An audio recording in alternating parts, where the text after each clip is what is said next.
It's time for the Mixin and Chillin blog. Even if they implemented some ridiculous laws, this is something that if somebody truly wants to do this, they can still do it. But it's going to take a lot of effort on the vapors' part to actually learn what it takes to make your own stuff.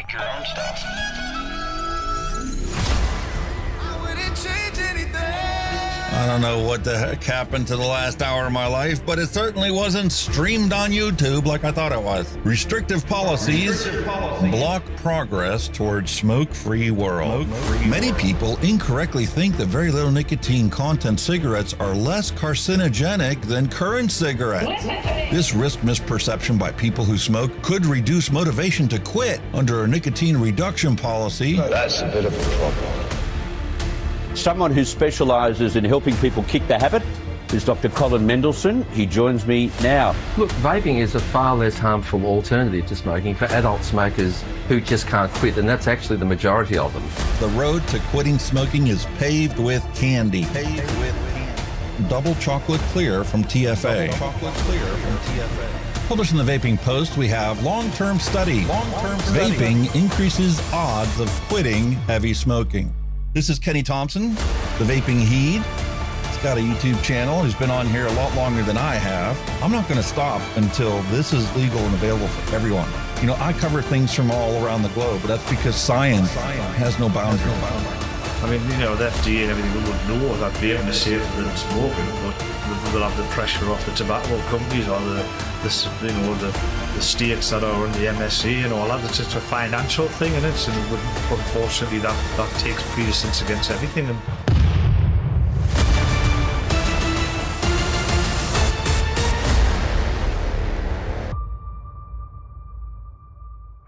All of the things we went through. You just made my day. Just made my day. You made my day. You made my day. Grab your juice, grab your vape, it's time to get this party started. It's time for the Mixin and Chillin blog.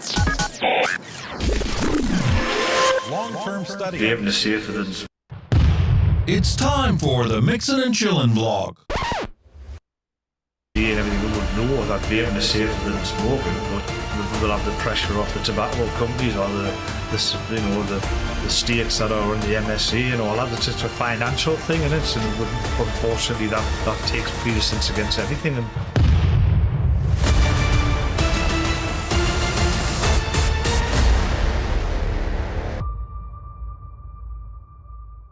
All of the things we went through. You just made my day. Just made my day. You made my day. You made my day. Grab your juice, grab your vape, it's time to get this party started. It's time for the Mixin and Chillin blog. Long-term study. vaping is safer than smoking. Smoke-free world. Hello and welcome, everyone. Dangle clacks galore today. What's going on here? The graphics card decided I'm not going to work today? Not going to cut you out and everything? Oh, so be it. We're just going to keep marching on because we've got a show to do today, and today's show is titled Albatross Goggles. And you're like, what are you talking about, dude? I know albatross is a bird. I did plenty of crossword puzzles, and that's been used plenty of times before, but what are you talking about when it comes to albatross goggles? Well, let's be honest, folks. We live in an urban society, so you need to look in the Urban Dictionary if you want to understand what's going on in today's world. So, what is an albatross in this regard? Well, albatross is a metaphor for a dead weight or burden that one must carry, especially when that burden is not a literal one, but one of a stigma of some kind that one cannot easily discard or throw off. The name comes from a story about a sailor who killed an albatross that was following his ship, an act thought to bring bad luck upon the ship. So his fellow sailors made him wear the dead albatross around his neck as penance to ward off the bad luck. And for those of you out there that are still like, what are you talking about? I don't understand how this has anything to do with vaping. Seriously? You don't realize the stigma that has been applied to you your entire life as a smoker? And now you wear this around your neck like an albatross. They look at you like you're still smoking. You haven't touched a cigarette in years, possibly decades. And yet they still look like you like you're still smoking. Like, what's wrong with you? Why are you still smoking? Don't you know that vaping's going to kill you? That's how it has to do with us in the vaping sphere. I personally really love the, little example that they give you there. I have wonderful news. I finally got laid last night. Congrats, man. Doesn't it feel good to not have that albatross around your neck anymore? I don't think I've ever heard anybody say it quite like that, but hey, man, they say it's sex sells. So, if this is the nomenclature you have to use as part of the Urban Dictionary to get people to understand what you mean, so be it. So we're going to move forward today, and we're going to put on our goggles to reveal the albatross that is single-handedly destroying the cure for cigarette smoking. Single-handedly putting 8 million people around the globe into the ground. 490,000 Americans every single year have an early death because they haven't found a single best way to quit smoking. How do I know that? Well, we can go and take a look since I quit smoking and go right to the website. If I can type properly. I told you folks, man, I'm discombobulated today.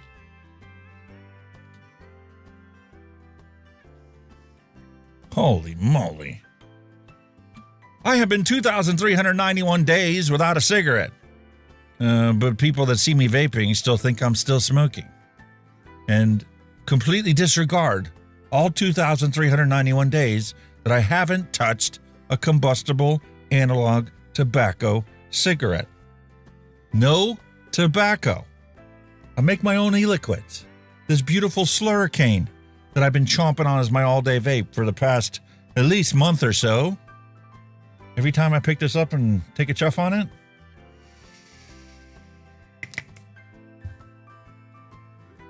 they call that smoke. And it's not smoke. We're not smoking. We quit smoking. I've been an ex-smoker for 6 years and 199 days. Can I please get some credit for the accomplishment that is? This accomplishment is something most of us never thought we would ever achieve. And I would like to give you congratulations for quitting smoking. Since I quit smoking, 41,325,296 people have continued to die an early death from cigarette combustion. Meanwhile, despite what the fear-mongering press would like you to believe, 0 have died from nicotine vaping. 0. Some people want to chastise us because of our albatross goggles that are forced upon us to wear for the rest of our lives as a chastised, stigmatized smoker. You're not allowed to say that there's no harm in vaping. You can't do that. There is harm. Okay, well, can we look at some science? Can we actually look at the science? What does the science say? How much harm am I exposing myself to? Number one. And number two, can you please give me a list of other things in society that are way more harmful, but nobody bats an eyelash to? I think it's comical how YouTube chastises this channel for putting up products that people use to not smoke cigarettes.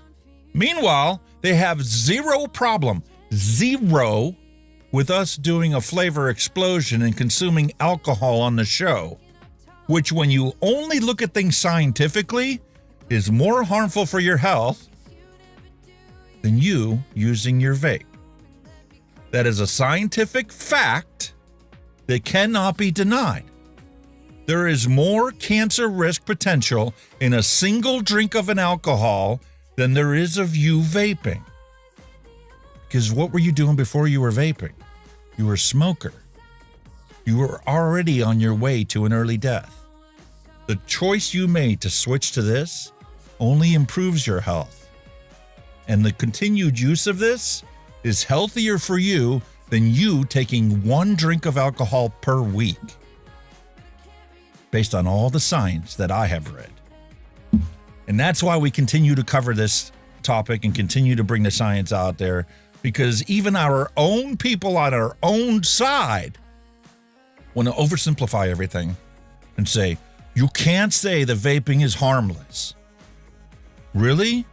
Well, then you can't say anything in your life is harmless, because I can give you a list of over 100 things that are more harmful for your health than your choice to choose a nicotine vape, especially if you're using this to not smoke cigarettes. Even if you never touched a cigarette in your life, this choice is still better for your health than having a drink of alcohol or going to Starbucks and drinking over your normal daily caloric intake with one caffeinated beverage from Starbucks that they're going to charge you $10 for. Seriously? Can we keep things real? I used to laugh, because Jay Hazel's always big on saying, let's keep things real. Just keeping it real here, right? Well, I'm being real with you right now.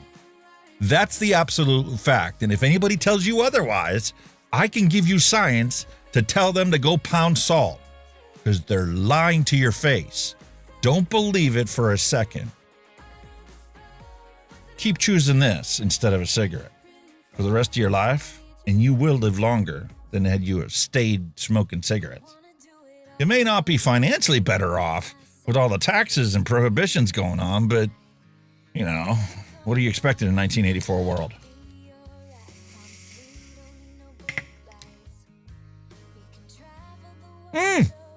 Delicious, delicious.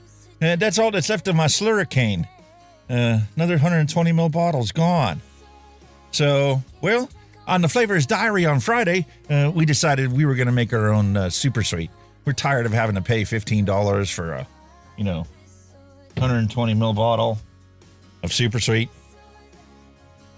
So we bought, for $16, 100 grams of Sucralose, which is what they use to make Super Sweet. We don't know if it's actually 10% when you buy the Pure Elm Super Sweet or you buy the Capella Super Sweet. That's yet to be determined. But we do know we can make our own. We've already got the PG laying around to make our e-liquids.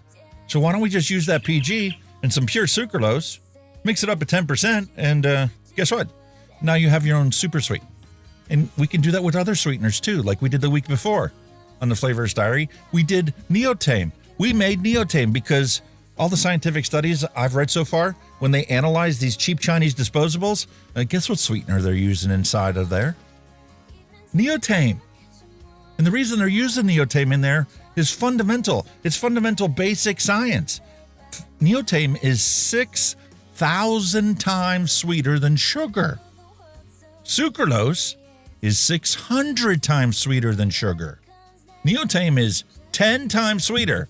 So if you want something to be just as sweet and you want to switch up to something 10 times as strong, well, then the math tells you need to use 1/10 of what you were using before. So if you had a recipe and you were using 1% of Super Sweet inside of your DIY recipe, you can put 0.1% of Neotame in there, and it should be just as equally sweet. So, we're going to do some more science today, and that's what I have mixed up. Before we get to our random recipe, we're going to take a look and we're going to evaluate this. We have, maybe 3 mils, 4 mils left of this original recipe using Pure Elm Super Sweet. I got a 60 ml bottle here of the Super Sweet that we just mixed up. That's the sweetener in that one. And in this one, we have Neotame is the sweetener. That's in there at 1/10 of the amount that the sweetener we put into this one. So now my question is, are they going to taste the same? Are there going to be any benefits to switching to the new sweetener? And what's that going to do to my coil life? Because right now, I have sitting on my desk the Blaze Pro Max RTA, completely cleaned out, ready to get put back together. And I'm embarrassed by what this coil looks like after a week of using it with this slurricane. Because like the slurricane has other sweeteners in there. I mean, you're using cotton candy, which is actually 10% ethyl maltol. That's a sweetener. And you're using it as a flavoring agent inside of there. So that's still going to be in there. But we're going to simply swap out sucralose for Neotame. And I'm curious to see, after a week of using that inside of this, what are the coils going to look like? And I'm going to do the same thing with the sucralose that we just made. And I'm going to take a look at the coils on there. And I bet you, if the coils are dirtier at the end of a week than they were using the old liquid, using the Purellum Super Sweet, then our 10% figure is too high. Because you're getting more coil gunk built up on there, which means that you're probably using more sucralose than what you were. We should be able to tell it by the taste, but you'll definitely be able to tell by the amount of buildup on the actual coil itself. So we're going to use science to our own advantage. We're going to figure all this stuff out. We're going to truck on. And while we do that, we're going to reveal all the misinformation that you guys get to see out there. So, you know, going to check out the website. We're going to check out the news. And sorry, folks, Kenny is working until 8:30 tonight. That's what time he gets off. And then he's still got to drive home. So, you know, by the time he gets home, it's already going to be 4.5 hours after we started the show today. So he may not make it, is what he said. And if he pops on, then he'll be here. Dylan was going to come and join us for the beginning of the show, but he's got a doctor's appointment today. And I think he said his dad's got one too. So when he gets done, he'll be joining us. And, you know, hence that's why the thumbnail for today's show is you have me on the left-hand side and you got the other guys clear on the right-hand side because they'll be here, but it probably won't be till, you know, the middle of the show. Anyway, I figured I'd give you guys a heads up on what's happening. Don't have a retro vape for us today because we're going to be doing this little experiment here for ourselves. We're going to try out both of these ones and compare them side by side and see what they taste like. And we'll still do a random recipe. And you guys uploaded your lovely dad jokes and your hand checks. We're going to check those out. I did get some pictures of food and whatnot, but we'll probably do that next week because we got so much other stuff to talk about today. The stuff in the news, oh my goodness. Have you heard about the election that went on in Hungary? Viktor Orban is gone. I know you guys probably don't care. I'm a Hungarian. My parents came from there. I'm a first-generation American, you know, born here and raised here. But, yeah, I still find it interesting to find out what's going on over there. And actually, I was kind of surprised about how that is going to potentially influence tobacco harm reduction in Europe because of the health minister. With him gone in Hungary, which, by the way, clamped down on vaping and, like, vape reviewers got chastised by YouTube, and you have to go into an authorized tobacco shop, and you only allow tobacco flavors, and it's a total disaster over there. It doesn't stop them from ordering from their neighboring countries, you know, Germany and Belgium and wherever, and ordering from Italy and get your vapes. People still get what they want. They still have the black market, like we have here in the United States, technically. Anything that's not FDA authorized and made by Big Tobacco is technically an illegal, cheap Chinese disposable product, even if it's not disposable. Even if it's a pod mod system. Heaven forbid, talk about a mod and a rebuildable tank. There's no way the FDA is going to authorize that. No American company is profiting from it, so forget it. And Big Tobacco and Big Pharma have so much to lose, that will never get authorized in the United States, if they have anything to say about it. So there's the current situation, the current status of affairs that we find us in today. And I guess with that, it's time to roll the bumper and get into some rage sweat.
Yes, ladies and gentlemen, I also have some wonderful news for you out there that love to DIY your own stuff, including your own alcohol.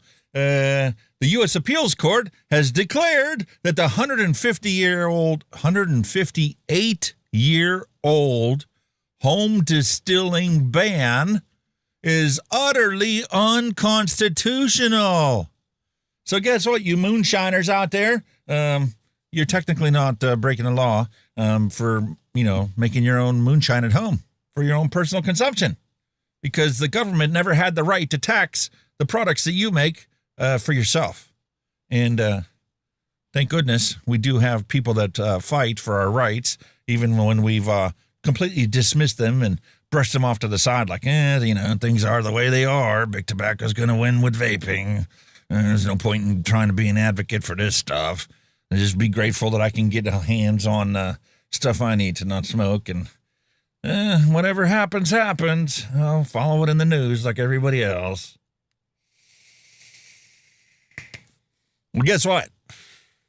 When it came to home distilling, people gathered together and they formed coalitions and they formed groups and they petitioned and they got lawyers to get on their side and back it up, and they took it to court. And guess what? They found out that you can make your own stuff at home. The government has no right to tax you making anything in your own home if you're the one that's going to be the end user of that product. You shouldn't be taxed for the things that you use for yourself. So whether you think about it or not, that directly does relate to what we're talking about. We make our own e-liquids at home. Imagine if the government passed a law that says anybody that DIYs their own liquid still has to pay your taxes that are appropriate for the place where you live. So you'd have to figure out what the wholesale price of the product that you were manufacturing was going to cost, just so that you could pay the state of Pennsylvania their 75% wholesale price on the products that you use to not smoke cigarettes. You're not selling them to anybody else, just yourself. But it doesn't stop them from putting ridiculous laws on the books that the courts have to throw out the window and go, you guys were drinking whenever you come up with this idea. You could not ban it. You could not tax somebody like that. If they were selling it to somebody else, you have every right to tax them and that product. But if you are making this for your own personal consumption, you cannot just tax somebody on that. How are you going to ever enforce that to 100% certainty? It is impossible. So your whole ban on doing this is unconstitutional. So you moonshiners, have at it. Go make your own moonshine and don't worry about it. That's simple. Meanwhile, actual manufacturers for products that are available for sale in the United States, thanks to the whole Donald Trump administration, are now turning to Made in America. That's what they're pushing for. Everything in the United States that we consume must be made here. We can't possibly be importing this stuff from other countries. That's a security risk. That's a violation of our national security interest to buy routers made in China sold here. Just because it's an American company, you guys should have continued manufacturing those products here. And since you didn't, anything that is brought in from out of the country is no longer going to be authorized by the FDA. It must be made here. And if you plan on moving your facilities into the United States to manufacture your routers and stuff, well, then, we can work out some kind of deal where, if it takes you 5 years to build your plant, and we can kind of work with you on the stuff still made in China for the next 5 years. As long as in year 6, you're going to be selling it and made and manufactured here in the United States. Otherwise, it's banned.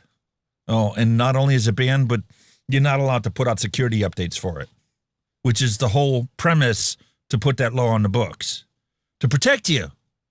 We're going to protect you by making sure that the manufacturers don't protect you for owning some old technology that they could fix with the little software patch. That ends next year in March. So, whatever. More limbo. Anytime the government gets involved. We got a dad joke this week that's perfectly like that. What would happen if the United States government was in charge of regulating sandwich making? What would a sandwich look like if that was the case? Wait till the dad joke section. You'll see what that I'm talking about there. But, yeah, congratulations all your cheap Chinese vapes are not going to be cheap Chinese vapes. They're going to be cheap American vapes because the laws now require them to be manufactured here in the United States. And vape manufacturers are complying with the president's request and moving to Made in America credentials. Number one, it's going to eliminate the tariffs. And that's supposed to compensate for the fact that, you know, Americans are going to obviously want paid more than the Chinese laborer that's assembling these things. So even though they're going to be made here, they're still going to cost more. Even though there's no tariff on it, it's still going to cost more, you know, so that you can have a job for a fellow American. Well, the U.S. vaping market, long dominated by Chinese imports, has seen an uptick of made in America products that aren't actually made in America. That's the best part. You ready for this? You're allowed to import pieces and parts to make your product from other countries. So, you know, the quickest and simplest solution is we just import this as a raw material. And then we make the liquid here. We fill it here. Throw it in a box here. And now it's made in America. How you like that? Just like that. Job done. Made in America. Did it actually really make any difference? Other than making the stuff more expensive? I don't think so. But they seem to insist that we have no alternative, but that's what you're going to have to do. And for people that want to stay in this business and continue manufacturing these vape products, well, you're going to have to start investing multi-billions of dollars to create the manufacturing facilities to made in America these vaping products. I personally think this is just another way to like wipe out the remaining vape manufacturers in the United States, so that the only ones that are actually going to be left in a decade is big tobacco, because nobody can afford to just invest multi-billion dollars into building a manufacturing plant to sell products that technically aren't even authorized by the FDA. Kind of like, you know, the whole PMTA fiasco, mandating that everybody submit these applications for the PMTA process, and there's no application fee. It's free. Yeah, it's free. But the requirements that people were led to believe would get their product authorized cost them millions upon millions upon millions of dollars to pay for labs to do the scientific studies, to pay for the lawyers to fill out the paperwork and to write the language necessary to try and convince some lifelong government worker at FDA that this product was appropriate for the protection of public health. Even though there's nothing stating, like, if you do these 5,000 things, your product will automatically be granted a marketing order because it is definitely appropriate for the protection of public health. No. The onus is on the manufacturer to prove it, and we will rubber stamp it, yes, when we feel that it has met that burden. What the requirements are for that burden? Oh, we have guide sheets that you can follow that we might change after you submit your application, and it may fail for a change we made after you submitted your completed application, because the goalpost is constantly moving, because how else are we going to make sure that only big tobacco gets authorized? You literally have to invest billions of dollars to get a product authorized by the FDA. That includes having hundreds of six-figure doctorates and CEOs that have teams of people working for them to assemble the single application for the single product you want authorized. And God help you if you have, thousands of products to get authorized. There's not enough money on the face of the earth, not even Elon Musk, if he spent every penny he had access to, would be able to get the thousands upon thousands of products authorized that some of these companies have been selling us. Anyway, sorry to get on the soapbox already, but this really drives me nuts. When they put something in like this in the newspaper, most people will glance at it and go, oh, that's a good thing. All right, cool. You don't have any idea what's actually in play here. This is a whole whitewashing of the current situation. There are literally 50,000 products authorized for sale in EU and UK versus 40 products authorized for sale in the United States. And somehow those 40 products are supposed to satisfy consumer demand in the United States, whereas in Europe, for some unknown reason, 40 products aren't enough. 400 products aren't enough. 4,000 products aren't enough. We literally need to have over 40,000 products in the UK alone to satisfy consumer demand.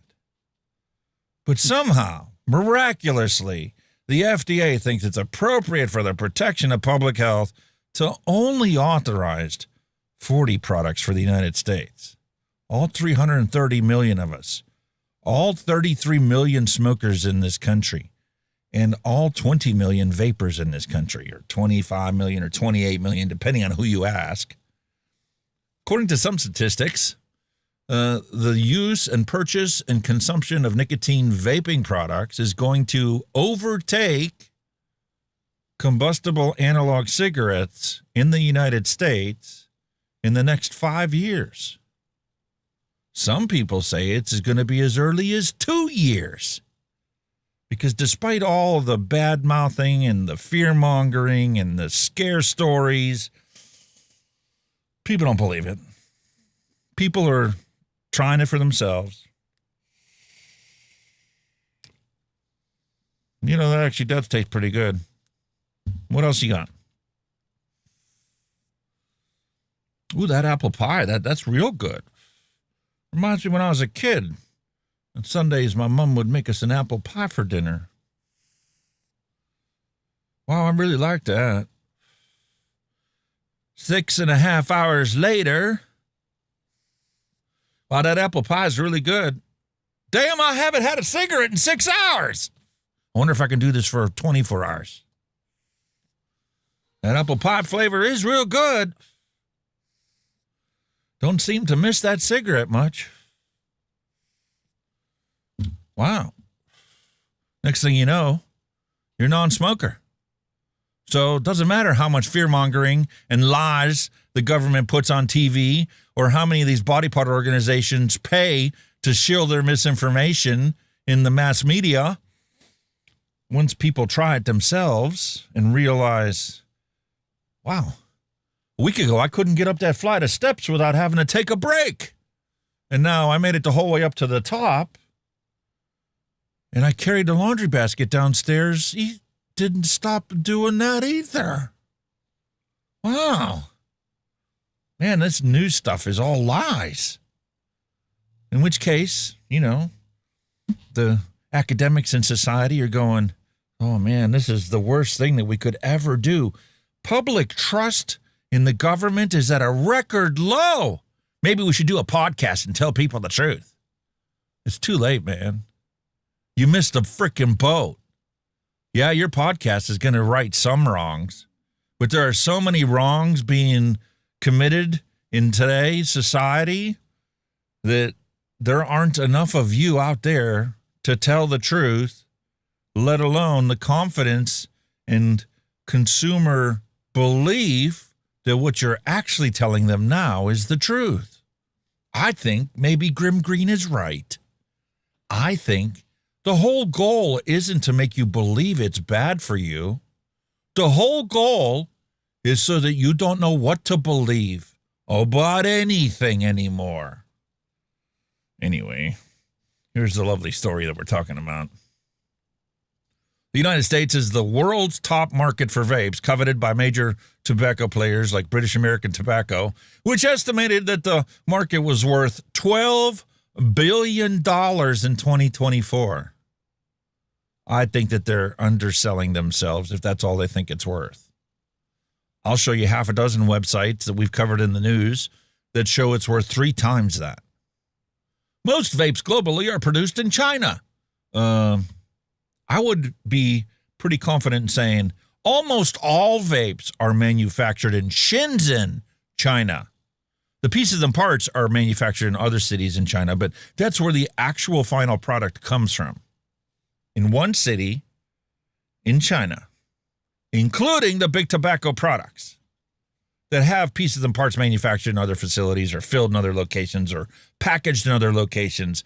But the components that are inside of every single product on the planet all come from Shenzhen, China. Even if it's just the 510 pin for some guy in the Philippines manufacturing his own custom box mods using a 3D printer or whatever, the pieces and parts for that device ultimately are only manufactured in one city. If somebody dropped a nuke on Shenzhen, China, guess what would happen? Guess what would disappear until somebody figured out how to replace the things they used to buy from there. Don't ever prove me wrong on that one, because I don't ever want to see that kind of atrocity committed on the face of this earth. Anyway, lovely story here. It actually angered me more than it satisfied me to know that this was going on, because this is a total whitewash, a total lie. We're going to fix the problem, made in America. Yeah, okay, whatever. Moving on. Because this wasn't the only website that actually talked about this. Vape makers shift production to U.S. amid the tariffs. And I'm not even going to get into the tariffs that are potentially going to be struck onto China if China supports the other side in the current war situation. 50% tariff on top of the tariffs that are already tariffed, that they didn't tariff, but they dropped the tariffs. Then it was the tariffs were unconstitutional, but the tariffs have still been paid. So how are we going to repay that to the people that paid it? No, we're not going to repay it to the people that paid it because we're going to pay it to the American population. You're all going to get a dividend check for all the tariffs that we paid that were unconstitutional. Maybe the truth is that they just don't want us to believe in anything anymore. Just go about your life and don't pay attention to anything that's going on. The rise of U.S. manufactured vapes is a direct result of the Trump administration's trade policies, while aimed to boost domestic manufacturing, but have had unintended consequences for the industry. This trend highlights how global supply chains can be disrupted by tariffs, with potential impacts on consumer prices and product selection. Let alone when a country decides to go to war with another country. What about those supply chains? What about the cost of fuel nowadays? You know, we were just bragging about how, the cost of fuel is going to be so affordable, anybody can put gasoline in their tank. Last time I checked, we're coming on $5 a gallon again. Meanwhile, I had a beautiful highlight brought up in my feed that, back in 2020, the gas was $1.19 a gallon. Forget about the fact that it was right after the COVID lockdowns and nobody went anywhere for months upon end. So, fuel manufacturers had the stuff just sitting there doing nothing. But, we should be grateful that it's not $6 a gallon. That's their position on it. Anyway, moving forward. Next, we come a beautiful story from the city of Pittsburgh. Planning Commission recommends bill that puts restrictions on downtown vape shops, according to the city council. Pittsburgh's Planning Commission recommended a bill to the Pittsburgh City Council that would place restrictions on vape and smoke shops. The bill, which has not been finalized, could place limits on where the shops could open. The number of vape shops in the downtown Pittsburgh is on the mind of building owner and city resident Harris Jones. Every time a bus unloads, I see children going to the public schools around the corner. Listen, if the public school was around the corner, why are they getting on a bus? We had this thing called Hoof It. You put your sneakers on and you walk. If you were within a half mile of the school, you didn't get to ride a bus. Doesn't matter what the roads look like. You had to get a ride to school or hoof it using bipedal locomotion. A spokesperson for the Pittsburgh Bureau of Police told KDKA there are about 30 vape shops in downtown Pittsburgh. That number has increased in recent years. It wouldn't possibly be because in downtown Pittsburgh, well, they're not actually talking about downtown. They're talking about, like downtown where all the hospitals are and all the universities are and all the university students that are smart enough to not pick up and light something on fire and breathe that in. They would rather pick up a battery and breathe in the technologically aerosolized solution containing nicotine, to biohack their psychology, their psychological state, and their ability to focus on things like exams and, learning stuff, because that's why people go to college. So they want to make it easier for them to learn the material that they need to learn. But no, we're not going to look at things scientifically because we have these Albatross goggles on. Vaping bad, vaping kill you, vaping harm you. You cannot possibly consume vape and it be good for you.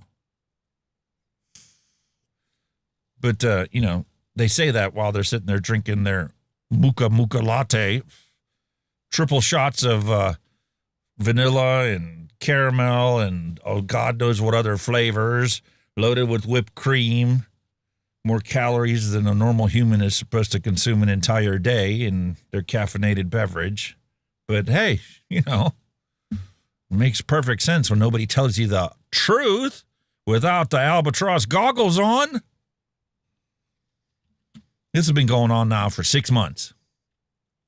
Every single week, maybe every other week, there's been a different angle applied towards city council in the press and in the media about how we need to ban the vape shops. This has nothing to do with public health. If this had anything to do with public health, they would simply stop selling cigarettes inside the city of Pittsburgh. But, nobody would like that idea. Somehow, when you're talking about a vape, somehow now it makes sense why you would want to ban it. But there's no talk in stopping cigarette sales at all the gas stations in the city of Pittsburgh.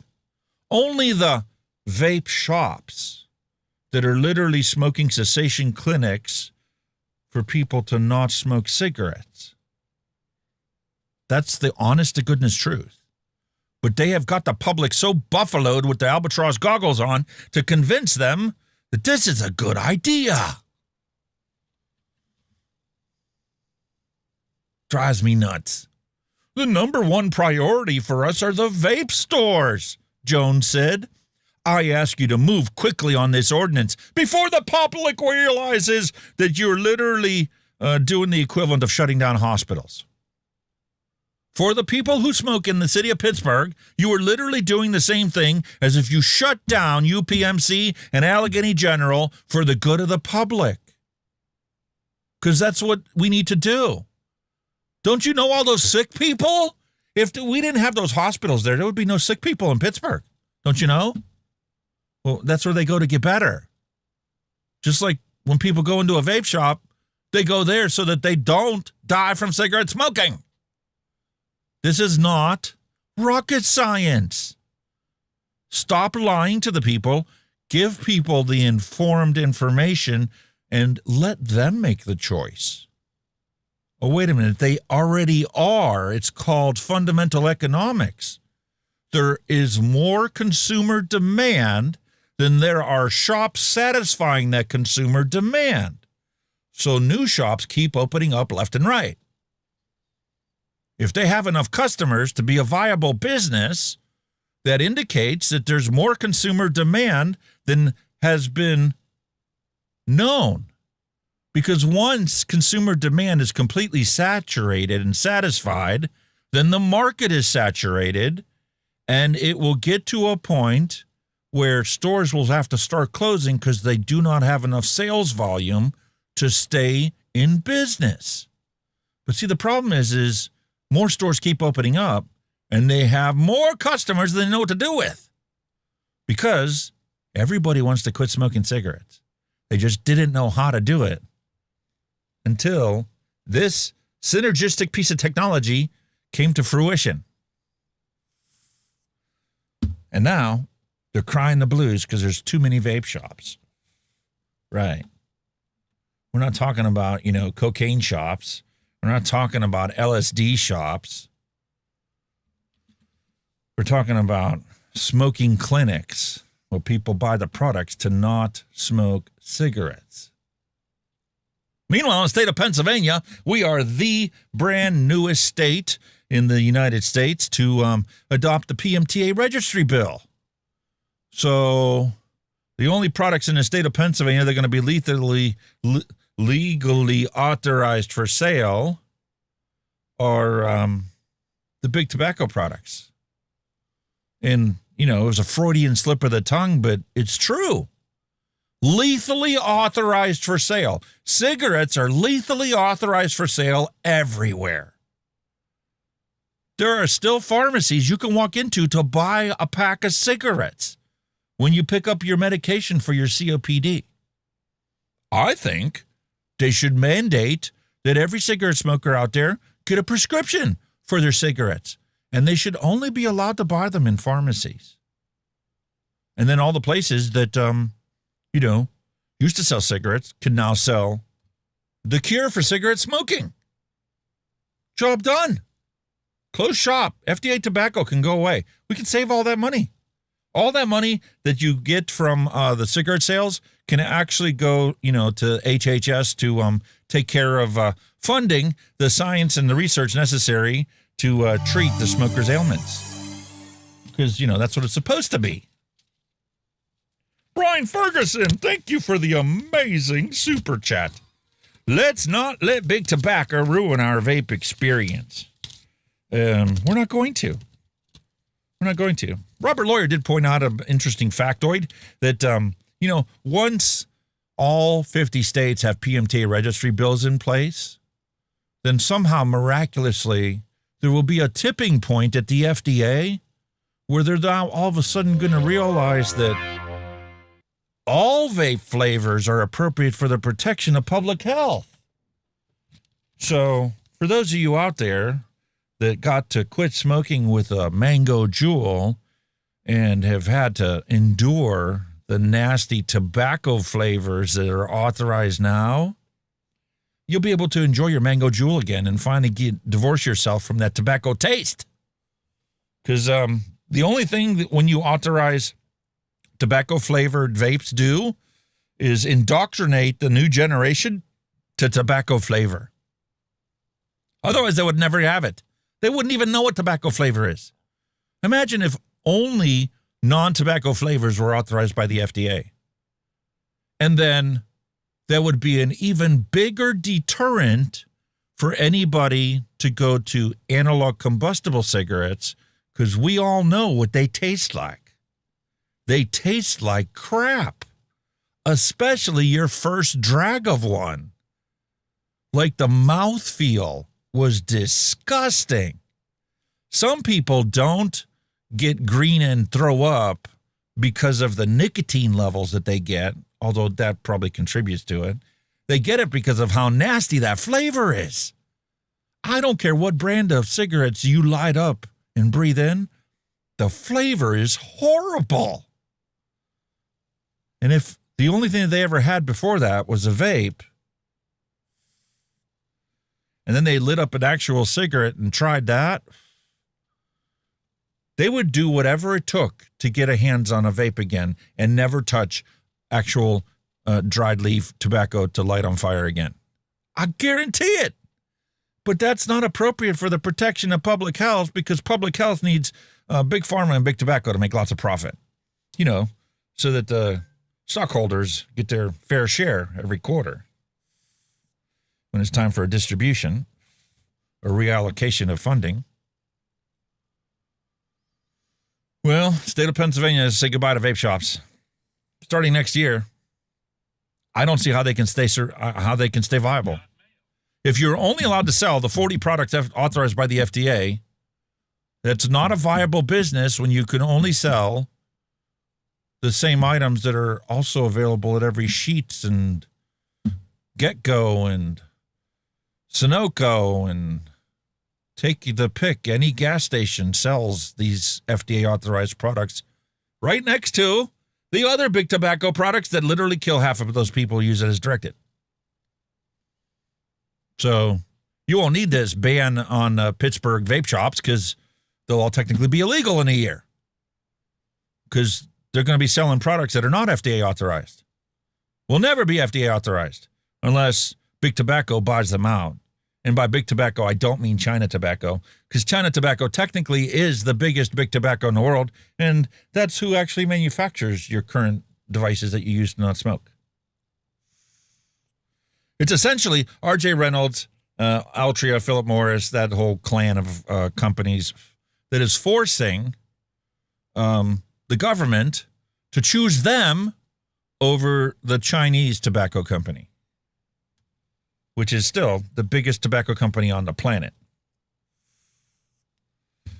So as much as we like to joke around about it, that, you know, our disposable vapes aren't big tobacco products, they technically are. Mallory Gates, thank you for the amazing super chat. The FDA has yet to authorize a single item for open system. This includes devices, coils, and liquids. That is 100% absolutely true. The only thing that's been authorized for sale are sealed pod systems. And the irony is not lost there, because I've brought this example up numerous times before. Juul got denied, got authorized, got denied, got authorized. And they actually, since that authorization, have released a brand new product that makes it even harder for the youth to access their device. Juul 2.0 uses the same authorization technology that Glass uses, the latest product that they authorized, where you need to have an app on your phone, and that phone app authorizes you as an adult and then authorizes the device to function once it verifies your age. Now, if the FDA actually thought and cared about what was appropriate for the protection of public health, that Juul 2.0 product would automatically get an authorized letter from the FDA, because everything else is the same about it, except for the fact that it has now added new technology to make it harder to impossible for a child to use it, which was the whole goal of the PMTA process. But I don't see an FDA authorization for Juul 2.0. I don't even hear about anything in the works about getting that product authorized for sale in the United States. If you want that product, you need to go to a country other than the United States, like the UK. You could walk into a corner shop in the UK and buy yourself a Juul 2.0. If you had grandkids, you were worried about picking up your Juul, you know, while they're over your house and you're babysitting them, and you go to make them lunch and then come back and you see them holding it in their hand and go, oh, I don't have to worry about them using it because, you know, I disabled it on my phone. It only works when I turn that phone app on and authorize it for me to use it. But no, we can't actually take advantage of technology on a technology product because that would require a whole new PMTA and a separate application.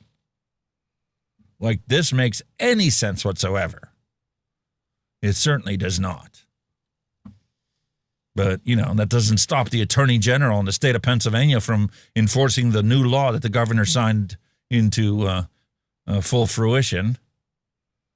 For forms, information, and other materials, please submit the forms to the Attorney General's office, because Act 57 of 2025 mandates that only authorized wholesalers and distributors are allowed to even distribute these products, let alone get them to a store for sale. So all stores are going to have, you know, 2 or 3 people that they can actually order these products from. Otherwise, it's illegal. How's a vape shop going to stay open when that's what they got to do to get access to products that are already going to be available in every street corner gas station?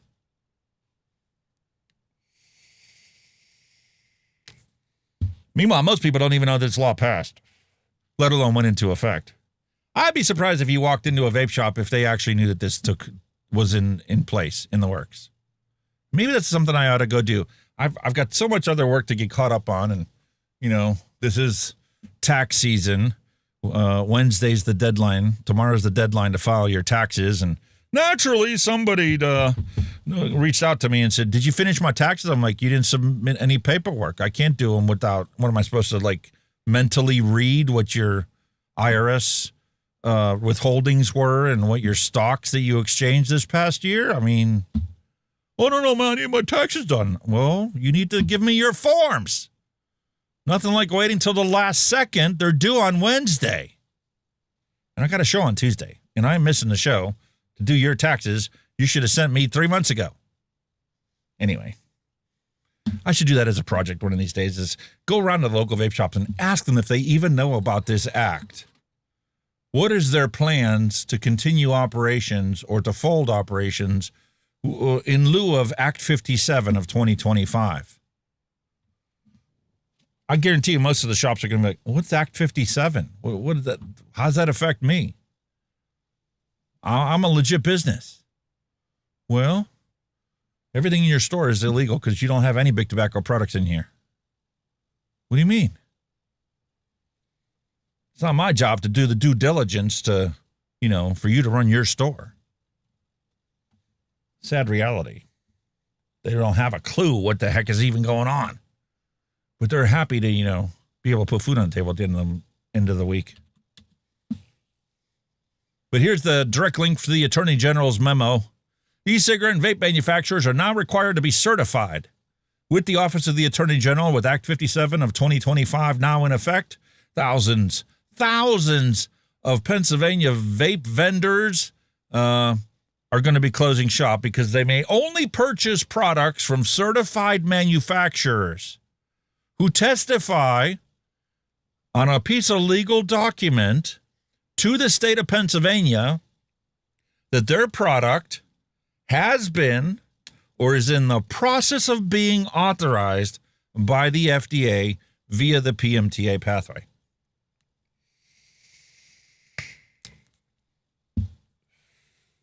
How many of them have gotten a notice that, sorry, you're not authorized? Sorry, your application was incomplete. We're failed to, we're not even going to move forward on it. But they're still selling their products because essentially up until now, there was no enforcement mechanism to walk into a shop and go, those are not on the list. Those are illegal. By the way, here's your fine because you don't even have a license to be as a shop. Pennsylvania is in for a rude awakening in the next 12 months. And most people don't even know it. Moving on. We got a beautiful seizure that's taken place because, the press is all about using the Albatross goggles to make vape shops look bad because most of the vape shops aren't just vape shops anymore. Most of the vape shops are head shops. Well, Hemp vape store owner sues Dorchester County Sheriff after alleged $100,000 seizure. What does this have to do with nicotine vaping? Nothing. Absolutely nothing. Buta Squad, hello and welcome. Got to restart my computer. I just got home. All right, dude, no worries. No worries. I'm on a soapbox, so, it's easy to just keep on going.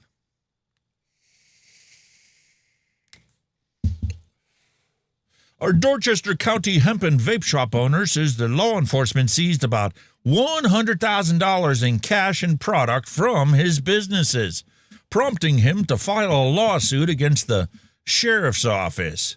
Brad Rubright, who has owned and operated Aravata Vapor since 2018, said 2 of his stores were targeted during an operation in which agents seized merchandise and cash from the registers and froze his bank accounts. Rubright said the losses were significant across both locations. I just realized I didn't even bring my coffee up here. I told you, man. Today I'm just completely discombobulated. We were approximately at $50,000 per location, and that was just initial on the seizure and what they confiscated. Rubright claims, even though the operation was last month, they still have access to some bank accounts that he can't use.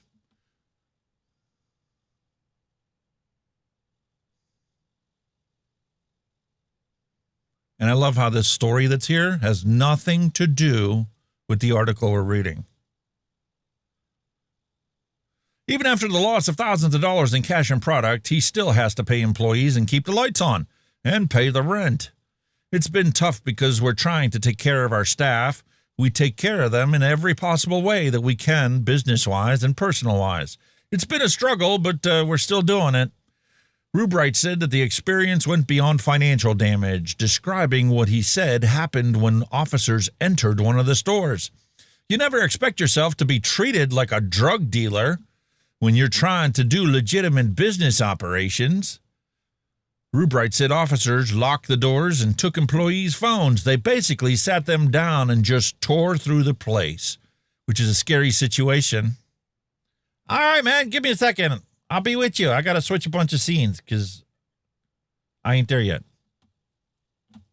All right, so the whole reason why I'm covering this story today for you folks out there is because we just got done talking about how many of the vape shops in the state of Pennsylvania are going to be dealing with this exact same situation in 1 year.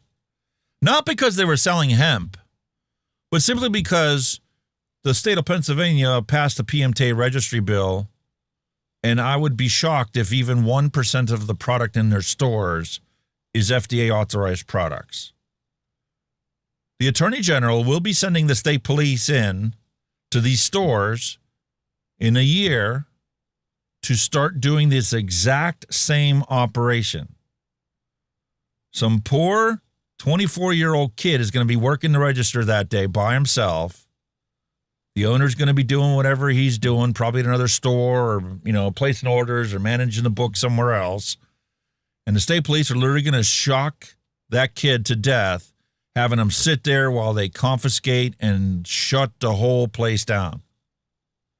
And they're going to seize everything in the store because all that stuff is going to go to court. And they need to have it as part of their evidence that the store broke the law. And they need to find the owner of the store. And that kid's going to be out of a job the next day. Because there's no viable way to stay in business when you're only authorized to sell 40 products. Anyway, Buddha Squad is here. Dylan's here. So if you give me a moment, I need to activate him. Because right now, the only one that's technically active is Kenny. And he won't be here for another couple hours.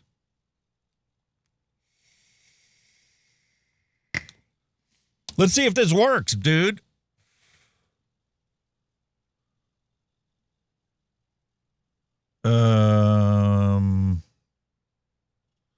Okay, so far so good. Now I need to go to, where is it? VN. Oh, guest one. Hey, there he is. How you like them apples? I'm here. Bloody fantastic. How'd your doctor's appointment go? Well, it took an hour.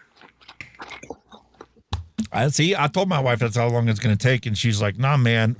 Don't you know, when you go to the doctor's, it's only like 10 minutes. I'm like, yeah, but if your appointment's at 11:30, you don't actually get into the back at 11:30. It's usually about 11:40, 11:45 that they take you to the back room. Then you got to wait 10 or 15 minutes for the doc to show up. And then he's only in there for like 10 minutes or so. But then you got to walk out to the desk, and you got to schedule your next appointment and maybe get a prescription. And it's at least an hour. The funny thing is, as soon as the show started, Cheryl Demers, I know she's in chat. She texted me, she's like, wake up. And then, like, almost an hour later, she's like, wake up! I'm like, I'm up. I've been up since 7:30.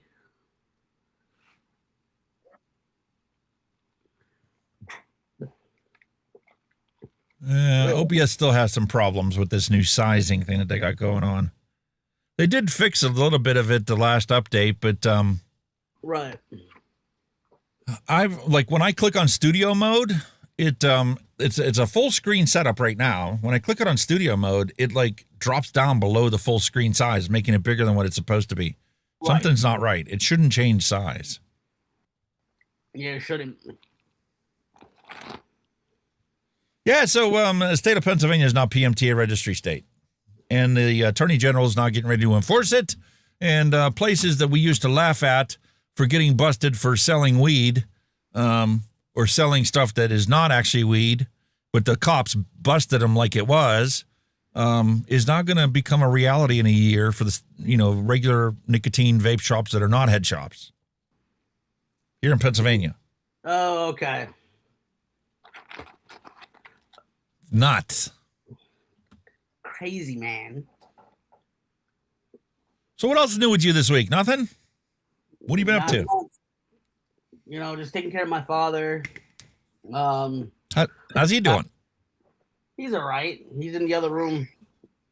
Cool. Eating whatever, and that's just it. Very nice. Then he's relaxing. That's a good thing to do. Oh, yeah. It's supposed to be really warm out today. Yeah, it's like 80-something over here. Yeah. Like, it's too hot. Just give me the cooler weather. Yeah, definitely unseasonably warm. Like 20 degrees higher than normal.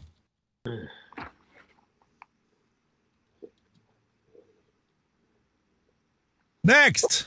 This is the next thing that's going to happen as part of this whole process because of the Albatross goggles. Downtown St. Louis vape shop ordered to close after city decides to just revoke its occupancy permit. Obligatory commercial? Of course.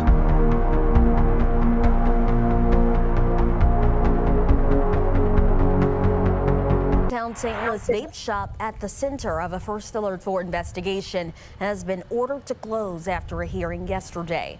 But when we stopped by about an hour ago, the shop on North 10th Street was still open. The city considers it a nuisance, and police say they found illegal THC products being sold inside. The city revoked its occupancy permit yesterday. First Alert 4 investigates also learned the building owner is working to evict the business.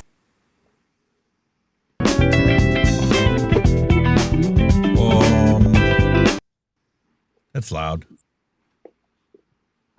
They're literally evicting a legitimate business.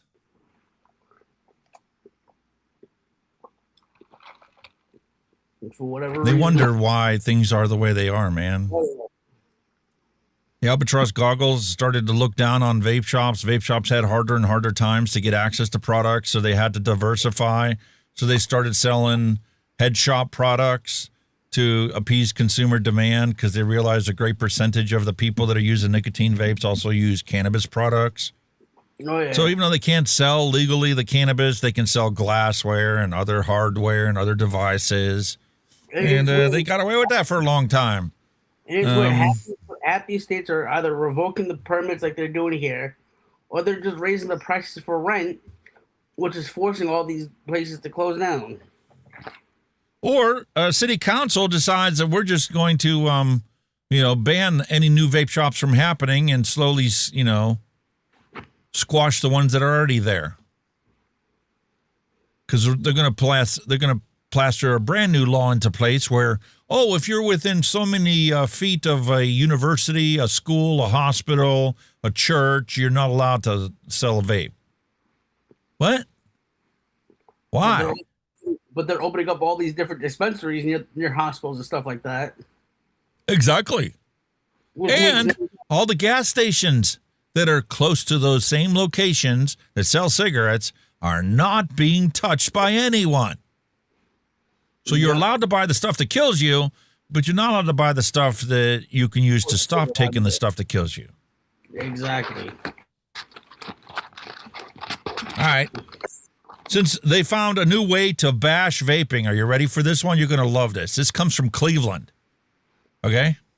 Mm-hmm. Boy upset he was told not to vape inside a Cleveland Heights Wendy's. Look at this advertisement. Literally takes up 3/4 of the screen. Can hardly even read the title. Boy upset was told he cannot vape inside a Cleveland Heights Wendy's. He kicks and breaks the front window. That's fucking insane. And now he's going to end up getting arrested because of it. When told he could not vape inside the restaurant, an upset teen, accompanied by his peers, went outside and kicked and broke the Wendy's front window. At 4 p.m., April 1st, police were dispatched to Wendy's restaurant, 1324 Six Cedar Road, on a report of teenagers smoking in the dining room. If they were using a vape, they weren't smoking. They were vaping. There's a difference. And if you wanted to be cute about it, you could have at least said, smoking in the boys' room. But nah, you're not going to be cute about it. An officer arrived to find the one boy was vaping. See, he was vaping. He was not smoking. So right then and there, you're already wrong. The officer told the teens that they had to leave and ordered one smoking. He wasn't smoking, he was vaping. To hand over the vaping device. The teen refused to hand it over, so the officer took it from him. Once outside, the students gathered in front of the building and shouted at the officer, "Sticks and stones will break my bones." Right? The boy who had been vaping then began to kick the window, eventually breaking it. All the teens then ran off. The officer went outside and ran after the boy who had broken the window. The suspect ran across the street and onto the Cleveland Heights High School property. Then, through residential properties on Washington Boulevard in Yorkshire, Berkshire, and Overlook Roads, stepping out of his shoes in the process. Officers searched the area, and the officer who saw the boy break the window decided to check inside the Dollar General store at Lee and Overlook Roads and found the boy in the back of the store. The teen again tried to elude capture until the officer tackled him in the store. Police charged the boy with vandalism and obstructing official business. That's it? Dude, if that was you or me, the list of charges would be like a mile long. Astronomical, yeah. Felony assault on a police officer, evading police. There's a whole host of things that they could have charged him with. But no. We're going to charge him with vandalism and obstructing official business. How about the fact that he wasn't old enough to have a vape in the first place? Which is insane to begin with. And yet these people wonder why the statistics skyrocket because these teens are still not stopping. Tobacco 21 didn't do anything. Yep. Didn't do anything beneficial.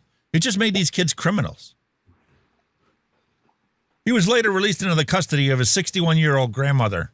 The report did not say how old the boy was. Give or take, if he was a teen and he's over by the high school, give or take, he's possibly 16, 17, if not 18 years of age at most. I don't think he was of legal tobacco use age. Meanwhile, Alabama is eyeing a major change to their vaping laws. The Alabama House of Representatives on Thursday passed a bill that would ban vaping in public places under the same law that now bans smoking, even though vaping is not smoking. There's no smoke anywhere to be found anywhere. Nicotine vape dissipates within 5 to 10 seconds of being exhaled. 1, 2... They're gone. But we got a lot of people and tell them that the Clean Air Act needs to cover vapes. The Clean Indoor Air Act passed in 2003 prohibits smoking. This is not smoking. Vaping is not smoking. It does not apply. I don't care what you think. That's not scientifically accurate. And that's the thing. They're getting it twisted all over again like they did how many years ago already? They're confusing the vapor that's coming out of our mouths as smoke. We're not smoking, we're vaping. Yep, and you're going to get charged a $25 fine for vaping outside because you're not smoking. Right. That's absolutely ridiculous. All right, enough fiasco in the United States. What else is going on in the rest of the world? Korean vape retailers warn of possible store closure after the new tobacco rules take into effect. According to SE Daily, South Korea's liquid vape industry is facing tighter institutional control as the revised Tobacco Business Act takes effect on April 24th, bringing a previously lightly regulated segment under new formal supervision. Sylvie Daniel, hello and welcome. Sharon Gottschall, hello and welcome. Synthetic nicotine vape liquids will be treated as legal tobacco. The report said that the core of the legal revision is the expansion of the definition of tobacco from conventional cigarettes to a broader range of tobacco and nicotine-containing products. As a result, synthetic nicotine liquid vapes, which had not previously been classified as illegal tobacco, will now be subject to the same government oversights as conventional cigarettes. Retail stores may face closure risks. According to the report, synthetic nicotine products had been outside the legal regulatory framework, allowing stores to operate without separate tobacco retailer designation, while online and social media sales and promotion were also largely left unchecked. One wholesaler said its number of retail members has grown from about 300 in 2018 to 2,084 last month, nearly a 7-fold increase. Decline. Hate those subscription pop-ups. Manufacturers also face higher tax burdens and price increases. Nicotine-free and similar nicotine products may see a substitution effect. Yeah. And when you clamp down on the vapes, people are going to go back to smoking cigarettes. Yep. And they still don't want to do anything about smoking cigarettes. You keep eating them fries, it's going to make me hop in my car to drive to the house and steal a few. I forgot who said that. Mallory. Sorry, Mallory. Vape ban needed or misguided? Industry response. Okay, beautiful advertisement. Mallory, if it makes it any better, I'm not eating fries no more. I'm eating apple pie. Jakarta, Indonesia's vape industry is ramping up enforcement support while pushing back against calls for an outright ban, arguing that the drug abuse cases stem from illegal liquids, not regulated products. What video? Where's this video playing? Right there. Where it shows like the different furniture. Now it's showing stuff from Twitter and whatever, and the person on the computer. Hold on.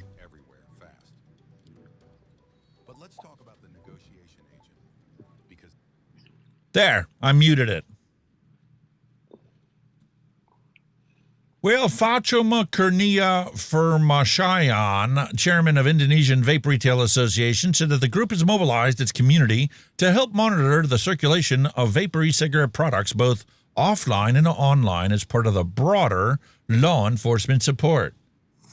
In addition, the association has repeatedly reported suspicious activities to the National Narcotics Agency, the police, and customs authorities to support narcotics eradication efforts while maintaining the integrity of the legal vape products in Indonesia, said in a statement on Thursday. The response comes after BNN chief Suyudeo Aryo Septo proposed banning electronic cigarettes and their liquids under the draft Narcotics and Psychotropics Bill, raising cases of drug circulation through vape devices.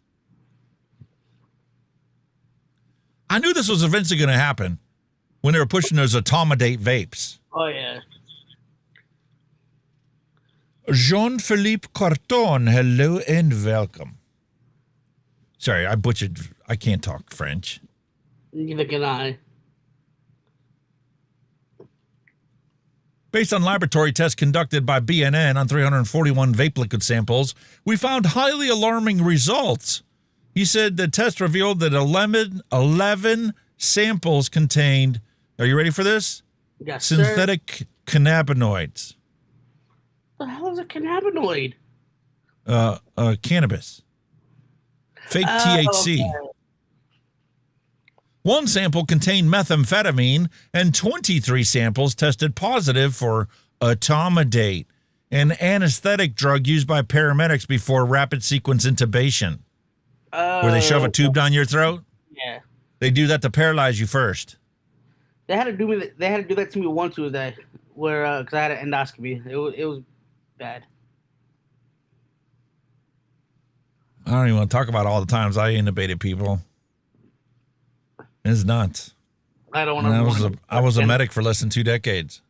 Ooh.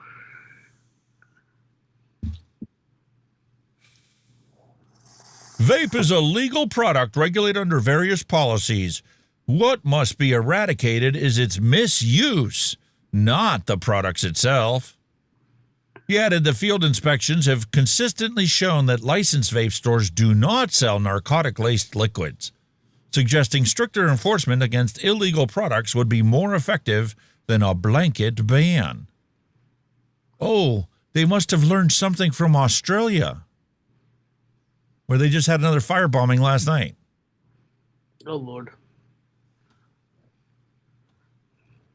All right, let me unmute that as we go to the next article. Because it's bound to happen. It was an eventuality. The Albatross goggles are very heavy, and they've conflated drug use with not smoking, and now you're going to get arrested for vaping. Damn, I knew things were bad over in Thailand, but I didn't know it was that bad. Arrested for vaping, Thailand holiday makers face 1,000-pound fines for using e-cigarettes. That's like $1,500 for not smoking a cigarette. And you go to jail. Tourists sat outside enjoying a drink in the sunshine, and smoking or vaping is a common sight in most European holiday destinations. But in Thailand, there's a little-known law that could catch visitors out. Sarah Green, 43, and her partner were holidaying in the Asian hotspot when they found themselves unexpectedly in trouble with the police. The couple were vaping on the beach and were informed by the local authorities that it was in fact illegal to do so. It was a very stressful experience, especially being in a foreign country and not fully understanding what was happening, Sarah told Yahoo Lifestyle. The pair were taken to the police station and questioned before being hit with a huge fine.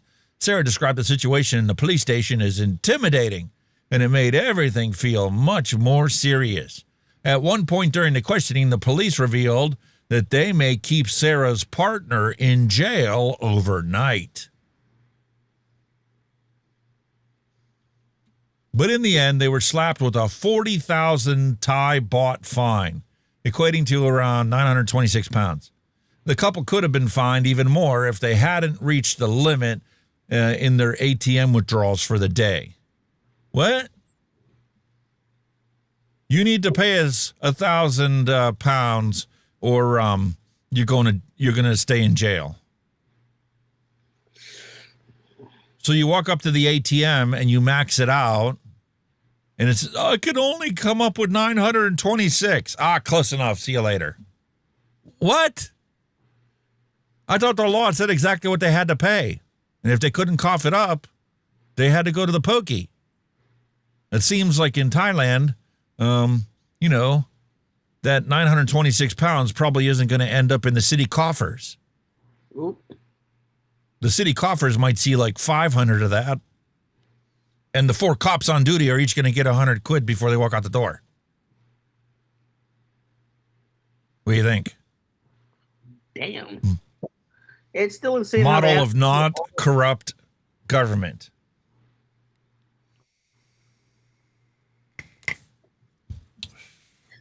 Apparently, it's been illegal to vape in Thailand since 2014. Still insane. In the London Royal. All that money just to get out.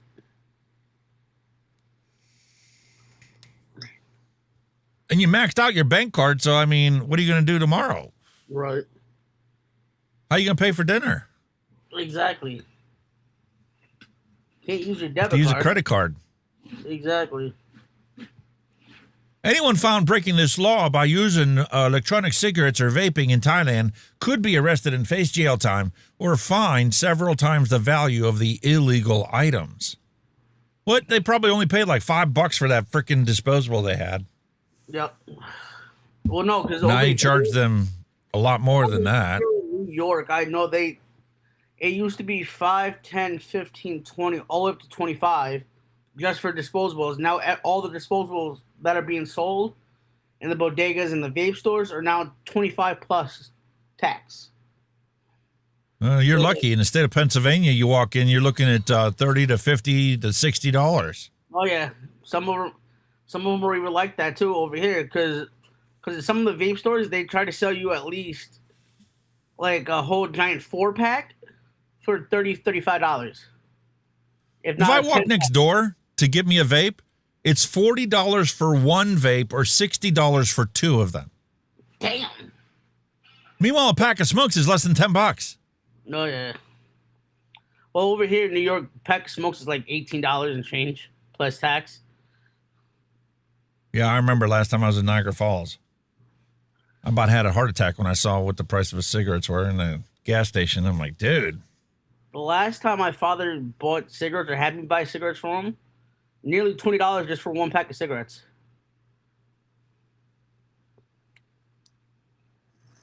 Meanwhile, if you're on the plane on the way home and want to vape because you haven't been able to vape the whole time you were in Thailand, it's a 5,000 pound fine if you get caught vaping on an airplane.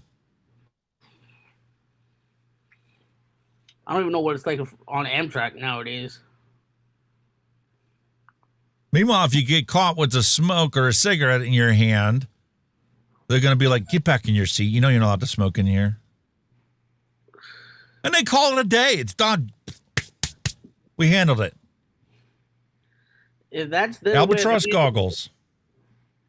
It's insane.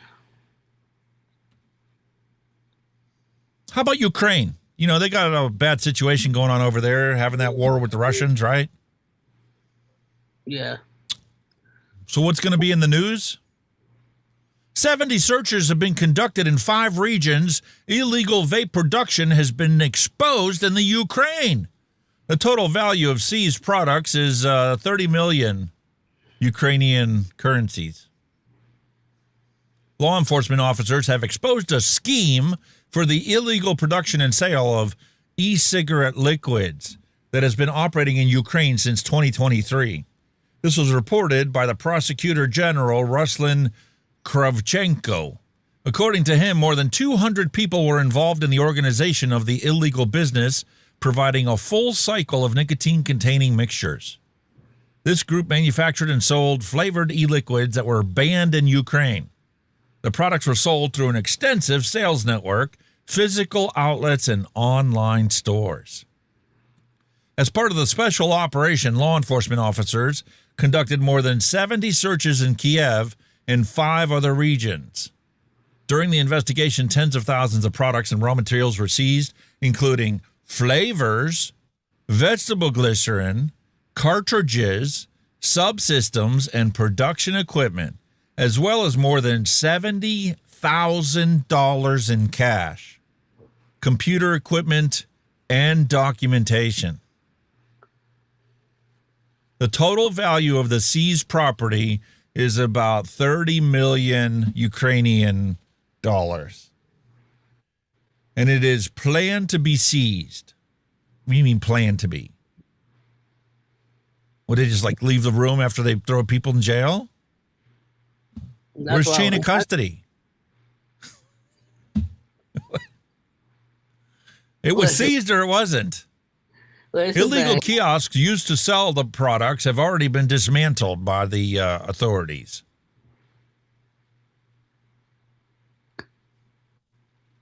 So we got a war going on, and this is what they're worried about. Illegal vape manufacturing.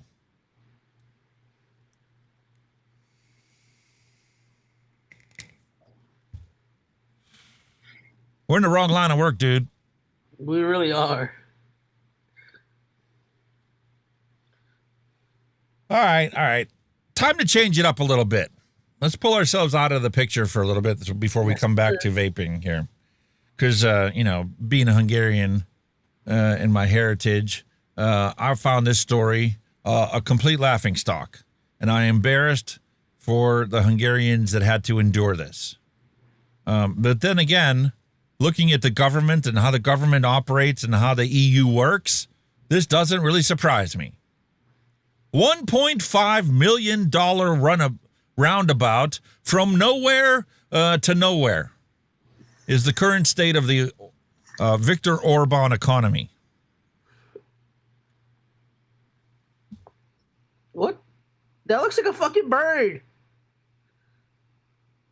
Just by the shape of it.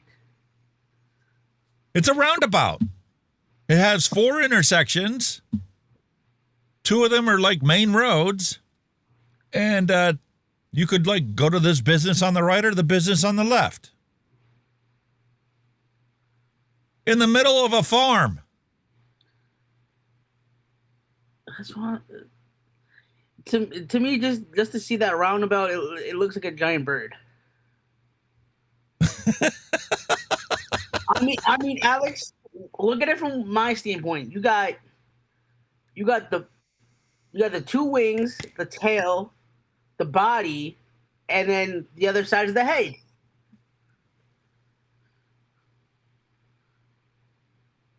You see the 2 wings, the body, the one towards my right is the tail, the side towards my left is the head. Oh my God. That's a road, not a bird.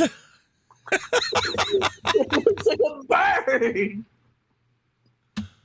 Seriously, though, they literally built this in the middle of freaking nowhere. Why? Hey, nobody's going to go there. I'm sorry. Because they were planning on building a brand new railway line on the west side of Hungary. Oh, Lord. This was completely financed by a grant from the EU. The sign proudly announces that the roundabout near Zola Egerszeg in western Hungary was built with 500 million forints, about $1.5 million of funds from the European Union. The roundabout was built to service a container terminal on a brand new railway line that has yet to be built or even started, but would have helped provide this landlocked part of Central Europe with better access to the sea. Rather than having to pass through Budapest, Hungary's capital, goods arriving from the Adriatic coast would transit quickly through the west of the country into Slovakia and Czech Republic, Poland, and beyond. But see, there's a problem. Years after the roundabout was built, there's still no railway, nor has one been even started. Instead, the roundabout lies unused in a field, waiting for the Hungarian government to build the railway that would make it useful, and forget about any businesses that are going to follow after that. Critics of Prime Minister Viktor Orban say EU-funded construction projects like these are a monument to the economic system his government has built over the 16 years in office. Maybe that's why he banned vaping, because somebody decided to say, listen, we'll give you a brand new rail line across the west side of your country, and we'll even give you $1.5 million up front to, foster the local economy with a new construction project in the middle of nowhere. So go build this roundabout from nowhere to nowhere. Like, there's no even roads that it connects to. Those are literally tracks in a field.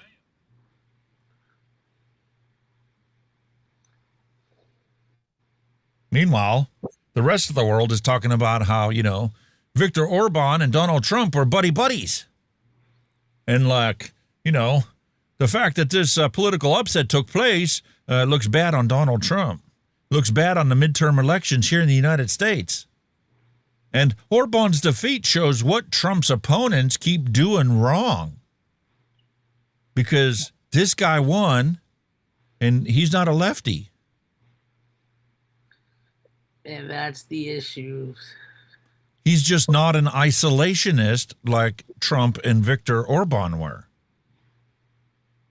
The Hungarian election was a setback for MAGA. I don't see how that's even an actual legitimate sentence. I don't think that the Hungarian election has anything to do with Donald Trump or the United States elections. But you're going to do a good job trying to compare the two together to try and, ruffle some feathers and get some more political donations in the election coffers before they start campaigning for the midterm elections.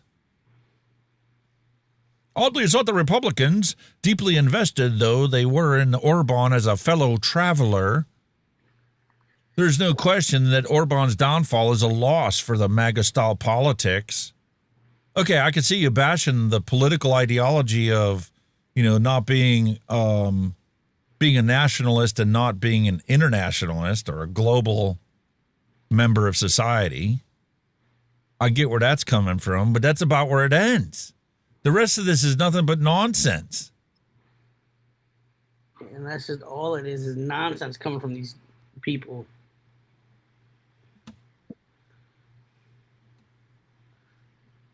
And I need to remind the people in the UK, we got done bashing the United States.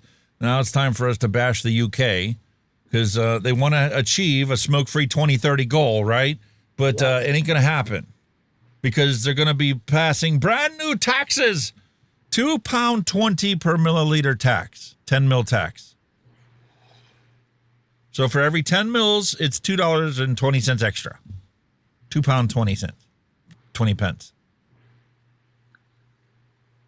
But don't feel bad. We are raising the price of cigarettes too.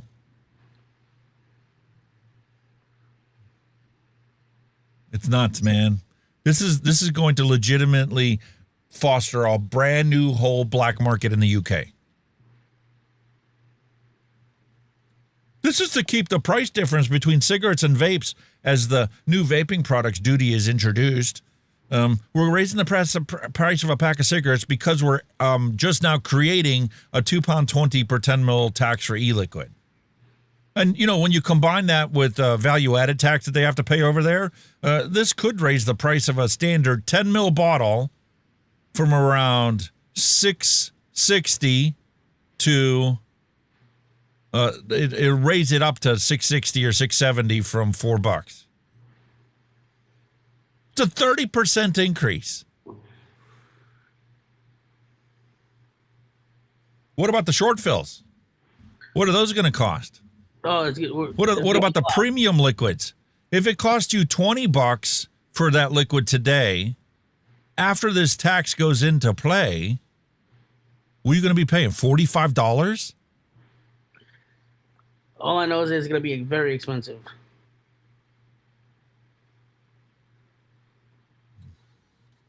The government moved away from its tiered tax base on nicotine strength. Instead, they're implementing a flat rate excise duty. That means a 100 milliliter short fill that costs $15 will go up to $41.40. Because it's not 50 milligram, it's a 6 milligram. Neil Pitts, hello and welcome. Dave Bass, hello and welcome. That's your dad. Yes, sir. To ensure the vaping remains cheaper alternative to smoking as a harm reduction option, the government is hiking tobacco taxes at the same time. One-off increase, the significant hike of £2.20 per 100 cigarettes will occur on the 1st of October, 2026. This is on top of the standard annual increase, which typically follow a 2% increase formula. Hand-rolled tobacco often faces a steeper one-off adjustment to close the price gap between rolling your own tobacco and buying pre-made cigarettes. You wonder why I do content on how to DIY your liquids. Yep, I think I know one person that used to roll their own cigarettes.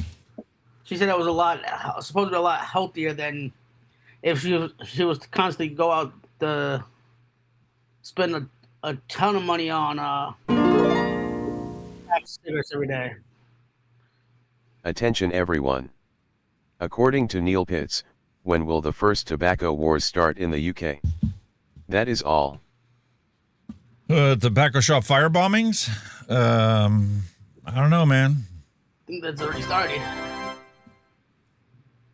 They're so far behind Australia that I don't see that as anything that, needs to be considered. I do think there are going to be some one-off situations over there that something like that could happen. But I don't see that as a regular occurrence.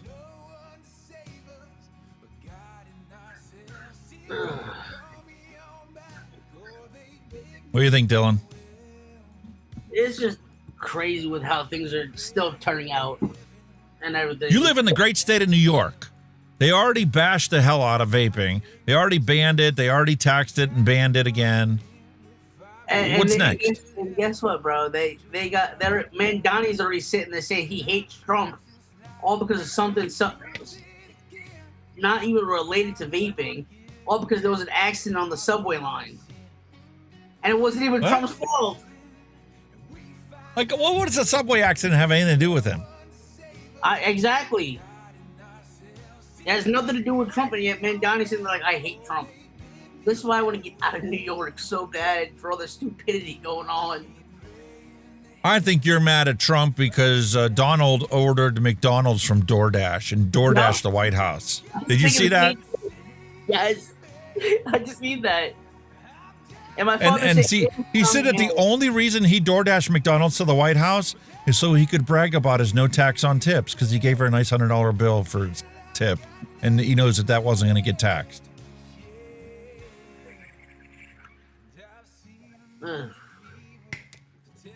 I mean, like I was telling somebody, I still get stuff from some sites here in the States. The only site that I can't get from is all the way in California because they won't ship hardware, they won't ship any juice. As you already know, some of these companies won't even sell the juice because of the flavor ban. So there's actually lots of companies out there that refuse to send it to New York, and that's why. They know that it's already banned there. They don't want to deal with that kind of retribution later on down the line. Getting sued by an attorney general in a state and then literally could be crippling your entire operation. That's why the only vape shop here in New York is in Queens. They literally remove all e-liquids from their website. So even if I wanted to order something, e-liquid beast, I would have to go through a Facebook group just to get all my juice. That's sad, dude. Exactly. Have you had a chance to try any of the other flavors we mixed up? Or are you still on the cinnamon Danish muffins? I'm on in my GT4. I am on. What am I on? I opened up this fudge milkshake. Yeah. It's actually pretty good. Cool. I have no idea if these juices are any good or not. I mean, they were literally random recipes I mixed up, and it just got to the point where my whole desk was cluttered with nothing but, I mean, look at it. I got it cleaned up finally.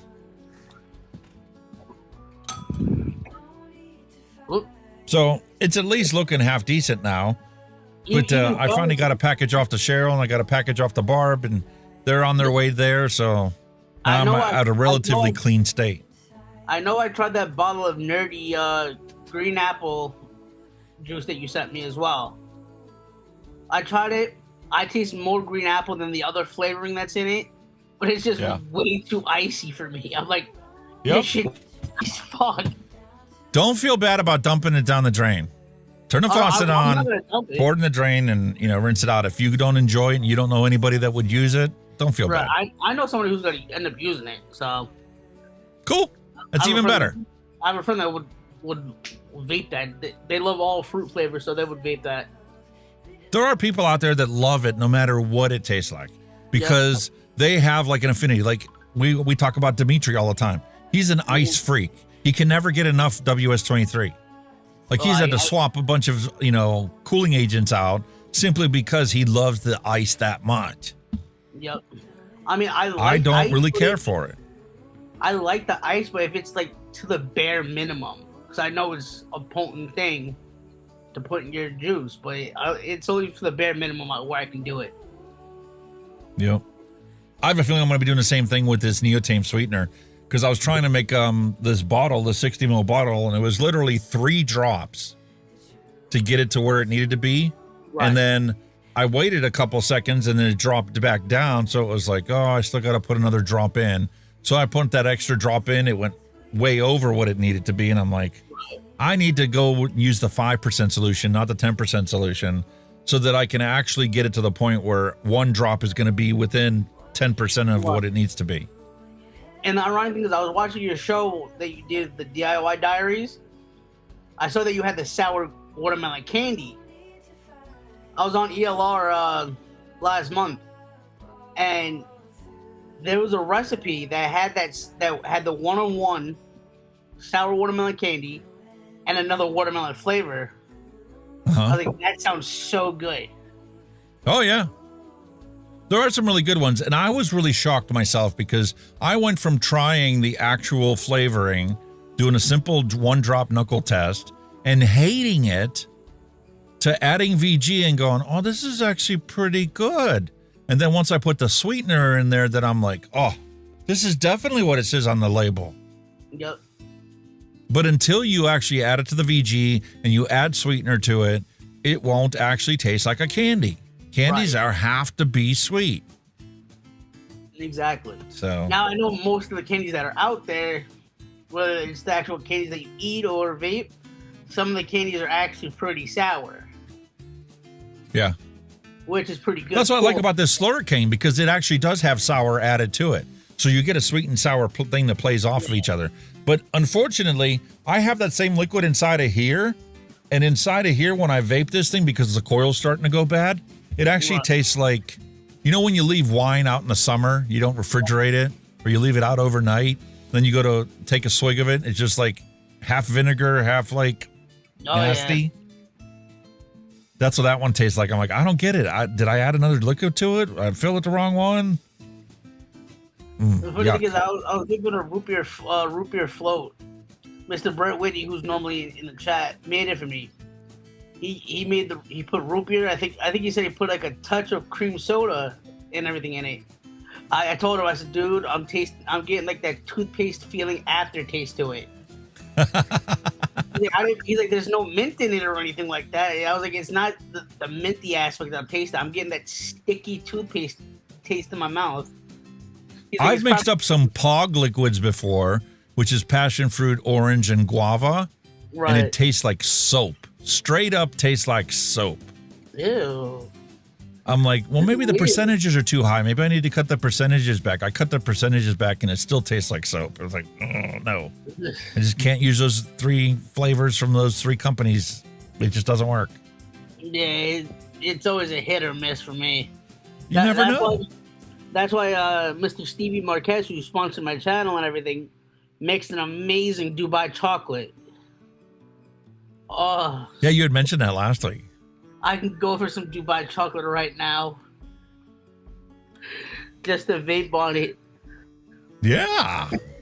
All right. Well, since we're sitting here talking about food and flavors and all that other stuff, I think it's time for us to have a flavor explosion. Get some beverages in our system.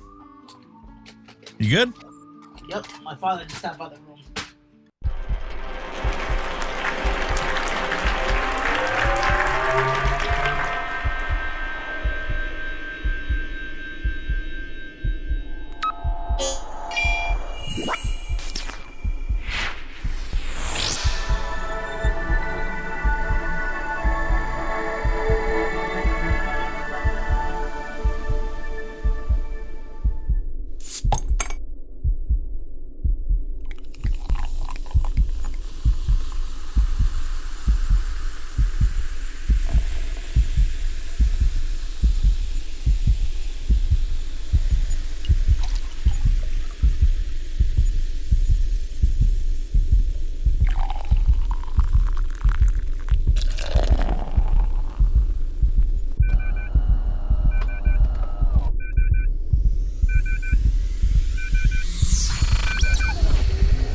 All right, dude, you got anything?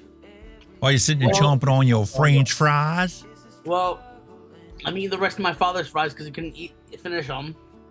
And I'm just killing off the rest of my Coca-Cola. Very nice.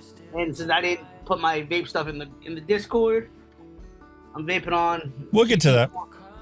Okay. I'll wait for that. All right. Being that I'm like discombobulated today, don't even have any coffee in front of me. There's a cup I made downstairs, but I didn't even finish putting creamer in anything. I reached in my fridge and I still have a second can of peach tea and vodka from Surfside. Very, very simple beverage, but very much needed now that I haven't even had my coffee today. Oh, that sounds so good. I haven't had coffee either. No, yeah, I did. I had it earlier. Never mind. That is really good. It sounds good. It isn't like overly flavored. You can easily do that with peach tea, you know, like you get some Arizona tea where it's just like that's all you can taste. This is a very subtle, it's not watered down, but it is a subtle peach tea. Right. And you can't even tell if there's vodka in this. Hot diggity, dog diggity. All right, now you get to your hand checks. You show off your hand check. Of course, my daily driver, my billet box. I can't go wrong with that. This is what I take out every day. And that, of course, the Wicked Alpha from Mr. Advocate for Booties. And then the juice. Journey's End from Mr. Yours Truly that he mixed up on October 28th. You like it? Yes, sir. I do not. I did not like that one. And of course, the GT4 on top of the Aegis Legend. That has some of this delicious fudge milkshake that was made up a couple of months ago back in December. And I really like it. Nice. And I'm not gonna lie, it's actually good at like 55 watts just to vape it at. Awesome. Cool. And that's all my hand checks. All right, well, you know, I'm sitting here. I got the Mike Vapes Blaze Pro Max, and I got the Mike Vapes Blaze Max over here. I just keep alternating back and forth between the two of them. And inside of there is the last of my Slurricane.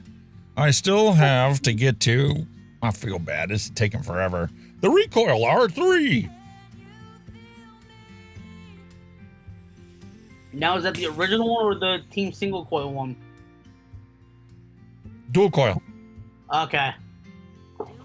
Because I know a lot of people picked up the Team Single Coil.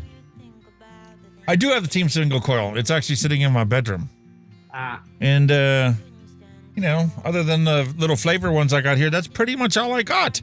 I got this raspberry gummy on the Geek Vape. I'm waiting for a couple more of these to show up. I got them from Sourcemore. And according to the post office, I should get it tomorrow.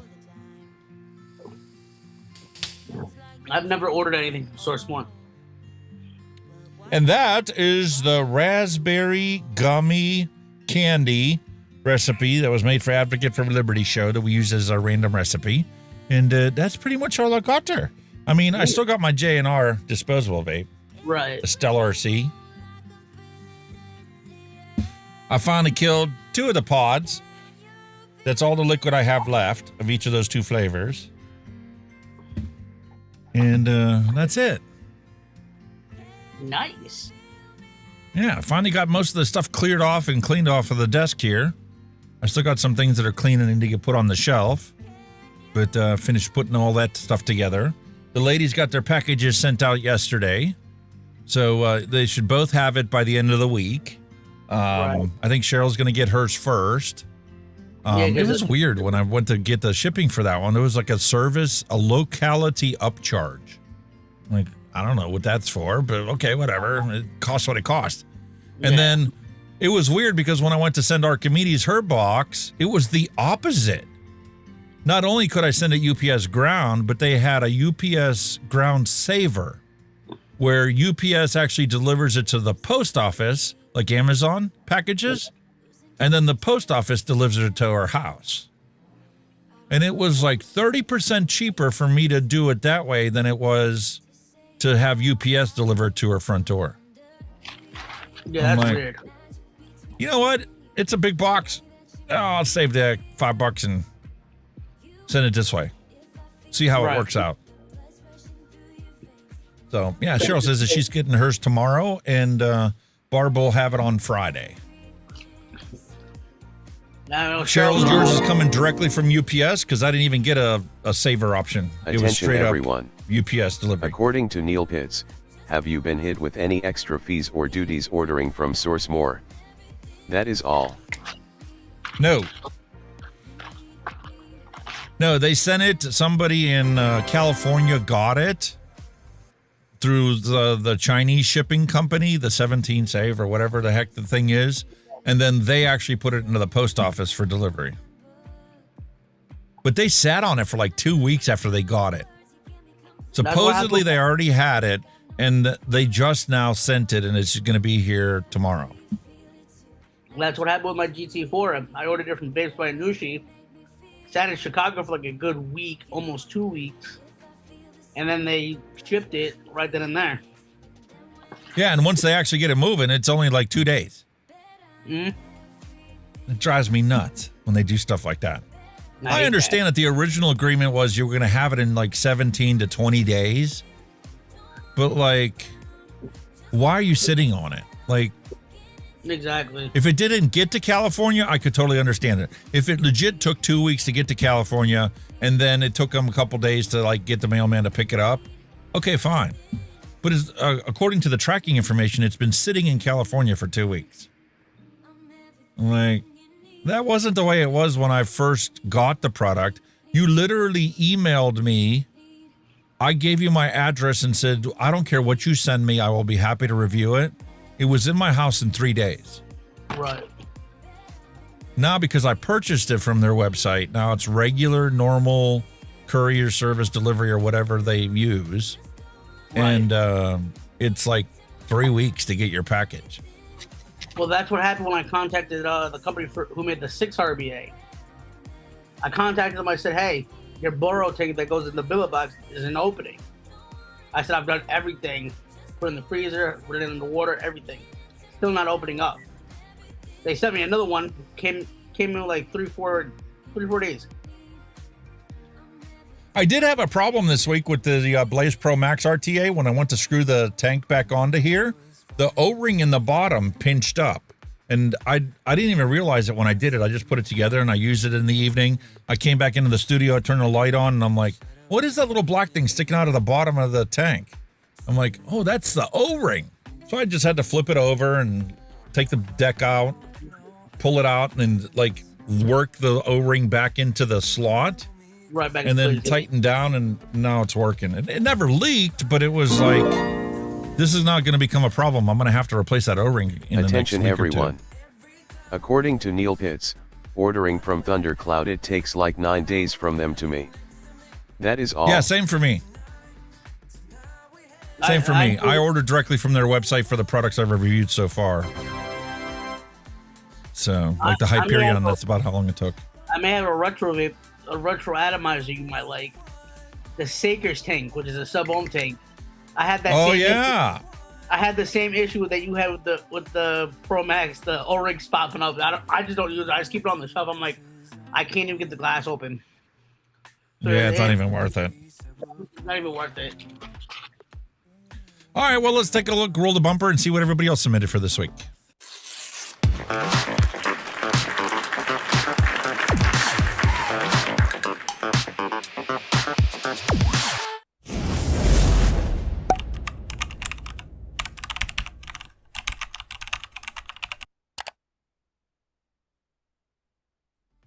All right, our first picture for today comes from Cheryl Demers, using vertical coils. She wicked that with vertical coils going up and down instead of horizontal. Yeah, that kind of gives me headaches, just seeing it like that. There they are. Yeah. It's a dripper, so I mean, I don't know what the chuff cap or the top cap looks like and what the airflow looks like in there, but that might actually give you a better vape than if it was horizontal. Yeah.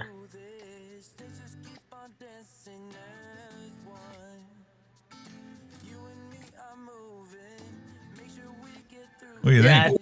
I think I'm a little OCD because with the legs are bent like that, I'm having OCD itches right now just seeing that. Sorry, Cheryl, no offense. She did the same thing there. Ugh. It looks like a vertical coil setup as well.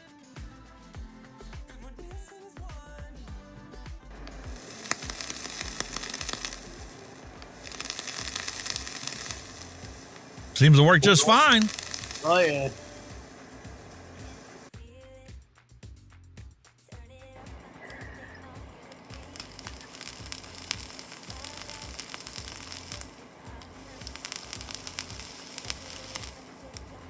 Still working perfectly fine. I do have a question, though. How are you getting airflow to the coil if you've got your wicking on the outside? Yeah, that's what I want to know. Is it forcing it to go down in through the middle? Is it hitting this and then going down and then coming back up the top through the center of the coils? Some very nice sizzle, though.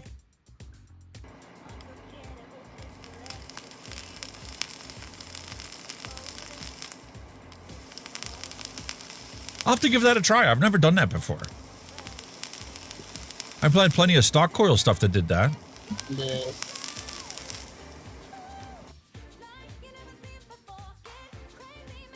Darren D did this. Anybody got this out there? Has anybody ever tried the Vandy Vape Gemini? I know somebody who did that and did the rebuildable, and he put some nice crackling coils in the RBA. Is it good? He says it is. This is the first I've ever seen it, so I don't know anything about it. Yeah, I think Sourcemore Element should have that. But I'm not sure about the RBA section though. I don't even remember seeing this at Sourcemore, to be honest with you. Yeah, I think Element should have it. I'm sure they would. They usually carry just about everything you can get your hands on. And Robert Lawyer has his lovely stuff. I'm going to bring up Discord because he actually wrote up a big description of all the different flavors and stuff that he's using. And it looks like somebody else dropped something onto the Discord. Oh, Cheryl dropped some. No. Yeah, she'll drop one more. Looks like he's got some pumpkin spice, chocolate, toffee. Oh, no, chocolate frosted toffee. No. I can't read the. I know one's butter toffee, the other one's caramel. I just can't read that third Wonder Flavors bottle. And the other one's cookies and cream. Sounds good. Cheryl got some vape mail. Let's save this picture. Oh, it looks so beautiful. That vape mail that she got.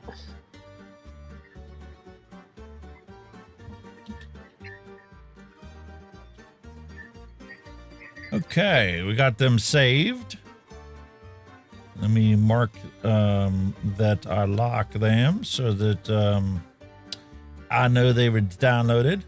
Okay, so here we go. Robert Lawyer's description. He has a beautiful setup. He's got, he said, Dear Alex, this week the flavors are from left to right. Cookies and cream by Flavor West. My own mix of chocolate frosting by Wonder Flavors. Butter toffee by Flavor West. And caramel by Wonder Flavors.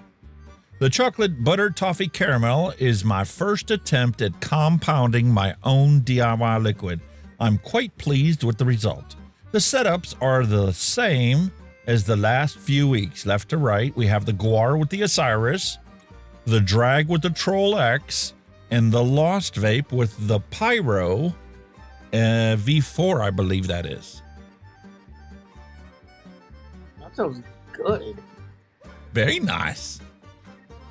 And I really like how Robert's doing his DIY mixing. He's literally doing a one flavor, like a one shot of the things when he gets it. That gets him to know what the flavors taste like. He's mixed it up in his own, setup. And I'm sure he can adjust the percentages, like if he uses 5% to start. If it's not flavorful enough, he can bump it up to 7 or 9 or 10 or whatever he wants. And then later on, when you get more confident with it, then you start combining multiple flavors like the caramel, chocolate frosting, and butter toffee flavors to come up with your own concoction where you're literally compounding your own liquids. That's the first time I've anybody heard it spoken like that, but that's technically what you're doing. Oh, yeah. You're like a compounding pharmacy, putting together multiple things to come up with something new. Really like it. Thank you for the wonderful picture and description. How you like this? Sean Sherwood uploaded this to the Discord. You want a Rob Zombie vape mod with the blaze on top? Ooh. That is nice.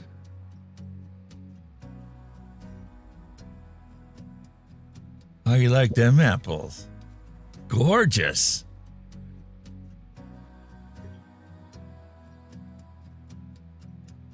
Wonderful graphics.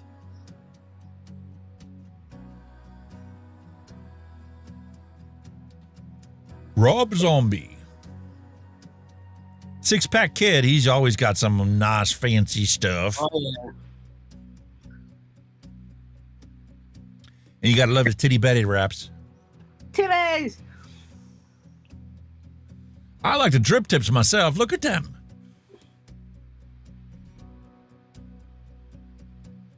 That's got some comfortable mouthfeel there. Oh, yeah, for sure. Very, very nice. Thanks, Six-Pack Kid. William Dobson. We got some treats from William today. How about an Aliens box mod? Ooh. Do you watch the Aliens movie? Yes. I haven't seen it yet. If you want to be honest. I have not seen it. There you go. Why do we have a squonk bottle? Is that a squonk mod? No. I think that looks like a regulated mod.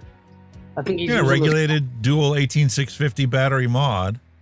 I think he's using the squonk bottle to kind of drip into the RDA. To show you how small the mod is. Yeah. That makes sense. I like that simplistic design with the aluminum trim. G-Class V2. Very nice. I might have to get my hands on one of them. There you go, Cheryl. Here's her new toy.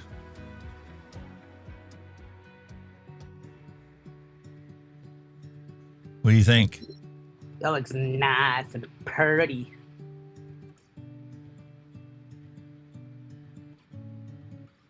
There she is. How about the little trim ring? How many mods do you have that have like a trim ring to it? I don't know any.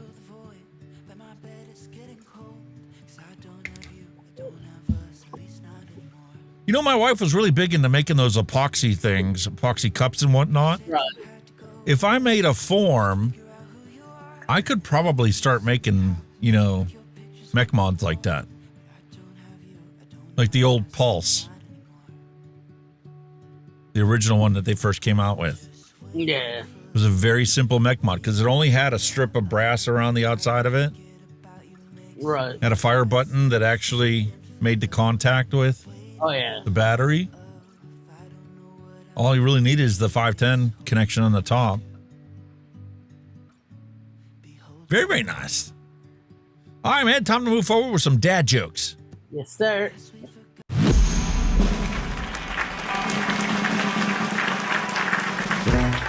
No more despair.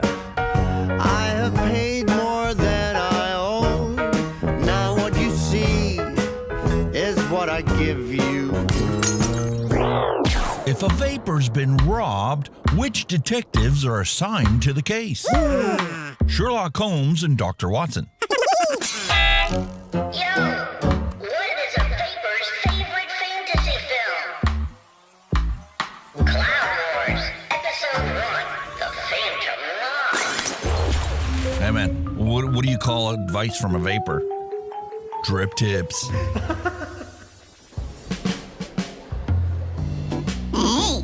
is that a mechanical mod in your pocket? Or are you just happy to see me? Hey, don't throw your mod at people, or else it's battery.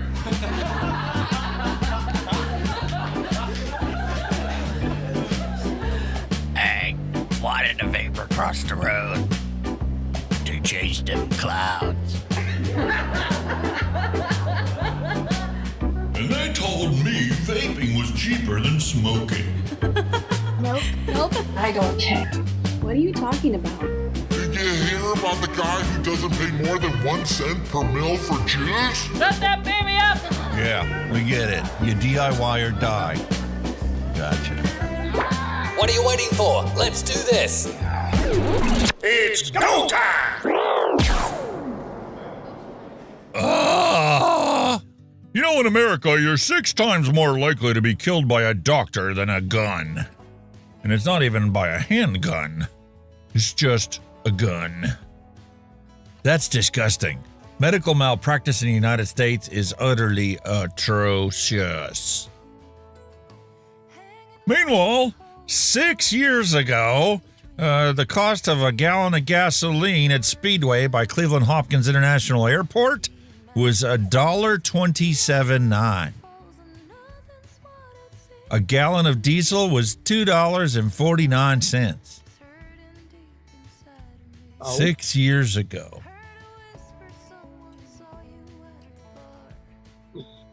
I have been and always shall be your friend. Rest in peace, Leonard Nimoy. Live long and prosper. Nice. I think I'll just pass on ice cream today.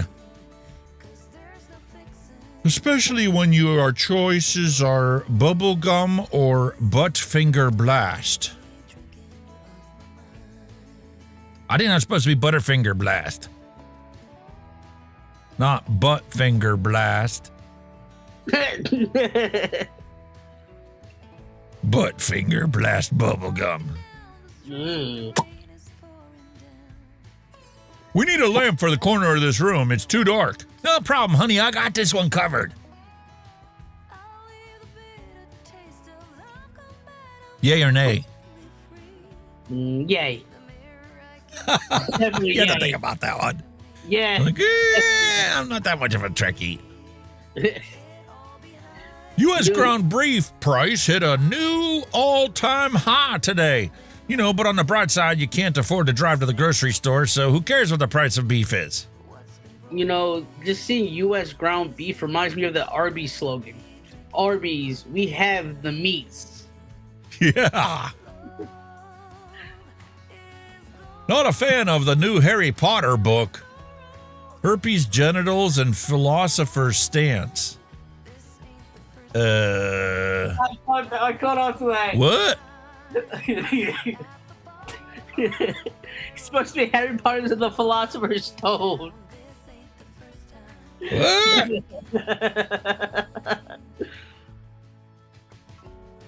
Do a little dab, smoke a little nug, get high tonight.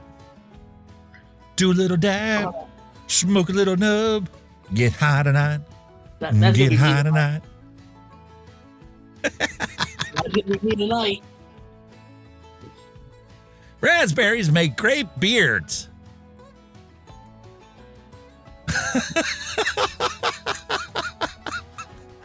That just made my brain hurt.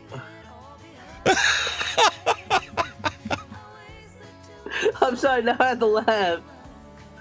Oh, Lord. My head. I tried baking a skull cake, but instead I ended up with a pharaoh from 1500 BC.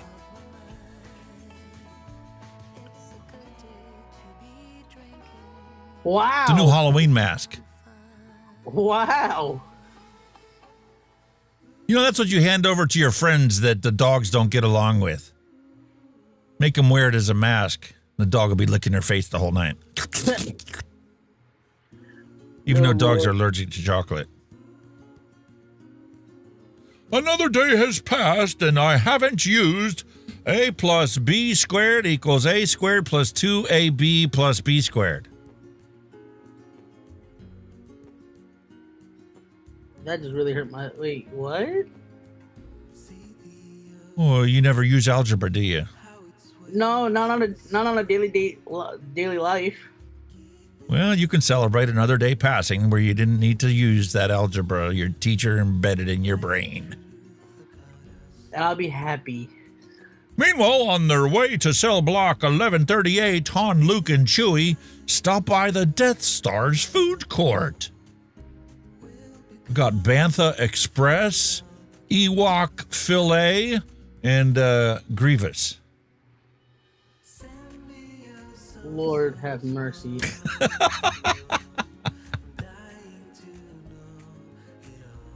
A can of Coke. A can of Coke. Good luck. Looks like you need one of those old-fashioned can openers to open it. Whoops. The last time I was someone's top was when I was donating blood. Well, I come to find out while I was a junior in high school, I'm O positive for blood. Oh, that's cool. My wiener isn't 12 inches, but it smells like a foot. Wow, wow. Wow, caught me by surprise. Holy shit. That caught me by surprise. It's like the produce guy knows me. How to tell if cauliflower is ripe. Number 1, who cares? Number 2, it's cauliflower. Number 3, you're not going to eat it anyway. Number 4, just keep on walking. Keep on moving. These are not the cauliflower you're looking for. Attention everyone.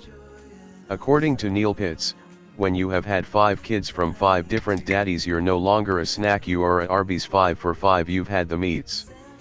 That is all. Wow. Wow. What the fuck?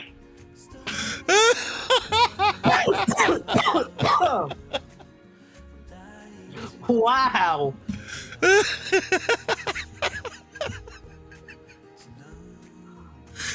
Check that off the bucket list. Laugh so hard you cry. That's just the sound to keep my vape down so I don't choke. And then we have number 5 from the produce guy, directed towards Dylan. The cookies are in aisle 14, dude. Thank you. I'm gonna go get a pack of Oreos now. Hey man, I really want to go work for this company, Sex Bacon Company. Oh. Sausages, cooked meats, pork, beef, and lamb. Well, I'm gonna need a partner with me. Brian, you want to go?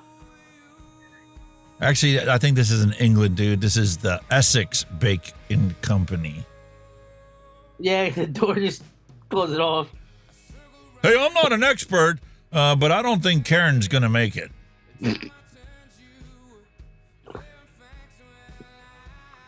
I mean, I like where their head's at, but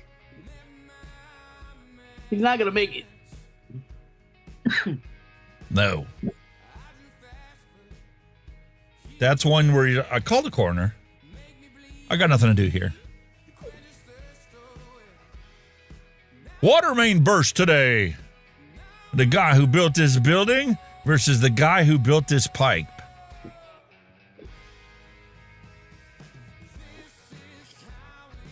I mean, I kind of have an idea of what it looks like. Holy moly. Yay or nay, dude? Alien Easter collection. Yes. Definitely yes. Chest burster surprise eggs. Definitely yes. Milk chocolate with creamy, creepy filling. Definitely Hatches yes. Easter morning, automatically.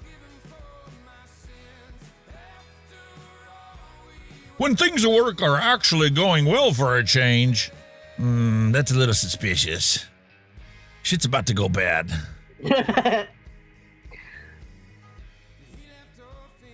And this is why Buffy was never invited to Sesame Street ever again. The funny thing is, I've never seen Buffy the Vampire Slayer, but I understand the reference. Oh, I thought you were going to say you'd never seen Sesame Street and the Count. Oh, no, I've seen it. I've seen it. 1, 2, 3. The Oval Office Resolute desk was crafted from the salvage timbers of HMS Resolute, the British Arctic ship recovered by Americans and returned to Britain, after which Queen Victoria gifted the desk to the United States. Knowledge for your life. It was much more fun being 20 in the 70s than being 70 in the 20s. And I still understood every single reference, which is perfect. Yup. And we're not even boomers. When you and your team are watching another team's drama unfold. What's going on over there, dude? What's that? Somebody's getting fucked up over there. What happened? They're having an orgy over there? Oh, nice. Hey, man, this ain't Fagan's show. You can't be talking like that. Sorry. That's my fault. I just messing with you, dude. Careful messing with old people. You know, the older we get, the less life in prison is actually any kind of a deterrent. That's true. I have never in my entire life seen that picture of John Wayne. I thought that was Mel Gibson a little bit. That's John Wayne. And I would really suspect that this picture is AI, because he looks an awful lot skinnier than I've ever seen any pictures of him look before. No, yeah.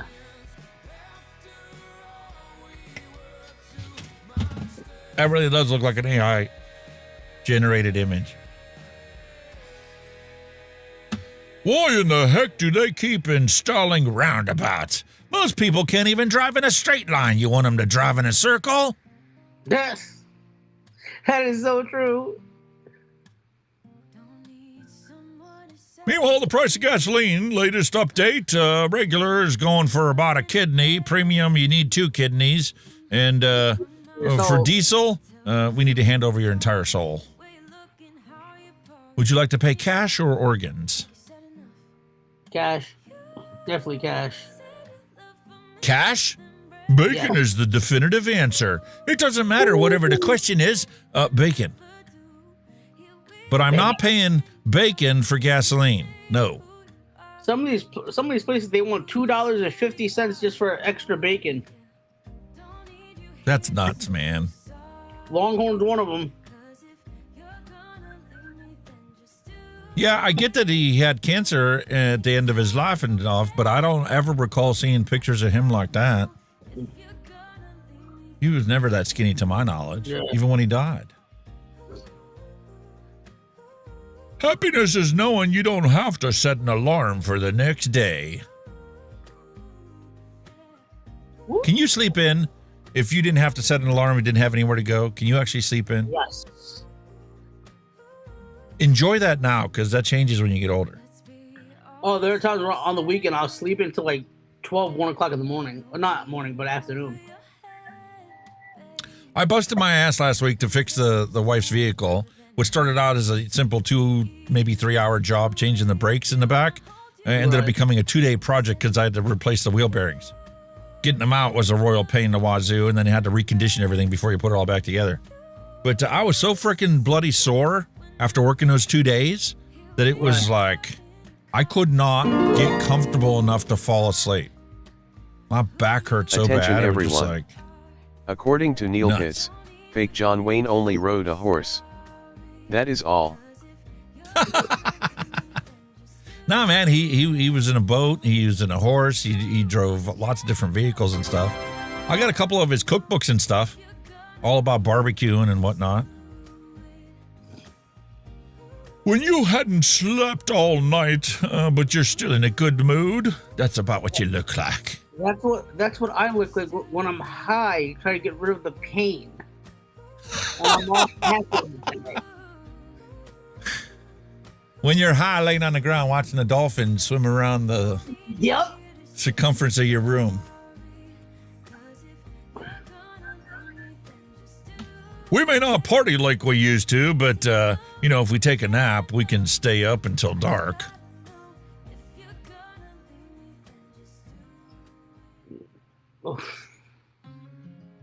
You really don't know how good you have it now. While you're still young, enjoy it.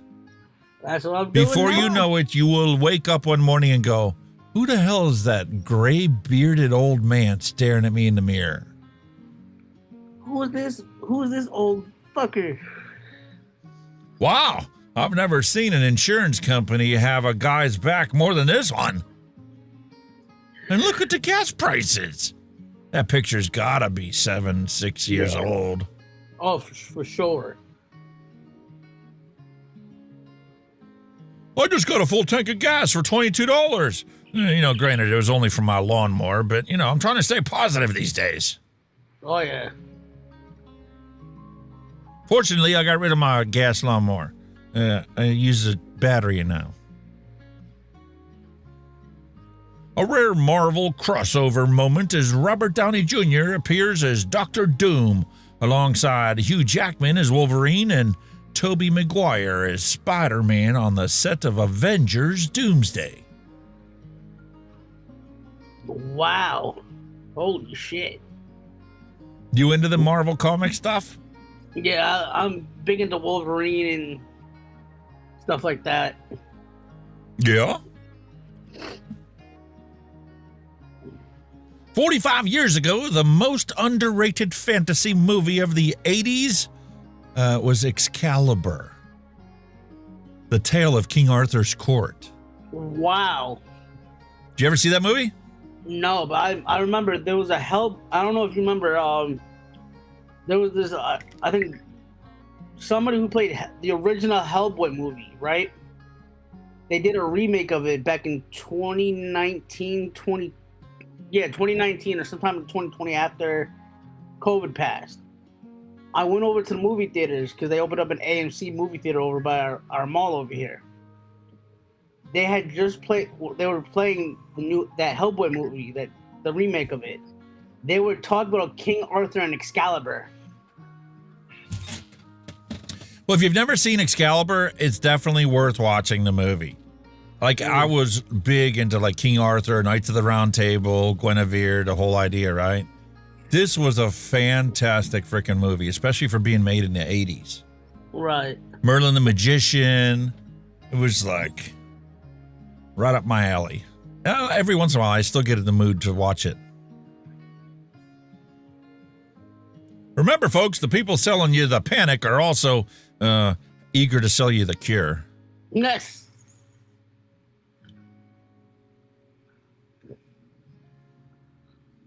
Not just Big Pharma we're talking about. Big Tobacco, same situation. You got addicted to cigarette smoking? Oh, man, we got some vapes for you. You can use that to quit smoking.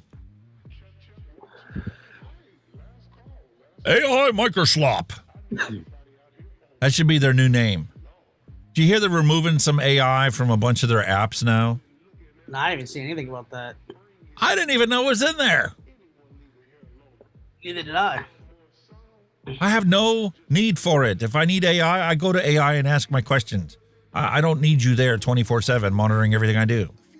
I know you're already doing that on the computer anyway. Could you at least be stealth about it so I don't know? Because when you're stealth about it and I don't know about it, then you don't mess with my programs. But you're literally having to insert AI into every single piece of software on the computer. Drives me nuts. AI microslop. Meanwhile, parenting in the 70s and 80s. That shit exactly what it looked like. Damn. Meanwhile, you want to talk about how vaping is not safe? We need to ban apples, folks. We need to ban apples. Don't you know? Apple seeds contain cyanide, a highly toxic chemical compound, and eating and chewing just 200 apple seeds can make a person die in 1 minute. No shit. 100% legit science. You have to chew the actual apple seed. You can't just eat the apple seed. It won't kill you. You have to chew it to release the cyanide.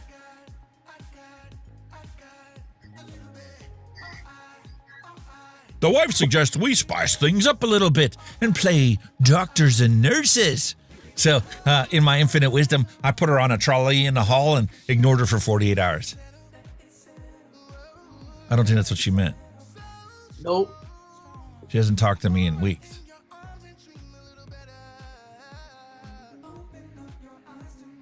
Me after putting a fitted sheet on my bed last week. I don't think I'm going to recover. When's the last time you had to put a fitted sheet on? I have no idea. Never? Probably never. Mom and Dad always did it? Yeah.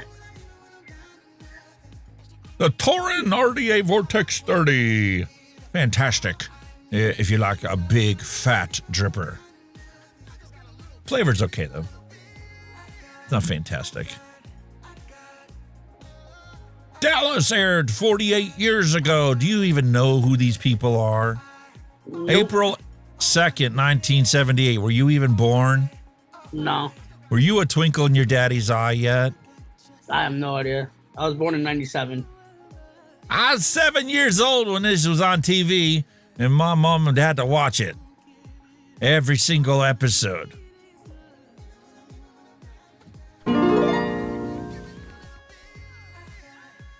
Attention everyone.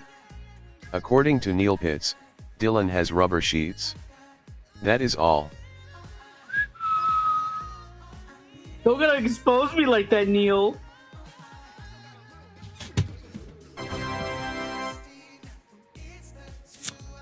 The Recoil R3, team single coil or team dual coil? What do you guys think? What do you think is better? Have you tried both? I never tried them at all. You wait for me to upload the video? Yeah, just to see your thoughts. But even though I've seen everybody else upload their thoughts on it, I'm more so team single coil. GT4 single coil, Wick Alpha single coil, the Tita's team single coil, my Sturdy's single coil. I'm just a single coil type of guy. That's just me. Where in the world would I get 200 apple seeds, and why in the world would I want 200 apple seeds in the first place?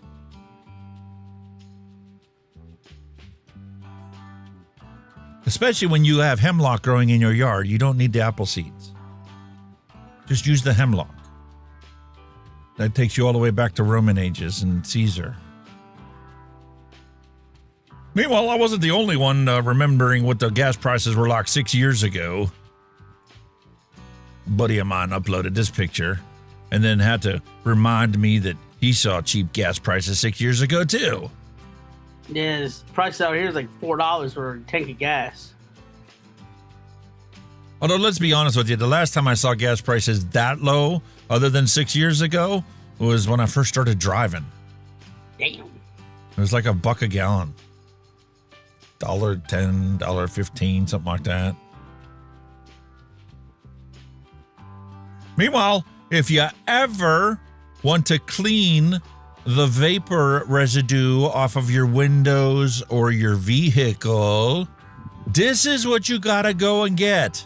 So if you're in the hardware store and you see it at that price, pick it up now. Buy as many as you can. because this stuff is the best glass cleaner in the freaking world. Sprayway glass cleaner. It does an amazing job getting rid of the buildup you get from your vape in your vehicle, on your windows. Good stuff. Never seen that. And if you haven't seen it on sale, you can go in any auto parts store like AutoZone and Advance. They sell this same glass cleaner there. Or you can go into Walmart and pick up a can. They have it everywhere. Really good stuff. I think that company also makes like a juice or something like that. I seen a juice company use that same Sprayway logo before. Juice company? Yeah. Oh, really? I've never seen that. Meanwhile, if you wanted to see pictures of me as a little youngin' going to a Hungarian Scouts, yeah, that's exactly what the buses used to look like.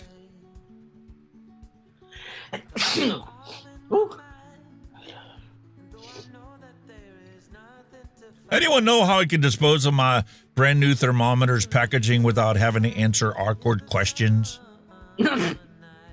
I see why you would think it would be awkward.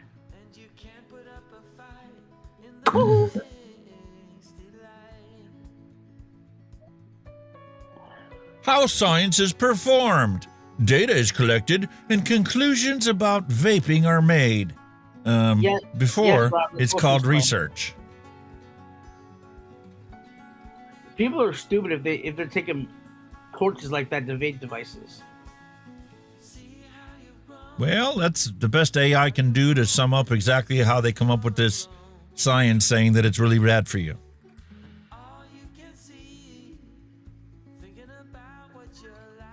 How many of y'all have ever had one? You probably don't even know what the hell this is. Nah, no How many of you out there in the audience watching this show have one of these or had one of these? Attention everyone. According to Neil Pitts, Alex, have you ever went back to Hungary to visit?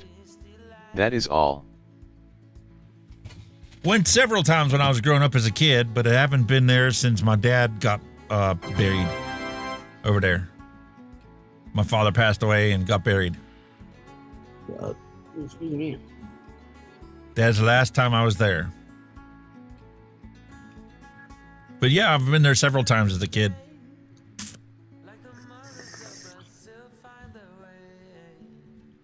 It wouldn't surprise any of us if they did use a blowtorch on that vaping device. No, it wouldn't be a surprise at all. And Mallory, sorry. Am I the only person today that has had one of these things? The missing link? I never. This was my Christmas present in 1978. I'm too young for that. It looks kind of like a Rubik's Cube a little bit. Looks kind of like it, yeah. Except it was just simple chain link. It was 4x4 all the way around. Mallory had one. And Mallory, sorry, but I don't know if you missed it, but I had more French fries because my father gave me the rest of his. But yeah, this is really cool. It was very simple and fun for an 7 or 8 year old. Cheryl had one. Like I said, I've never seen that a day in my life. I guess it's because I'm too young to know what that is. See, we never had fidget spinners when we were growing up. This is the kind of stuff that we had.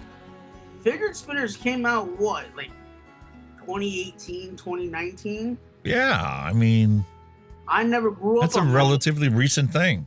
I never grew up on that. I grew up on all the old school, kids things. I grew up more so like around the Rubik's Cube era. And Cheryl's right. These things came out in multiple sizes and shapes and stuff. You not only had Rubik's Cube, but you also had a pyramid one. You had that was legit like a pyramid. You had another one that was like in dodecahedron or something. It was like an octagonal shaped one that you would twist and turn them all. But this is the only one I could consistently like fiddle fart around with and solve consistently. I ended up buying a book on how to solve Rubik's Cube, which was actually invented by a Hungarian. One of my best friends is able to, if you mess up a Rubik's Cube to really good. I have a friend that complete it instantly. Attention Yeah, because everyone. there's a little routine that you According can do, to and you just Neopets, continue to repeat Alex, it, and it did eventually you have solves. a Simon memory game machine? That is all. Yes. Simon Says. Yes. I grew up on that too. Simon Says. What game made you rage the hardest? For me, it was Wolfenstein. Since I'm a big Xbox, PlayStation, Nintendo person, I would have to say Call of Duty, if not the Resident Evil game line. Those are the only games that make me raid to the point where like, oh nope, get the game console away from me. I don't want to touch it, see it, nothing. Doom. Damn. I don't think I've played Doom ever. I've never played it. I know what the game is, but I've never personally played it. Wolfenstein 3D was the one for me because it was like, you know, when you got to the end, that monster on the end, it was just like that Nazi guy on the end was like the hardest thing ever. Oh yeah.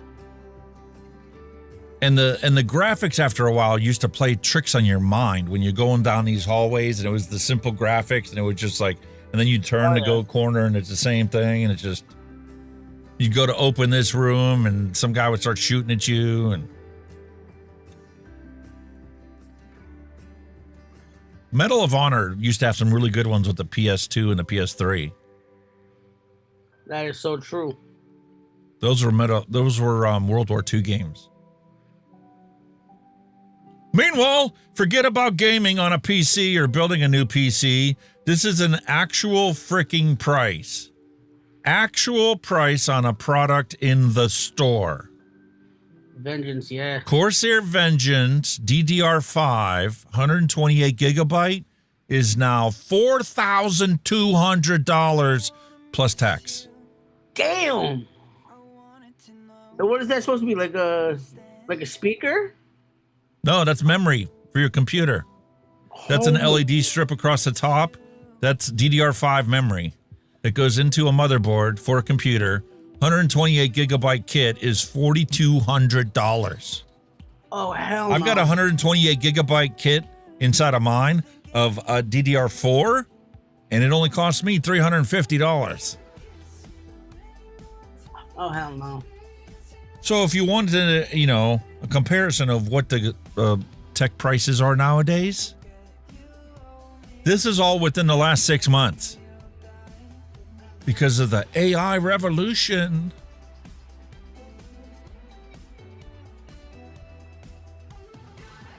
Meanwhile, if the government had a sandwich making program, this is what our sandwiches would look like. Yes. That has to take a lot of skill to do something like that.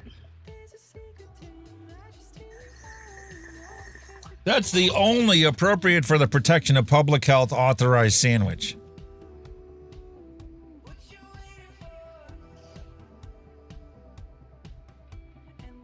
Okay, a movie that you've seen at least 10 times, but you'd be glad to watch it again without getting bored. What is it?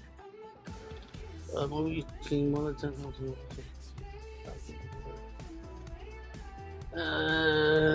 What movie?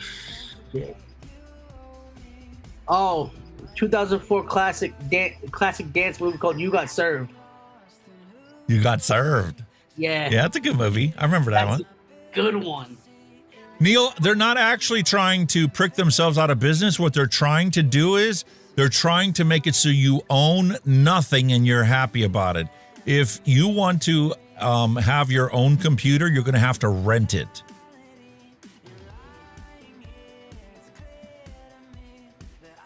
So we got Die Hard, Good Will Hunting, Advocate for Boobies says Top Gun Maverick. I forgot. Nick, didn't you tell me you seen that recently? The last time we spoke, a couple of times before that we spoke, when you told me you were going to the movies. All right, Dylan, which one do you like better, Top Gun Maverick or the original Top Gun? I've never seen Top Gun Maverick, but I like the original Top Gun. It's on Amazon. Maverick. There was a 2018 version of the Predator movie, not Predator. Yeah, Predator, where the alien person takes off the mask and everything. I like that. That's another good For one. For me, the best one for this particular situation that you've seen more than 10 times, but you'd be happy to watch it again without getting bored. Grumpy Old Men. Oh, I know another one that I'd like to watch again. Jeepers Creepers. Ooh. There's 3 versions of them, but the last one, which is Reborn, I refuse to see it. But I like the first 2 better than the last. So I'll rewatch those without getting bored. Advocate for Booby says that he likes both Top Gun and Top Gun Maverick, but he picked Top Gun Maverick because it's got better graphics. Yeah. That's true. For sure.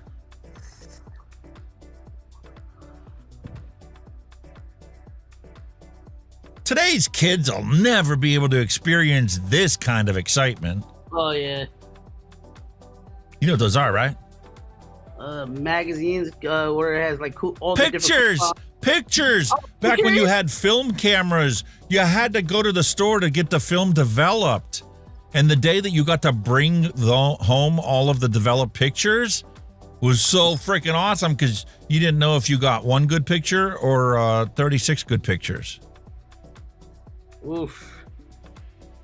It's not like today's day and age. Terminator 2 for sure is the best movie. Star Trek 2. The Wrath of Khan. Everybody loved The Wrath of Khan. It wasn't my favorite. Yeah.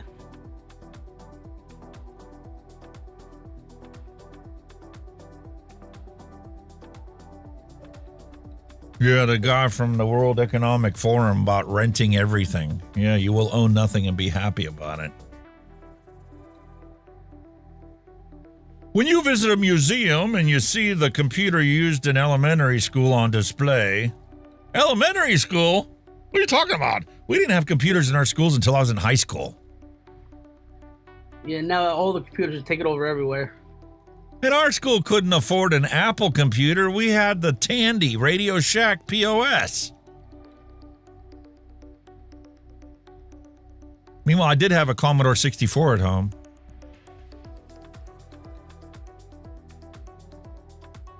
How many of y'all remember these puffy stickers? I remember those. Remember scratch and sniff stickers? Yes. Was that a big thing when you were in school? I wouldn't say yes, it was, but let's just say I remember them. All those puffy stickers they had in the schools, they were just annoying. I would always try to tear them off all my stuff. Do you have a Trapper Keeper? Nope. You didn't have any of that fancy schmancy schoolwear stuff? Name an 80s movie you can watch more than 5 times and never get tired of. And it can't be the same as the last one you said. I don't know any 80s movies. That's just me being honest.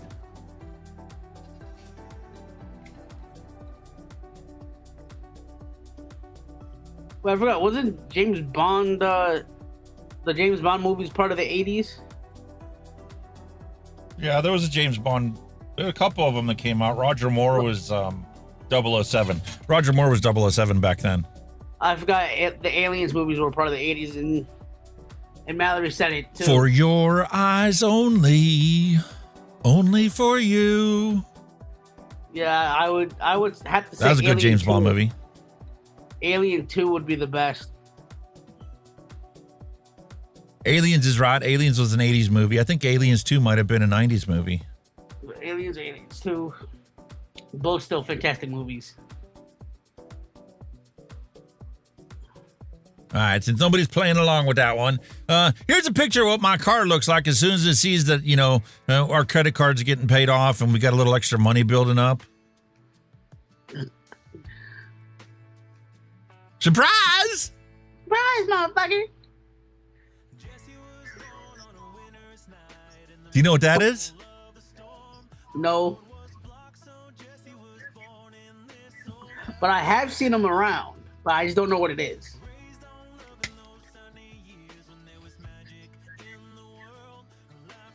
That's going back in my history. That was a paramedic response truck from our local hospital. That's what I used to drive in 4 counties. We covered 4 counties. We're literally on the far northern end of Allegheny County. The Pittsburgh International Airport is on the southern end of Allegheny County. We were on the response call out for any incident at the airport. Holy good Lord.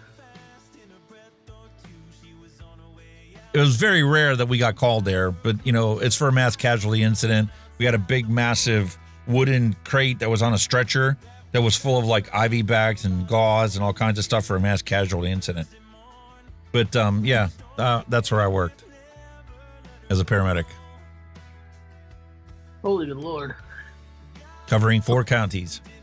And that'd be the vehicle that we used to respond to all of our calls. I think New Jersey had some cars like that. This is just basically a pickup truck chassis with a custom box on the back. There's 3 compartments on this side, 3 compartments on the other side. There's a cover over the top here. And on top, we've got a Stokes basket, which is that metal frame basket you can carry people out in and stuff. And inside of there, we had things like a scoop stretcher, which is basically like a clamshell that you can unclip on the ends and then literally scoop somebody up to pick them up and put them on the stretcher. And then the side cupboards were, you know, like mass trousers and like splints and stuff. If somebody had a hip fracture, we had a special splint for that. Right. And then literally, you know, inside the first cupboard on the driver's side was, you know, our drug box, and we had our trauma bag that we carried in everywhere to every single call. And then the top shelf was a heart monitor.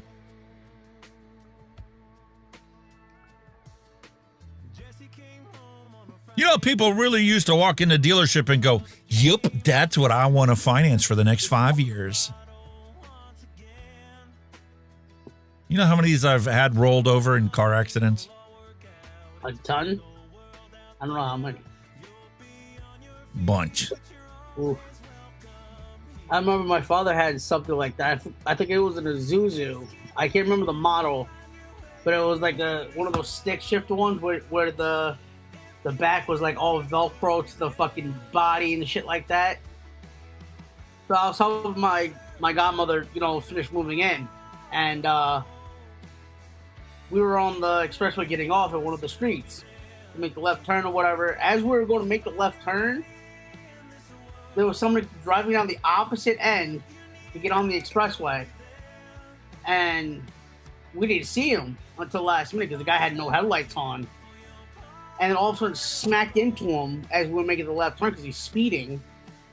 And I went forward. I'm looking at my seatbelt on. And I went forward, head's almost smacking off the windshield, off the dash, or going through the window. Seatbelt locked. I felt my shoulder pop once. As soon as my back hit the seat, popped again. I'm like, oh, that ain't good. And, you break your collarbone or just dislocate your shoulder? I think I just dislocated my shoulder. Worst feeling ever. Yeah, I did. I dislocated my shoulder when I was in high school. We were playing touch football before band practice the one night. And, we got a little aggressive and, you know, it wasn't supposed to be tackle football, but I still fell and dislocated my shoulder. That sucked.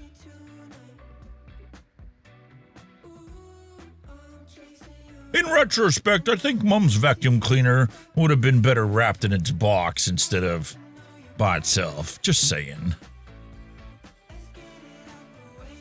Would you give that to your mother? No, but if my mother was still alive, no, I will not. No. I would have gotten the shit slapped out of me. She would have used my full government name. She's like, "Why did you give me a gigantic dildo for?" I was like, "Because you're a dickhead."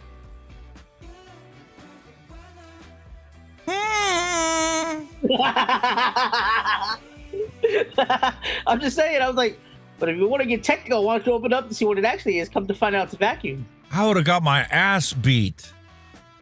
It would have been an episode of The Honeymooners. To the moon! That's where my ass would have been. pound right in the kisser. Yeah. You know, in controlled clinical trials, those who vaped and continued to smoke had reduced their smoking by 60 to 80%. That means that if they were smoking 25 cigarettes a day, that would take them down to just 5 cigarettes a day.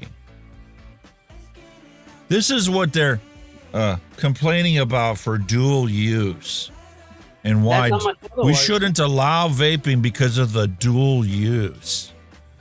Forget about the fact that they're literally not smoking a full pack of smokes.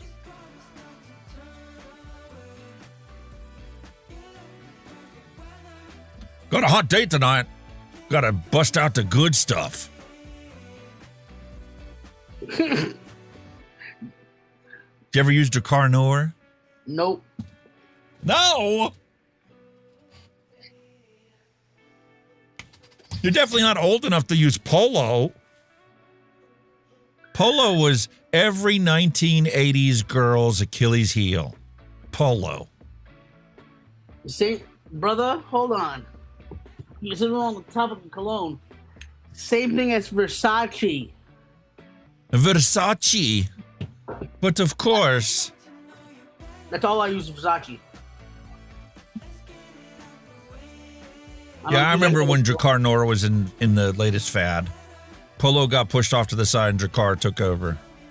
Yeah, now you got all the name brands like Gucci, Versace, Ferragamo, things like that. You probably don't even recognize this movie. Meanwhile, for those of us in Gen X, but as you see, it's a beautiful day. The Strait of Hormuz is open and people are having a wonderful time.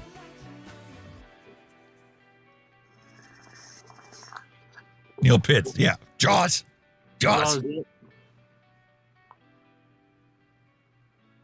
Let's take a moment of silence, folks, for those no longer with us. The ever-disappearing 10 mil socket. It's funny. It'll always be in the case, but the minute you take it out and put it someplace where you need it, and you turn around and look back, never there. Well, I was working on the wife's vehicle. I have my beautiful, impact sockets in a beautiful case, and the thing fell on the floor. I'm like, all right, let's pick all these up. I picked it all up. I'm like, I'm missing 3 of them. Where's the 8, the 9, and the 10? Where did they go? That's always the worst. I'm sorry. Where did it go? I still don't know where it's at. I'm sorry for laughing, but that's always the worst when you're missing sockets.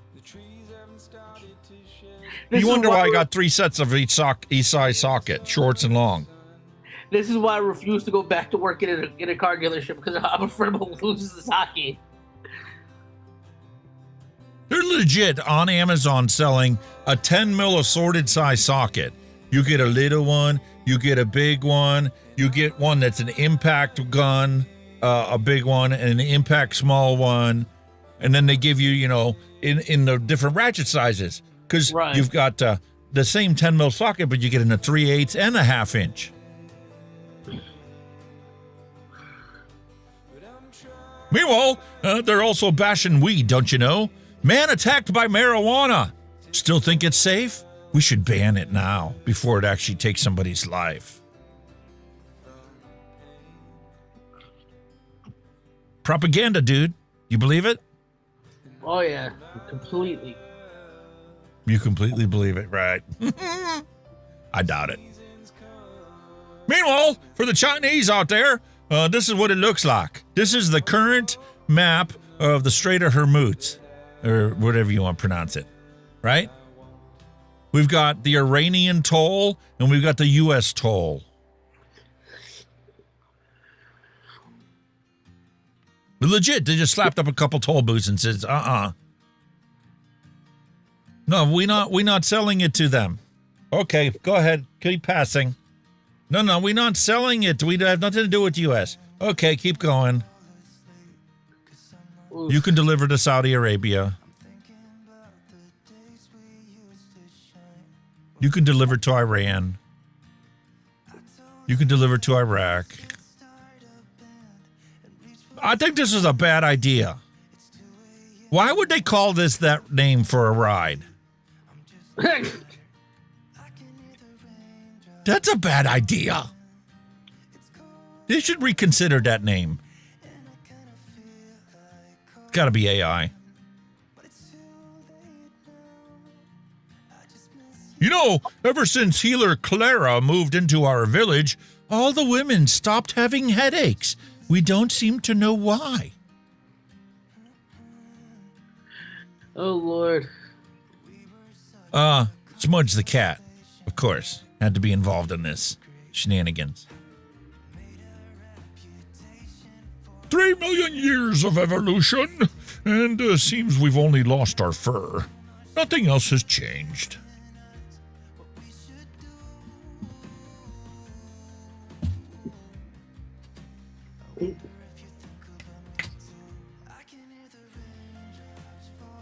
No? Yes? Nope. Don't know? The guy had no biceps. Absolutely no pecs, nothing. Yet she loved him anyway. You know, back in the day, when the boomers were in their heyday, people really were much simpler in life.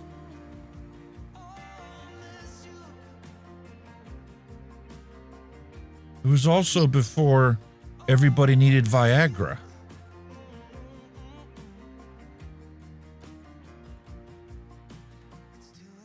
Whoa, okay. Nope. That's an unpleasant He just got it.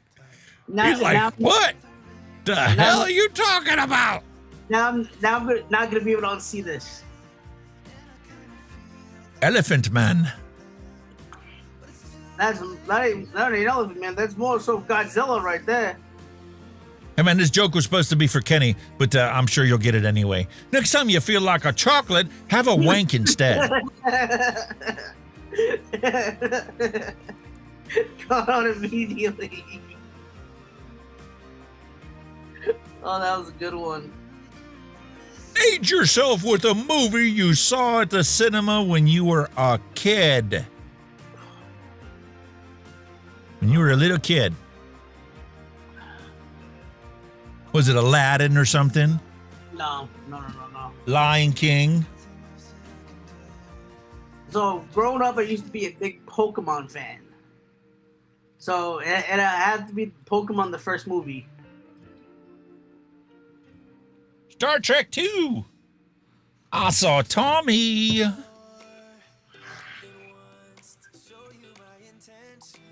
Grizzly Adams was the earliest movie I ever remember seeing. The Life and Times of Grizzly Adams ended up becoming a TV show with Gentle Ben, the bear. Ooh. That's going way back, brother.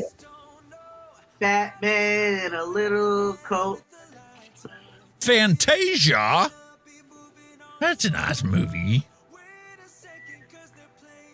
If Social Security You know, if is running- Social Security is running out, then why do politicians have better pensions than the American people paying into it?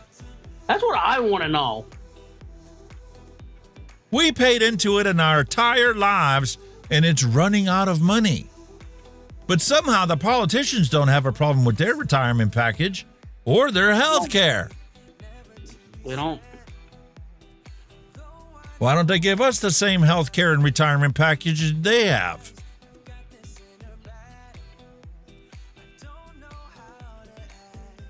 Queen Victoria, give my people plenty of beer, good beer and cheap beer, and you will have no revolution among them.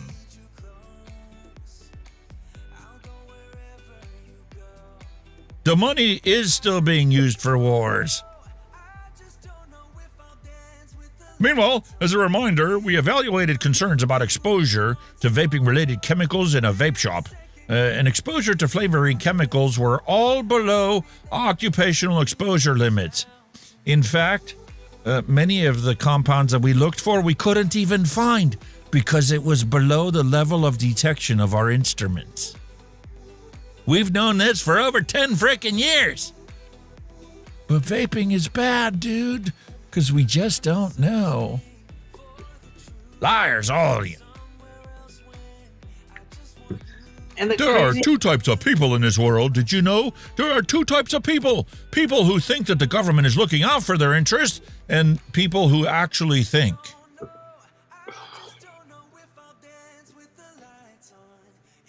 That's a fact, Jack. The air was cleaner than the air outside the shop. Of course it was.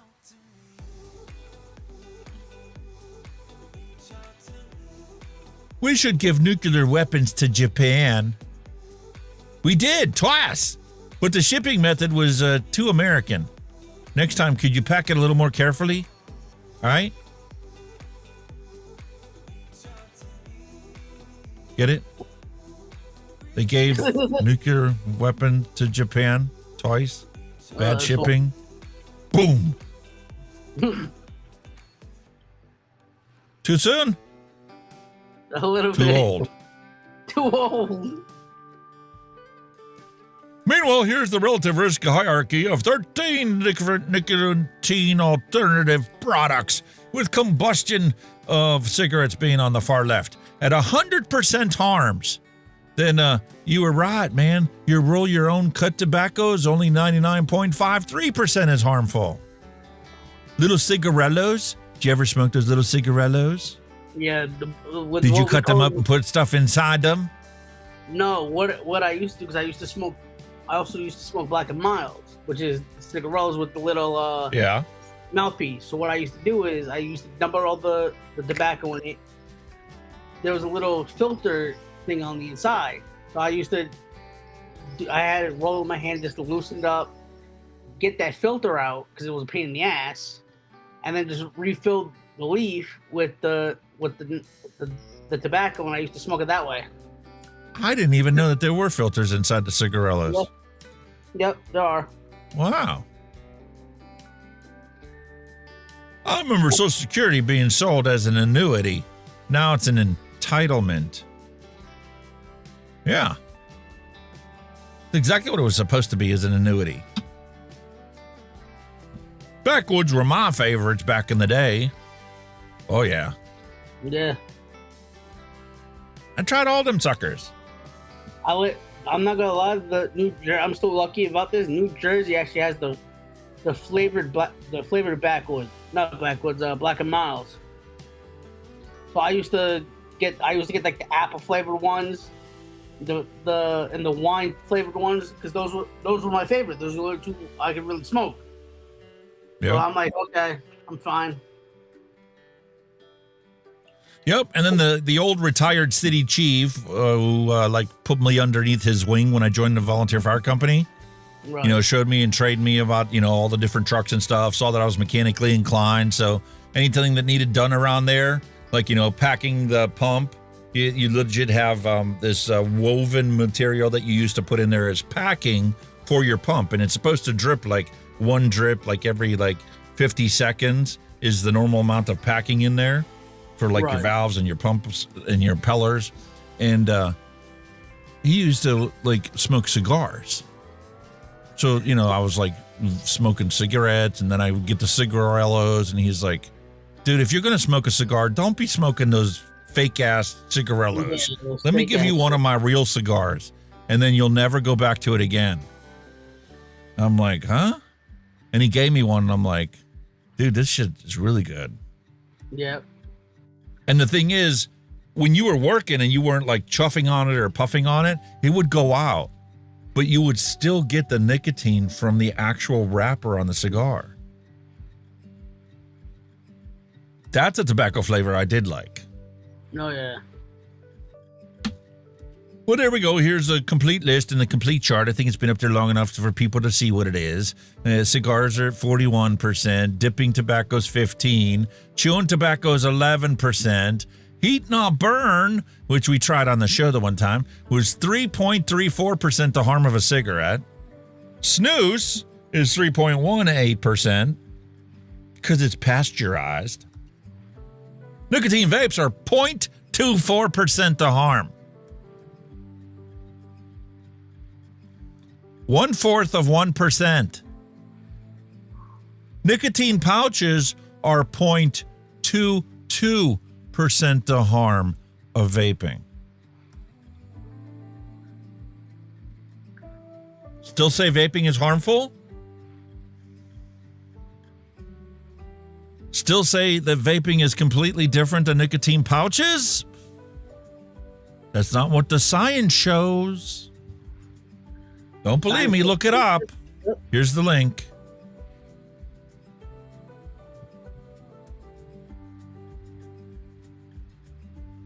Remember this day? Did you ever build your own computer, dude? No, I never did. Never built your own computer? Never had the fun of actually building your own? Nope. How about any of you out there in the audience? Have any of you guys built your own computer? Used to order from Tiger Direct? You could order a kit from Tiger Direct for like $300 or $500, depending on how much you wanted to spend on a new computer. And they sent you everything you needed to build your own computer. And it would be like $300 to $500 cheaper than if you were to buy that computer from somebody else already put together.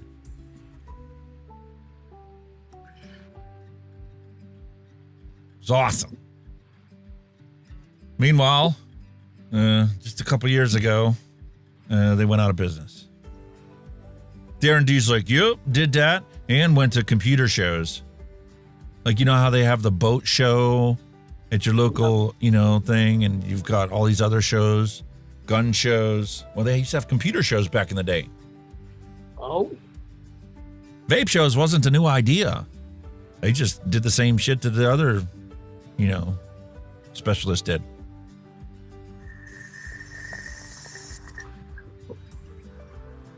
I never did understand this thing about computers, though. Keyboard not found. Press F1 to continue. Delete to enter setup. If you ain't got a keyboard, how are you going to push any buttons? I have no idea. What? Used to buy refurbished laptops cheap on Tiger Direct. Yeah. Banks were really good for that. They would get a brand new laptop, and after a year, they would turn them in. They would get a certain amount of money for it, and they'd buy a brand new model. Oh, yeah.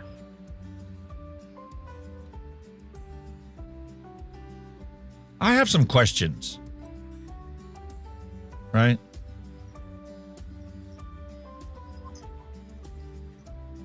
Packed in Vietnam, pistachios from USA. Sold at your local favorite club wholesaler. Kirkland Signature brand. That's not Sam's Club, that's the other one.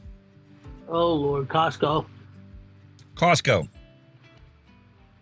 Costco brand pistachios grown in California, but packaged in Vietnam for sale in USA.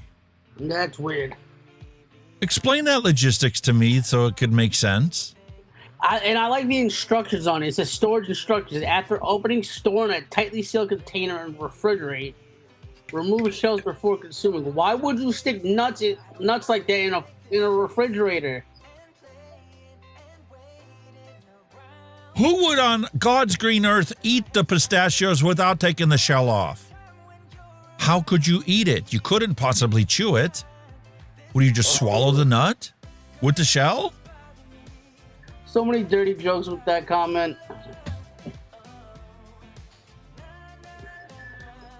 But I can't figure this out. But that's the stupidity right there. Why would you even say remove shells before consuming? What idiot would sit there and eat it with the shell on, and who the hell would refrigerate it? Okay, but why are we sending pistachios grown in the United States to Vietnam to package it for it to be sold in the United States? This isn't a unique thing to Kirkland Signature pistachios. I've seen the exact same packaging from Australia, where they have Australian grown meat that is shipped to an Asian country for packaging to be sold in Australia. I don't understand this.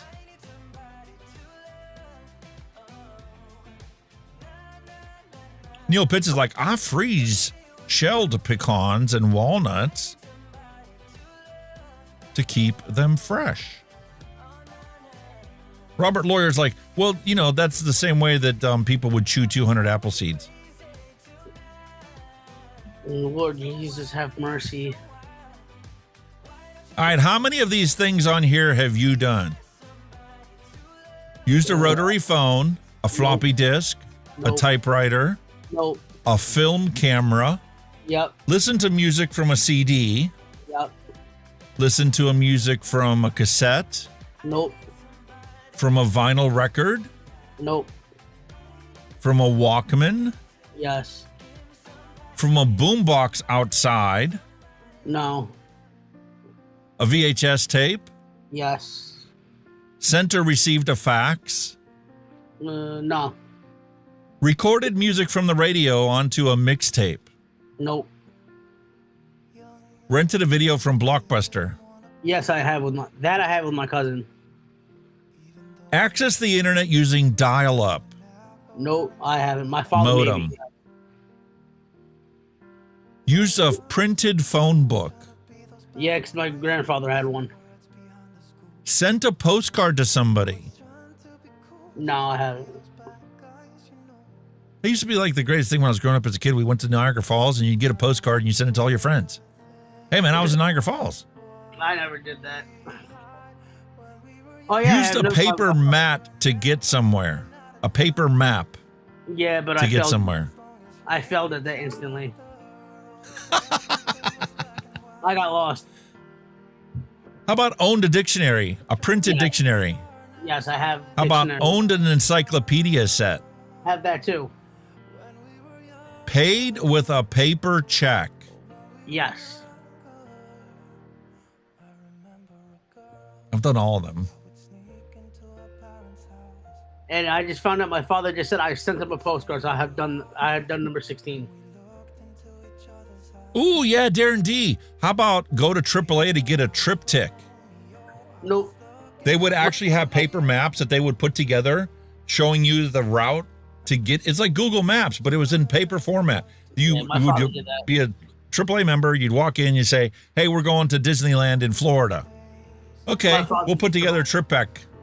And they legit pull all the maps together of your entire trip down there and your entire trip back. Yeah, I can guarantee if my father was watching this right now or sitting right next to me, he would have told you he's done every single one of those. Yeah. That's how old he is. He's 62 years old. Look how the world has changed. He just told me I suck.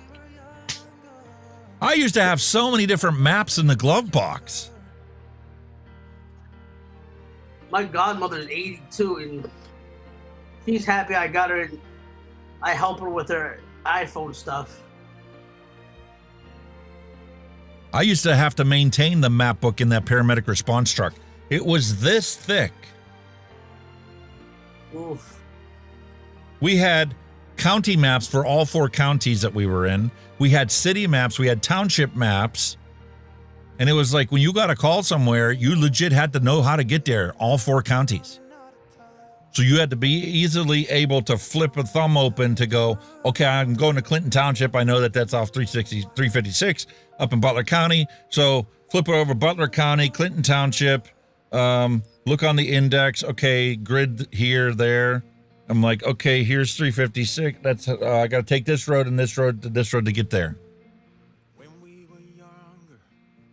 And you legit did that, it took 30, 40 seconds before you actually pulled out of the parking lot at the hospital. Oh, yeah. Now they just Google Map it. Florida woman claims she only drank at red lights and stop signs, never while driving. Oh, she's an idiot. She's an idiot. Oh, see, this woman's an idiot. A Florida woman is facing charges after using a kayak in a mall fountain while dressed as a pirate and shouting orders at the shoppers. That's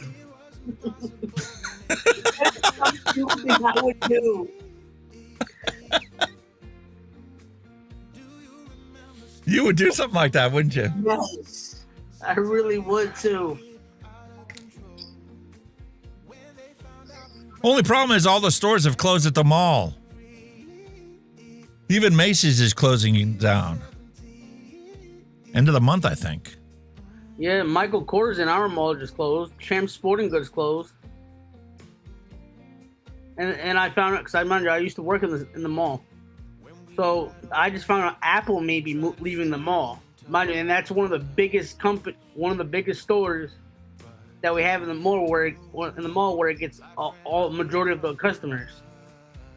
And that store's packed every single day except for Wednesdays. You know what the mall is now? The School of Nursing. Oh no. It's literally become the School of Nursing. Even Joann Fabric's closed. This bolt in my helicopter rotor is rusted out. Robinson wanted $1,590 for a new one. I was able to 3D print my own for pennies. Companies can't scam consumers anymore. Ooh.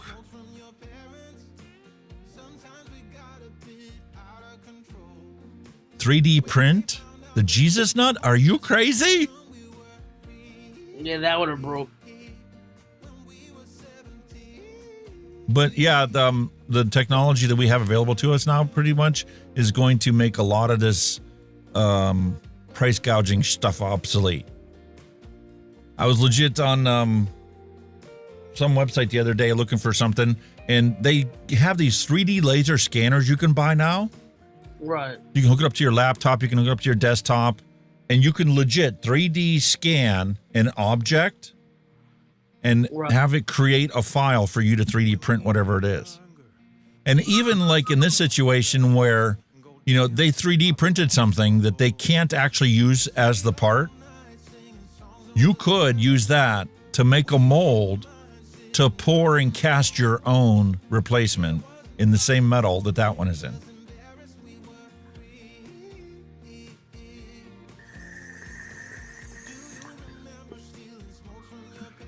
Can I name my child after a state in a map?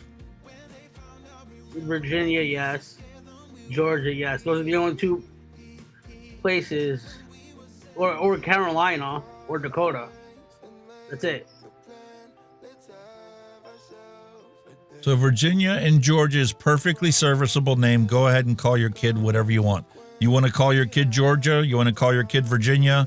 Have at it. How about North Dakota, South Dakota, North Carolina, or South Carolina? Carolina would be good. South Carolina. You can call them Attention, Dakota everyone. or Carolina. According to Neil Pitts, she was a pirate of the methamphetamine. That is all. I mean, even with West Virginia, that's still Virginia at the end of the day, so you can still call your daughter Virginia. Dakota is still North and South Dakota, so you can still call your child Dakota. You can call your kid Michigan or Tennessee. Nope. But only if they're going to be really cool people.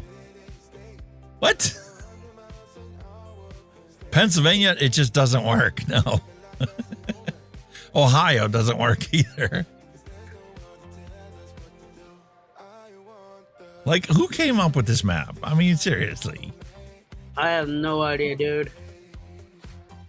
When I was a kid, I downloaded songs on this, from a radio to have my perfect mixtape. Nah.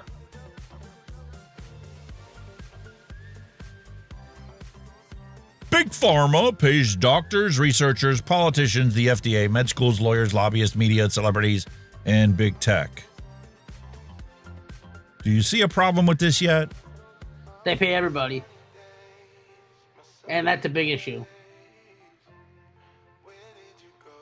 This stuff is replacing cigarettes. We can't let that happen.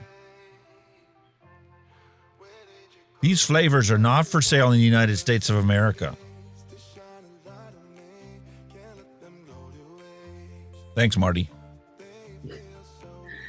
Once again, a reminder, it has been 0 days since the last Australian tobacconist firebombing. I like how Mallory says, why will I name my kid Ohio? They'll be traumatized for life.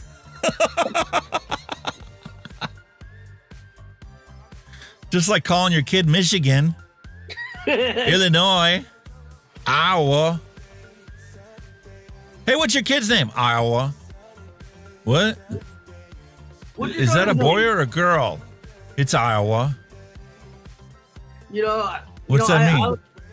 I jokingly was telling a friend this. They're like, yo, if you have a daughter, what would you name her? I said, pregnant.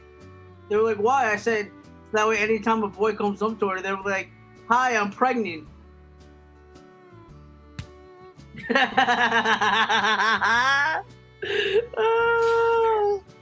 Oh my goodness, we're in trouble. What a foster clock. That's exactly what this is, a clusterfuck. Available on Temu for $4.28.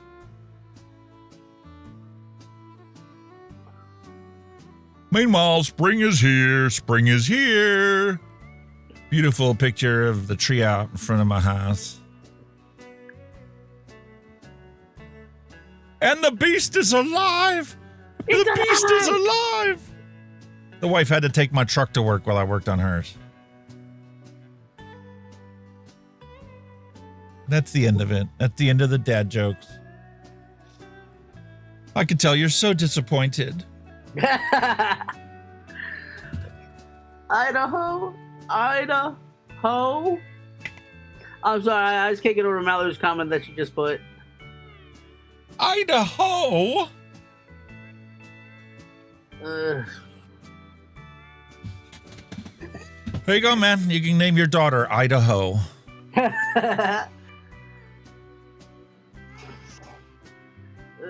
What's your daughter's name? Idaho. Yeah, I know what you are, but what's your daughter's name? Idaho.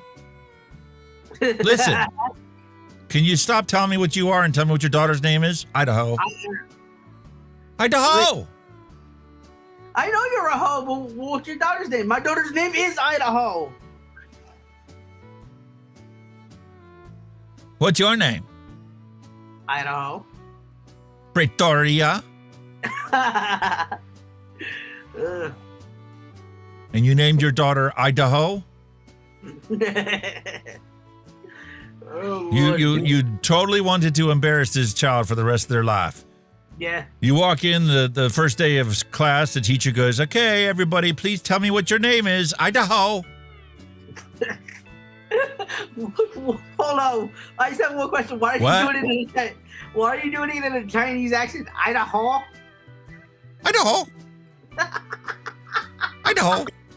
That's perfect on so many levels. You know, we did forget something in the news earlier today. Which was? You really want to go back and look at it? Not really. But since we forgot about it. All right. Since we did leave this out, this was the culmination of the whole situation in the news and the Albatross goggles. Viktor Orban lost the election in Hungary, right? This guy's replacing him. Well, one of the things that changes when you change the head of your parliamentary electorate is the subordinates get replaced. Like this new guy came in and he's like ousting everybody. Just like when Trump came in, he ousted all of the Biden subordinates, right? Right. And whenever Trump leaves office, he'll have all of his subordinates replaced by whoever the new guy is coming in or new lady's coming in. Don't know what it's going to be at this point. But the whole question that they're asking right now is the health commissioner to the EU from Hungary also going to be replaced? This Oliver Verhey has been the health commissioner, which is now essentially tried to ban vaping in Hungary, right? Limited it to just tobacco shops, just tobacco flavors, taxes, the whole 9 yards, right? YouTube channels that used to be exclusively about nicotine vaping products in Hungarian by a Hungarian who lives in the country, is now doing tech reviews and cell phones and stuff like that. Because, like in Australia, Steve can't do reviews. Legion Vapes can't do reviews anymore. Right. He can't do vape reviews anymore because he can't get a hold of any products. And once you've done the authorized products in the tobacco shop, what are you going to do? Right. That's not to say there aren't black market shops still available and open. But you can't, go into a vape shop and, do a freaking video on YouTube about it. Because then, guess who's going to be knocking on their shop door the next week? But this is people in Europe are literally like sitting on the fence going, is this guy going to go? Can we get this guy replaced and maybe follow some actual science and some logical recommendations and, stop ditching everything altogether? I don't see if this is going to really be a good thing or not. Yeah, you're getting rid of one puppet, but who's to say you're not putting in another puppet that's going to do the exact opposite? Still not follow logic and science.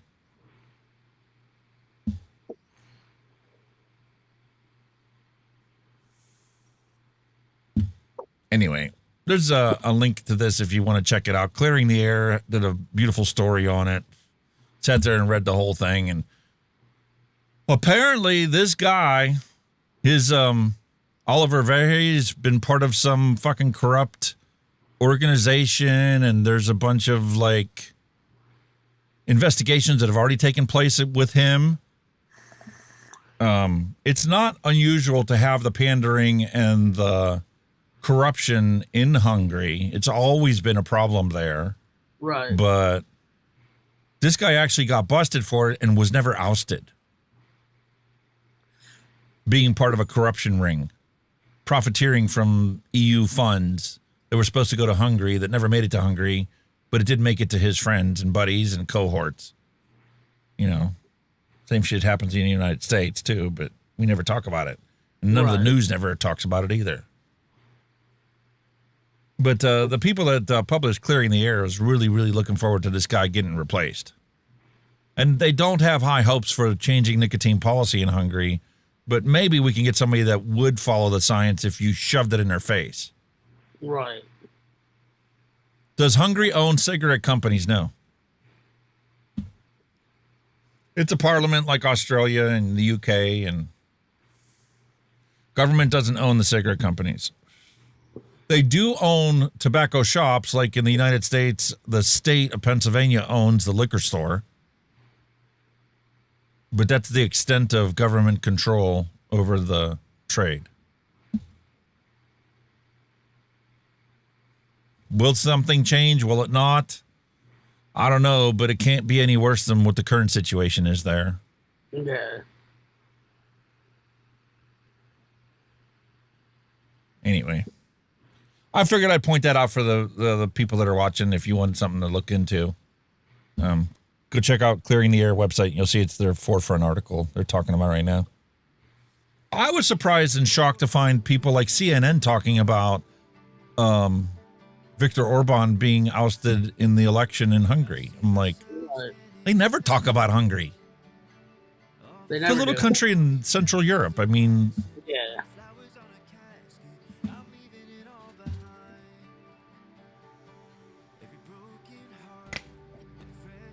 I need to change that. That doesn't work right. Free Ride Vapor just flipped me, and it actually spun me. It's a circle. It just did, it did a circle.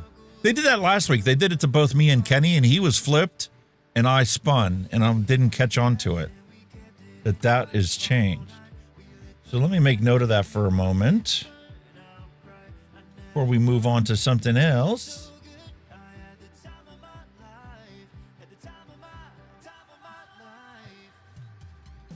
Rotate, not flip.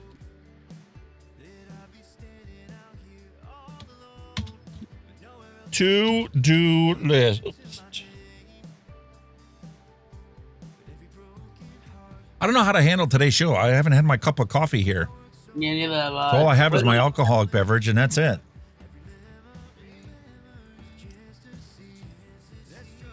Save as desktop to-do list. Do you want to replace it? No. To-do list now. Now to-do list. There you go. Save. Very good. All right, so that'll get fixed before next week. We got the news covered.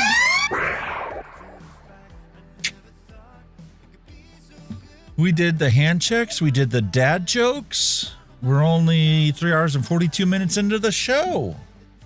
I feel bad for not picking out a retro vape, but I legit ran out of them.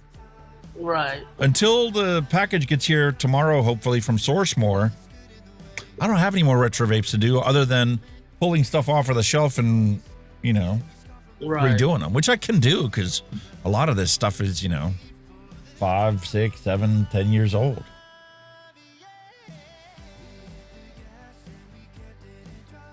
You got any retro vapes? No, man. Right with me. Well, I don't know. What's the oldest vape stuff you have? You don't have to pull it out or anything. I'm just curious. On the shelf, it would be the jelly box. The jelly box. I consider that old. Really?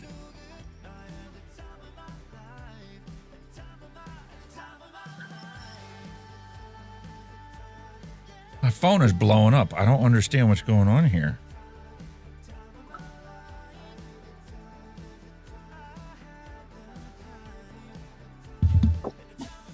All right, man. Well, I suppose it's time for us to take a look at this this lovely recipe we have that's sweetened with different ingredients. I'm going to roll the retro vape bumper, even though we're not doing a retro vape, just so that I get the timestamp for it.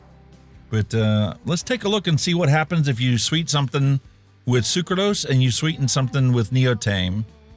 Are they going to taste the same? That's the question today. Probably. Does a recipe sweetened with Neotame taste the same as sucralose? Sound good to you? Yes, sir.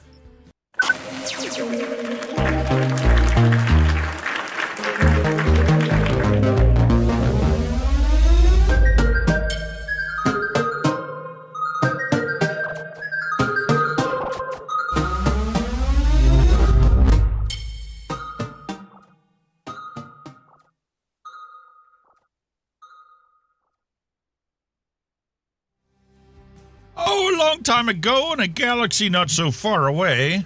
Alex didn't turn on his light because he didn't want to generate any more heat than he absolutely necessary. Happy hippie, hello and welcome. I finally, after 4 years, got myself a new mouse mat. Ooh. Temu special. Got my desk all cleaned off and I'm like, this is nice, but this feels more like felt than it does a mouse pad. Yeah. Like, your mouse doesn't really want to move on everyone. According to Freerider Vapor 4908, Alex, you need one for Dylan when Kenny isn't on your stream. That is all. What's that? I don't know. Special effects? I think that's what he's talking about, special effects. Flip Dylan. Yeah, we could do that. I could easily do that. I just have to create the filters inside of his camera feed and then create the commands inside of StreamerBot. The Retro Vape, I was going to send you, I put a battery into it to make sure it worked, and it fried in my hand. The screen came on and went out, and I started smelling the chip burning. Yeah, man, that sucks when you pull out something that's been sitting on the shelf and like it had VG on it and it wasn't a problem when you put it away. But after it sat for a year or two or whatever, the VG dries out and actually conducts electricity better. Yeah. That's what But happened. yeah, I replaced this thing because the other one had all kinds of stains on it and it had an LED lighting around the outside of it. So I'm like, I need to get a new one. Let me try this one. It was on Temu. It was like $6 or something. I tried it out and I got it and I'm like, I don't know. We'll see how it goes. We'll try for a while and see how it goes, but as a mouse pad, it is not very good. Yeah. But like, as in, you know, me putting something somewhere, it actually, the scale actually doesn't move. It's nice. And I like the design. And obviously, you know, they didn't want to copyright it, so they called it something that doesn't exist in the timeline. Okay, but what we're looking at today is we have Slurricane sweetened with Neotame, and we have Slurricane in a bottle that was completely empty that I made using Sucralose. And like last week, the 2 weeks ago, we made Neotame.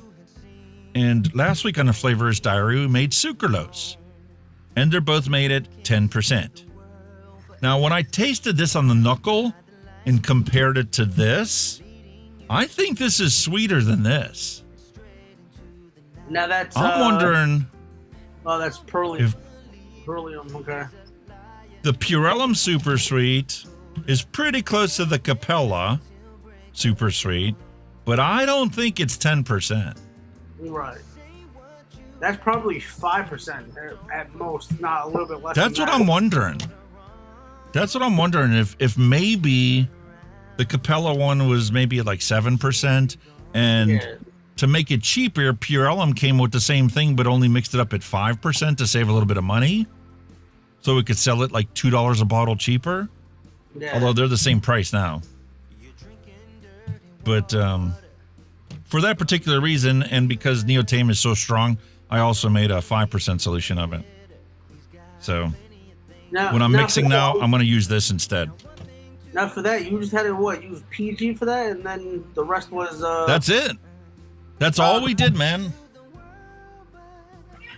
I got the beaker out, put it on the scale. I measured out 25 grams of Neotame and put it in here. Okay. And then I took 250 milliliters, which is 250 grams, minus 25. So 225 grams of PG into here to come up with a total weight of 250 grams. And that's exactly how we made a 10% solution of both of these. Oh, okay. Neotame and Sucralose. I could have done the same thing. But for Sucralose, because I was making 320 ml bottles, I did the math and said, okay, 12, 24, 36 grams of Sucralose to equal 3 bottles of 10% Sucralose. Okay, 3 bottles of that, okay. So we did the math so I could make 3 bottles. Both Cheryl and Barb got a bottle just like I have. 10% Sucralose. And I was surprised when I went to ELR. I'm like, oh, I better start documenting that I'm using 10% Sucralose and not like Purellum or Super Sweet or Capella Super Sweet. So I went to put it in there. There's like 400 people that used 10% Sucralose. There's over 400 people that have made their own already. I never saw a video of it online, but whatever. I was glad to find that on there, and I'm like, oh man, that means I'm going to get more recipes. If somebody used that as a sweetener, well, that means we're going to have a bunch of new recipes there. Oh, yeah. But yeah, that's all you need is your actual pure sweetener, pure Sucralose, pure Neotame, and you can make your own.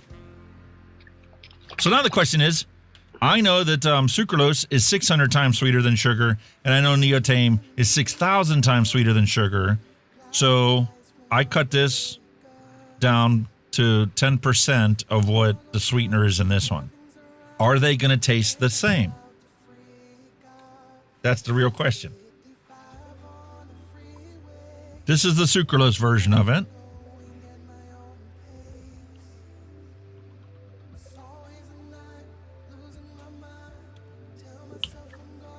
Tastes like I remember. Here's the actual one that I'm using right now that we made with Purellum.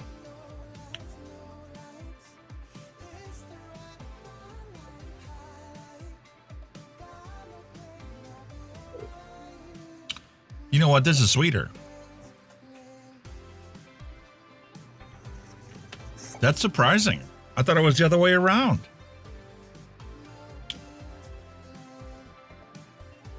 Okay. So they taste the same profile. The sweetness is not quite the same. Attention everyone. According to Neil Pitts, Alex, when are you going to test a recipe out to see if the hot plate will steep it faster? That is all. I could do that. That's a good idea. We'll do that Friday. I'll pull a custard recipe out, and we'll mix it up and put it on the stir, on the magnetic stir, and see if I heat it up, if I can get it to actually taste right sooner than waiting the time to steep it.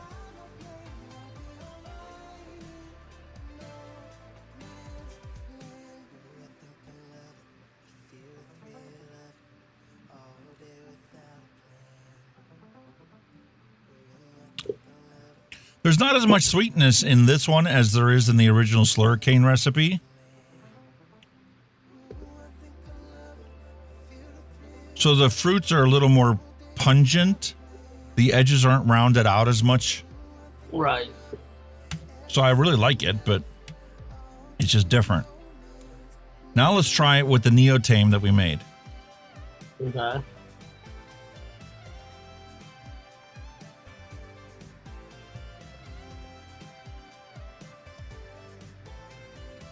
Wow, does that change it? The pineapple is much sweeter, but the other flavors that are in here are the same as what they were before. It's like it gave it the pineapple a fresh pop that wasn't there before because of the Neotame. Now, is it like the pineapple that you would get from like the grocery store? Yeah.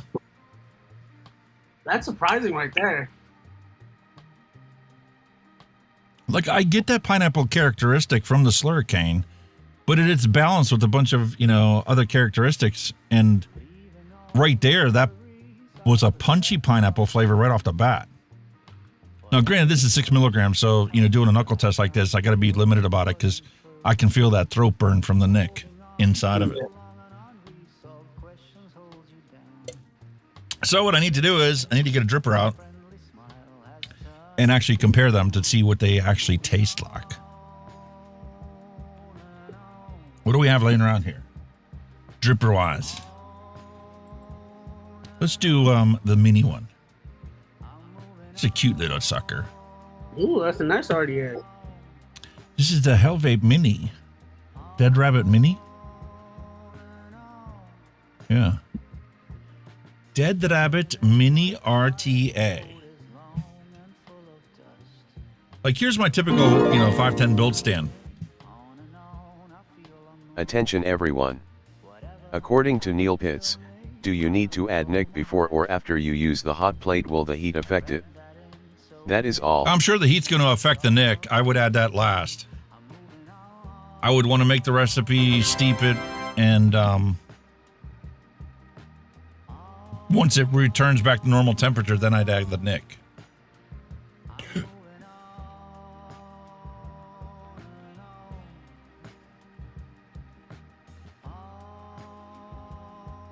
Come on.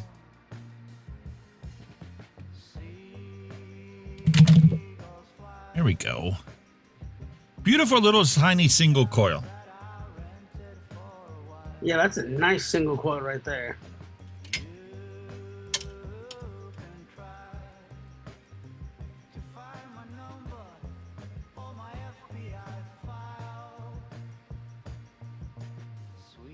Very nice.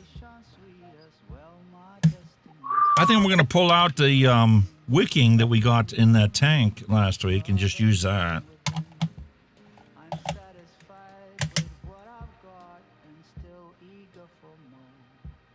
Look how easy it is to wick this. Oh, That's easy. I love it. Reminds me of Firebolt shoelace cotton.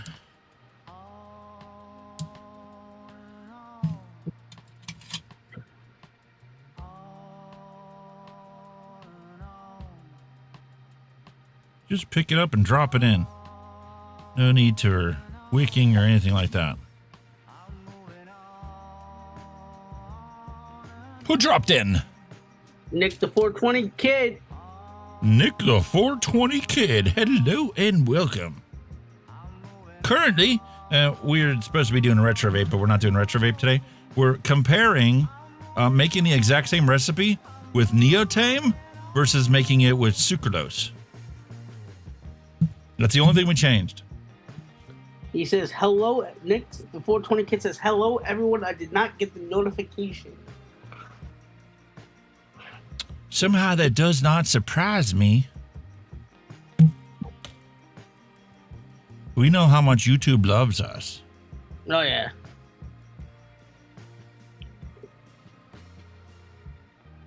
Mr. So Nick I'm going to the take a little bit of the original. Sorry, I fell off camera. Dylan, you're supposed to monitor and let me know when I go off camera. I apologize for that. I'm supposed to be a professional like you are. I completely forgot. All right, so we lubed this up a little bit. Lube up your pie hole. And then once we get her... That's still a beautiful RDA, though. Oh, yeah. Look at that. She snapped right into place. Very nice. All right. And I need a mod. What am I going to throw this on? Mech mod would be good, but... All right, since you asked. How about a clutch? Yes. That would be perfect on the clutch.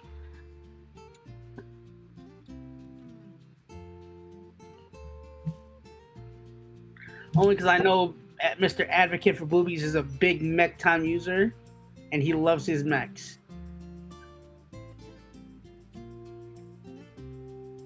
Oh, that's a beauty right there. Well, I guess we'll try the Neotame one since it's going to be different than what I have. I have the original one inside of the Blaze Pro Max, so I can obviously compare it against that one.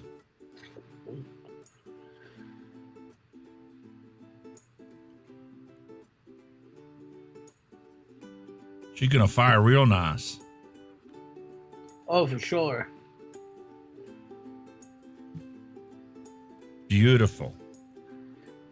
Now, that's the only thing I don't like about juicing my atomizers and stuff like that, is when it gets all over the mod.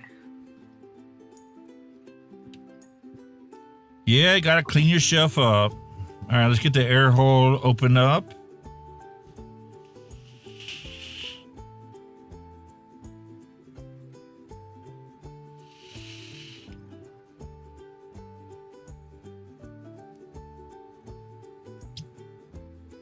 Not as flavorful as I thought it was going to be. It's the exact same recipe, so I don't understand why it would taste that different. Yeah. Literally, the only thing that we changed was the sweetener. Mr. Jean Felipe Cartone wants to know what the name of that RDA is. This right here, the Hell Vape Mini RDA. Nick, did Literally, you get there's my thumbnail. That's how big it is. Did you get the Anunnaki RDA? I looked and they are sold out. Hope Timmy gets more in. Neil, message me on Facebook. I could probably tell you where you can get your hands on one.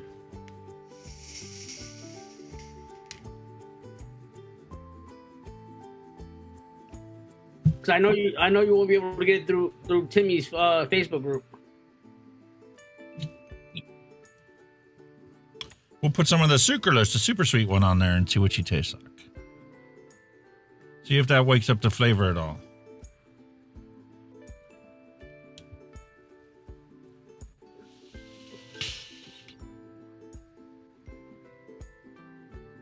Oh, man, they taste about the same. Oof.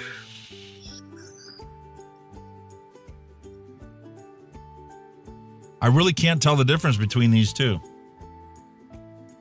Yeah, that's the only issue. Because sometimes if you put the same juice but with how it was made differently by another person, it completely tastes way different.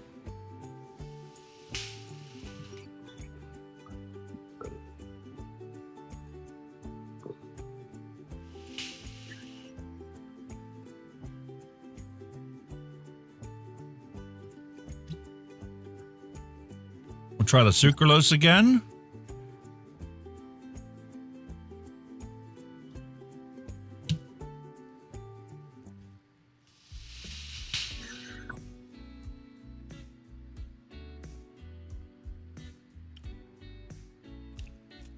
Nah, man, the 10% difference is the 10% difference.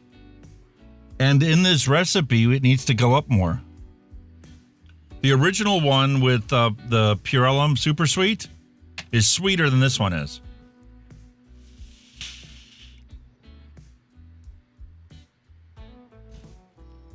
So maybe the Purellum Super Sweet is 12% sucralose, and maybe the Capella Super Sweet is 15% sucralose. Probably. Hey, Neil, when you get a chance, check your Facebook, please.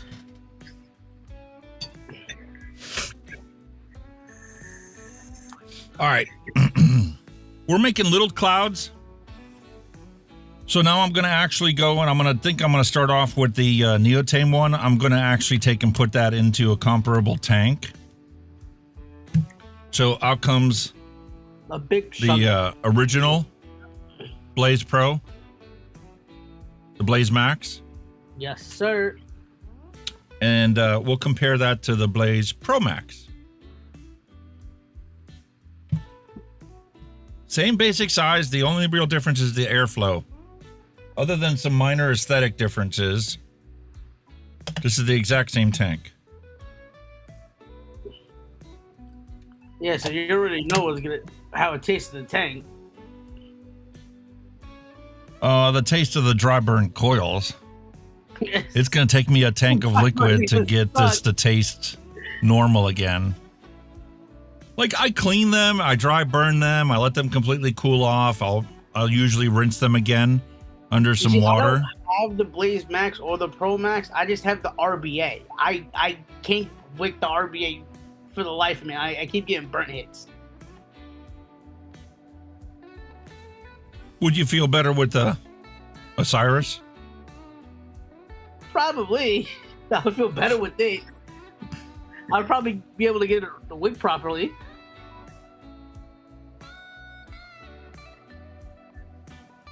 We can wick them both up. I don't care.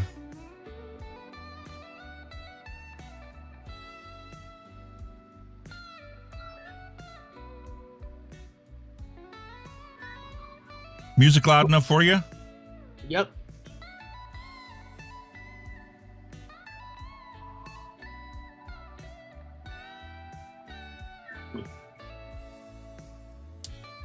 Neil, the link I sent you was the only place that I was able to find that RDA for you. It says, I know you can't get it through the Facebook groups. That's sad. Well, no, these Albatross goggles have us not being able to exchange products to not smoke cigarettes. That is insane. That is insane. And you know, this goes back to when you had me on a few episodes ago. You know, nowadays they're closing all these vape shops. They're making it harder for people to get stuff off these vape sites. You know, and that's when the black market's starting to boom even more.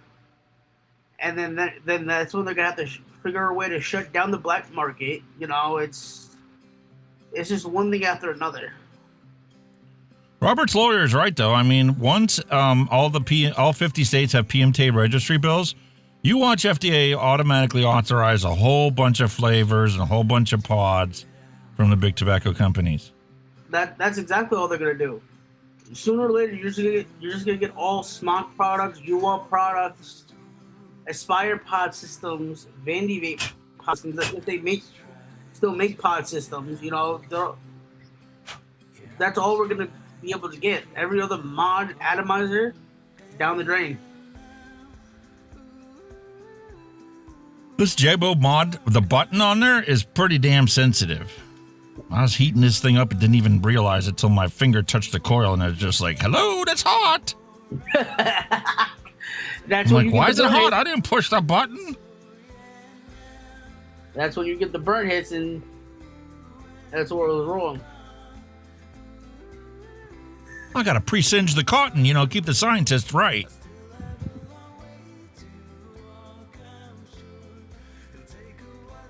I mean, even if you still order mods and atomizers from like places like Canada, you still have to pay the tariffs from places like Germany, Poland, wherever the product is coming from to get to the store. You know, so you're paying extra besides the regular shipping and the regular tax.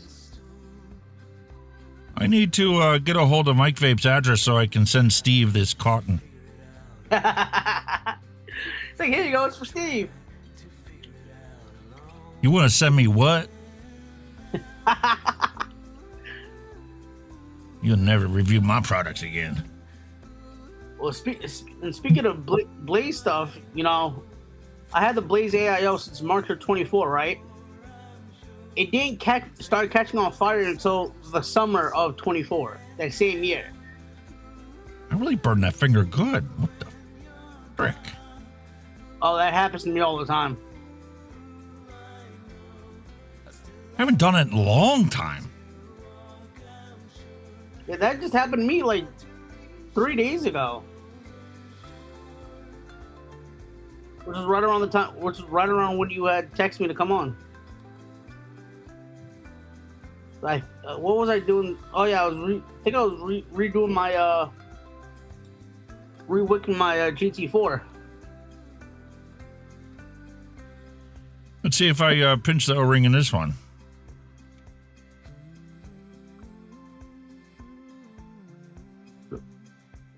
Nope. Yeah, Neil, try from the link I sent you.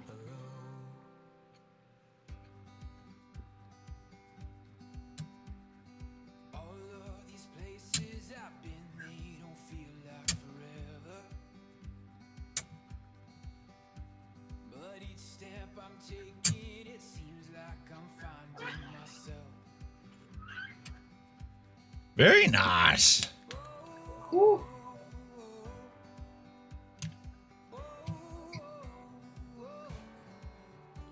How's them apples? Good enough? I like that mod too. Oh, I love the battery tray on this. Oh, that is nice. It looks it reminds me of that the smoke mag. Yeah, it kind of does look like the mag. The mag has a cartridge that fits in the bottom of it. All right, so where are we at? Looking like 0.15 ohms. 65 is not enough. Go 70.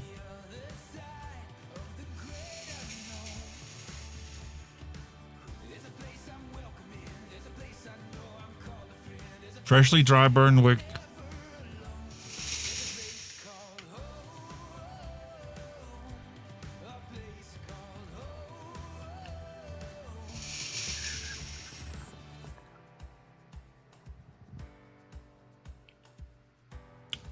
Nah, man, she needs more sweetener. I just bumped mine up to 65 watts since we're talking about wattage and bumping things up.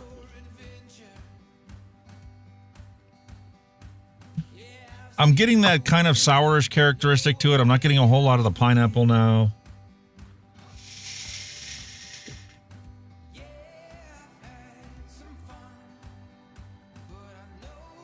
Let me show you the recipe I did for this Neotame.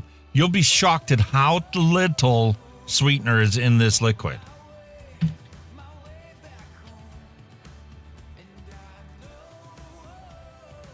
Hey, Kenny! Kenny! How's it doing, Kenny? Hold on.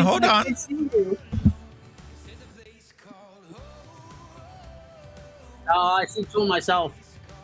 It's actually scary. I'm seeing double.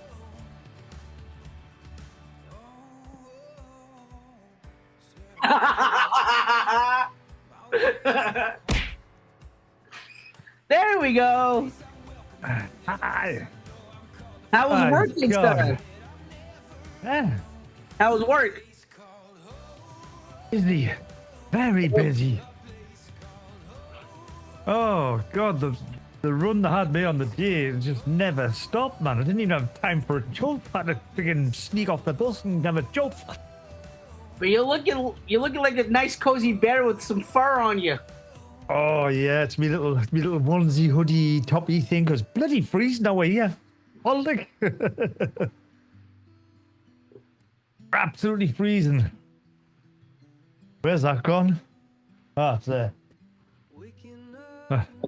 Sorry, I just thought I'd lost me bearings there for a minute.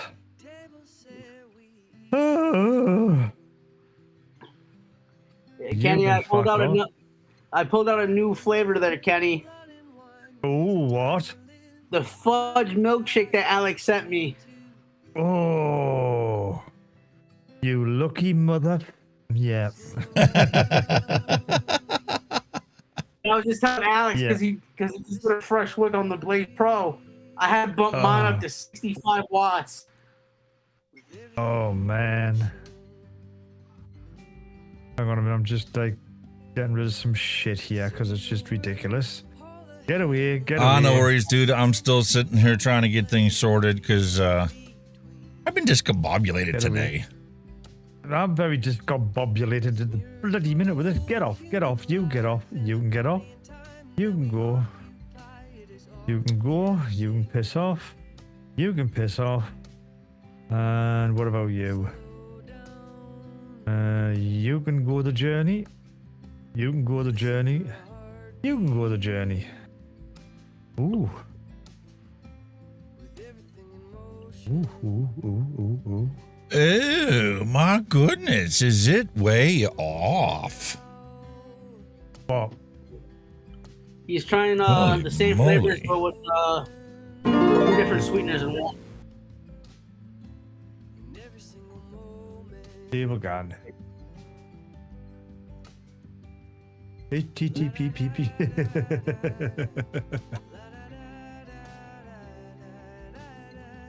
It's stuck. Oh, what happened there? I don't know. It's stuck. All right, so here's the recipe. Look how low the sweetener is inside of this one. The Neotame. Oh, is that the Neotame juice you made? Oh. 0.08. It was supposed to be 0.1, not 0.08. Oh. Because the original recipe that I did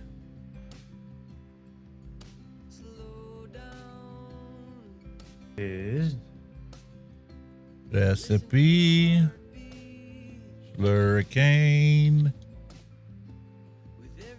search. The original sweetener called for super sweet 0.75. Okay. So if it's 0.75% super sweet, then 0.08 is rounding up.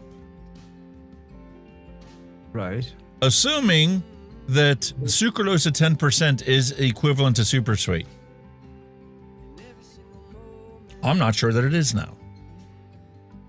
I think the super sweet may be 12% or 14%. Oh. There's a big difference, like. Yeah. But I mean, it's okay because, you know, like I can save this. We can adapt this. And we're going to make this 10% sucralose.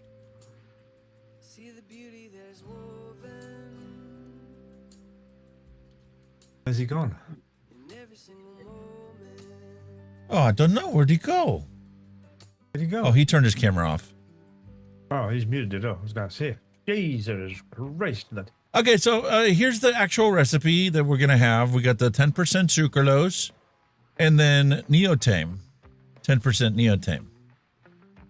So I currently have it at 0.08, and that's not enough. So let's go to 0.16. I'm still here. We'll double it. The little boys' room real quick. The little boys' room? Yeah, you want to be in the big boys' room. Yeah. So we're going to double this. I just need to add 0.05 grams to get this to 0.16. So we'll change this in here. You've done it again, haven't you? What? What'd I do? You've got that bloody window wide open again in the background, you mad person. Now it is. I'm going to come around there with a... That window's not even open. I just have the AC in there, and that's just the blind just being stupid. I'm going to get a lump of plywood. I'm going to come down and I'm going to nail it to your window. Do you know that? I'm going to board your window up. Dude, I sent him a green screen. I still have yet to put that up. Yeah, I'm bad. And I sent him a tablecloth that he could use to cover it up too. Yeah, I'm very bad at that. I am so sorry for that. Don't worry about it. All right, so here's the final recipe that we're going to adjust the recipe to today. It's literally going from 0.08% to 0.16% neotame. Ooh. Literally, we're going to add 0.05 grams to double the sweetener in this recipe. That make sense? Oh, let's see. Is there going to be OTT? Is he going to go from one extreme to the other? I don't think so. I just like how Alex has my little logo blown up right next to my picture. Holy cow, is that huge? What happened? I'm sorry, I had to say something. It was like that last thing too. Now what it looks like, he was holding the motor of the camera like that at an angle. He's kind of that. Hey, look at this. Love it. I still love this little setup right here that I have going.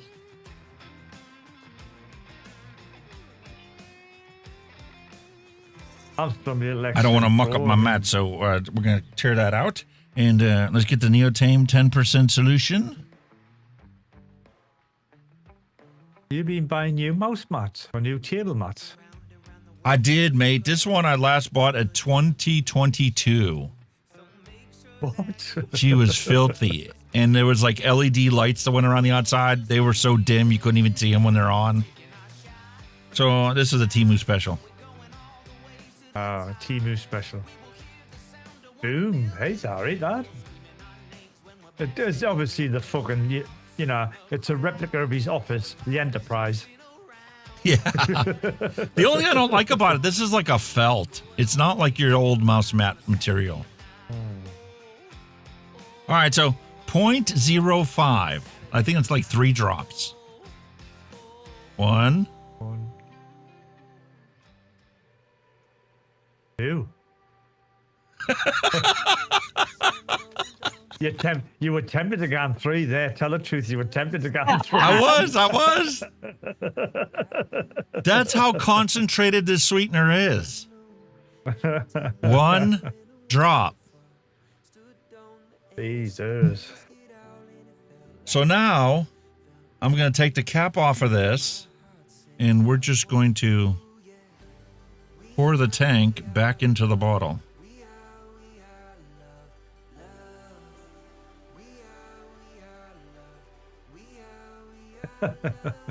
Well, damn it. Without dirtying his new mouse mat. How long is that going to last? It ain't going to last that long. Look at that. He's got 0.98 in there. 5.98 grams. 6 grams in there. Jesus Christ. Yes, sir. Holy moly. Whip it up and shake it. Push that back on and give her a nice proper shake. Oh no, what's that? That's dust. Hello. It's dust. What's wrong?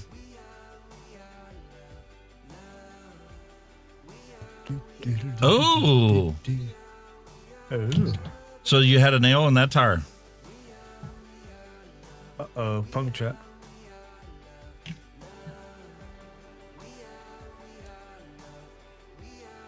Holy cow. Is there anything I need to do? Oh, bam. All right, baby. Love you, bye.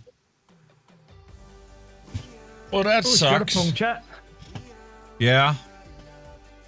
Ooh, and She got a no worse than puncture. bloody puncture. I hate punctures. Nothing. She's at fucking Walmart. They worse. said it's going to be at least an hour and a half before they can even look at it. Eh? Air was just literally hissing out of the tire. Oh dear. That's not good. No, not at all. Nothing worse than a fucking puncture. I know that. You're Hate not them. wrong. Now, the problem is when you're only literally adding one drop into this, how long is it going to take for that one drop to truly be mixed in with the rest of this? I don't know, but I remember my father and I wanted to go drop off the taxes. This is last week. This is on a Monday. We went to go into the car, tried starting it.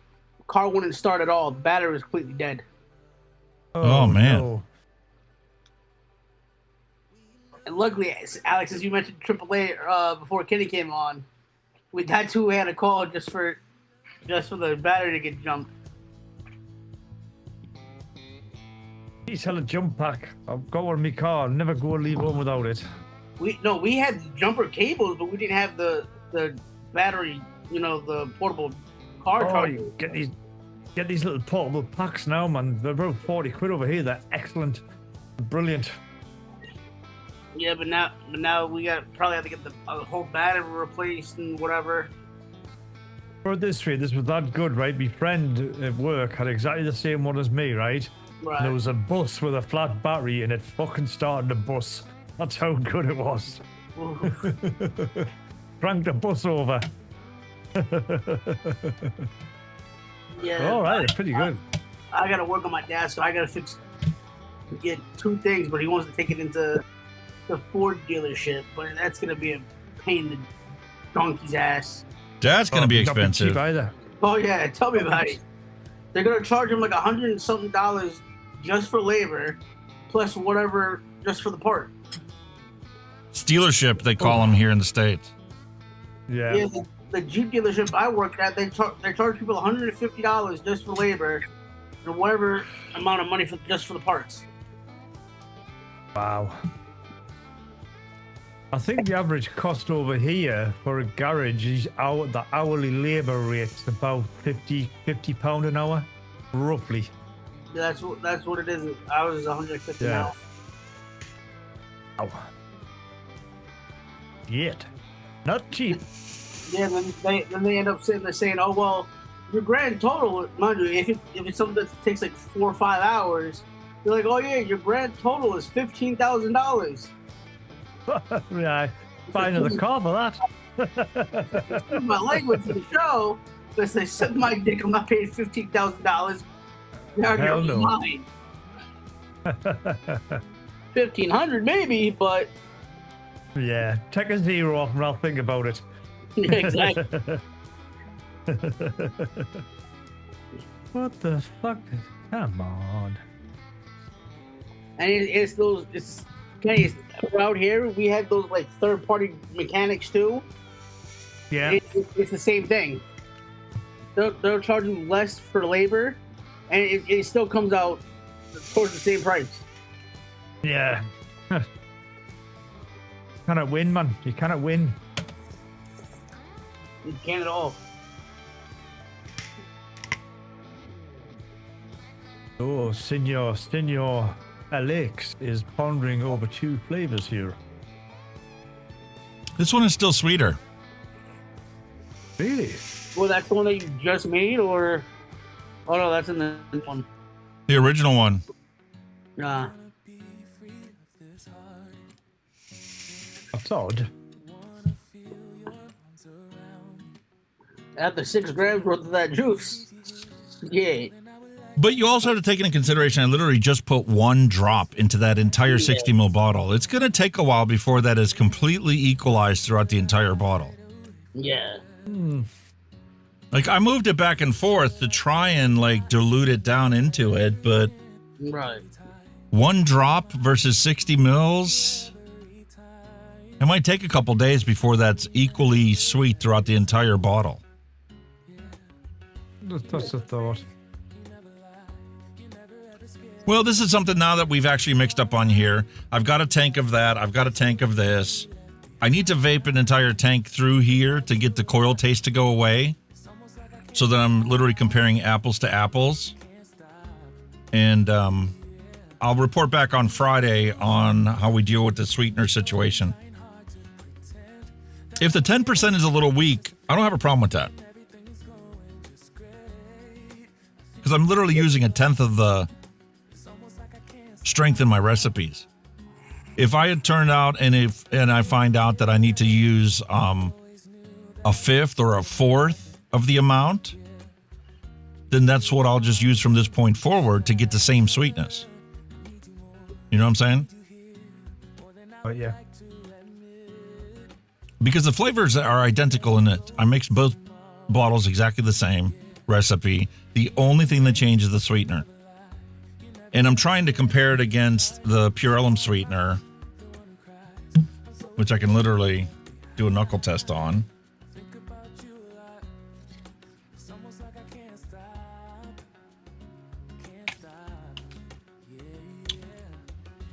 And compare that to the sucralose that we made at 10%.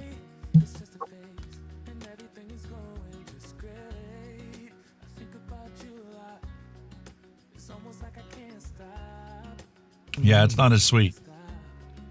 The Pure Elm Super Sweet is sweeter. So like I said, maybe it's 15%. Could be. It's the exact same sweetener, but I can tell the difference is not as strong.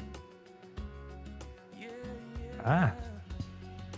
So like I said, the fact that we made our own at 10% and it's not as strong is not an issue. We just need to adjust the recipe. So if somebody's putting in 0.5% super sweet, maybe we'll have to put 1% in. If they put 1% in, maybe we'll have to put 2% in.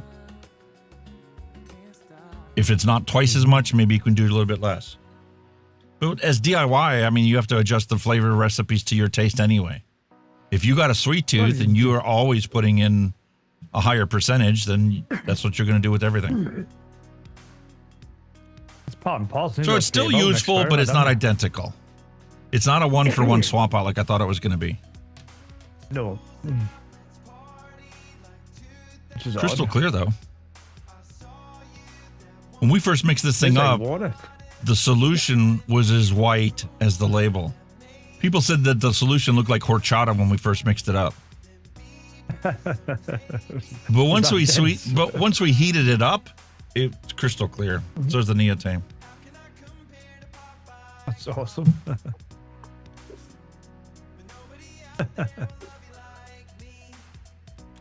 It's not like, you know, it's been more concentrated, but there you go. You know what I mean? That Neotame is still super concentrated, 10%. Holy cow.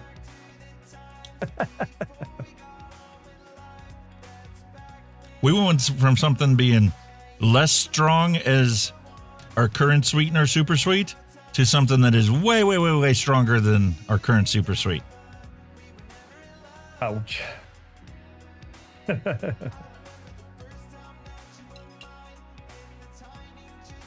It's mad, that is. Mad. Oh. Wow. As long as it's still useful, as long as you can still use it, that's the main thing. Yeah, it's still definitely useful, and it's still going to be an enjoyable thing, knowing that I have the confidence to make my own sweeteners now. But the fact that nobody's actually documented what's the actual equivalent of it. I saw contradictory information out there. Some of the people selling, you know, Capella Super Sweet say that it's 14 grams per milliliter. Not 10. 14. Some people say it was 15 grams. The one website said it's 20% super sweet. 20%? Jesus. Yeah, I'm like, that doesn't make any sense to me. Yeah.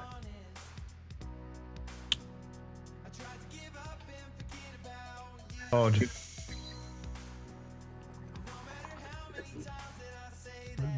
Still a tasty recipe. Especially with that residual sweetener in my mouth. I told you cheers for the rest of the night now. Ah, that's sweet. Nope, you've still got that sweet in your gob. Wow, that tastes really good. Damn. All right, so let's roll the random recipe bumper and see what we can come up with today.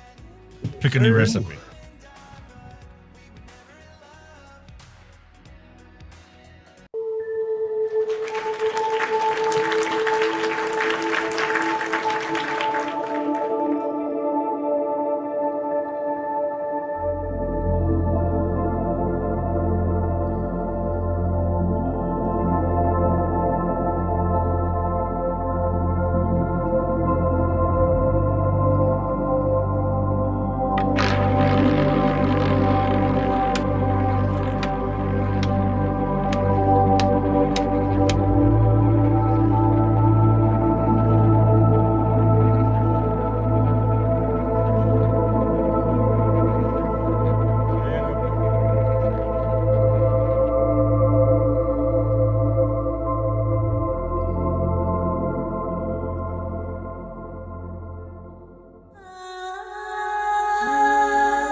Hot diggity dog diggity.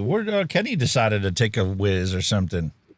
So I currently now have 862 flavors in my inventory because I finished adding the rest of those brand new TFA flavors into here. And I also added 10% Neotame and 10% Sucralose into it so that those can also be shown for the people that have made recipes using those sweeteners in there. Right. So let's click what can we make and see what Sherlock Holmes comes up with today.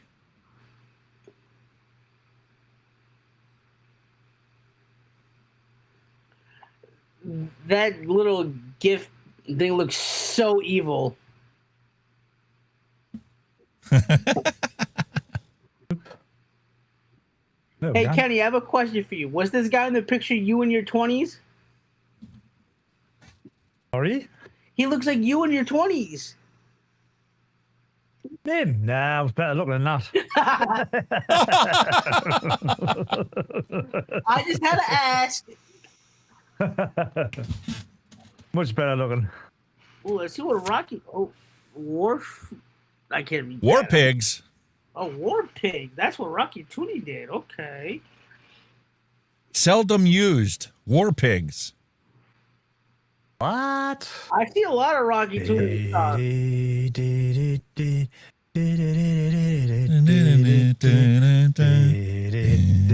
That just popped right into my head. Come on, what's going on with the internet here? Here we go. Banana Foster. That sounds good, actually. Graham Crust Cheesecake.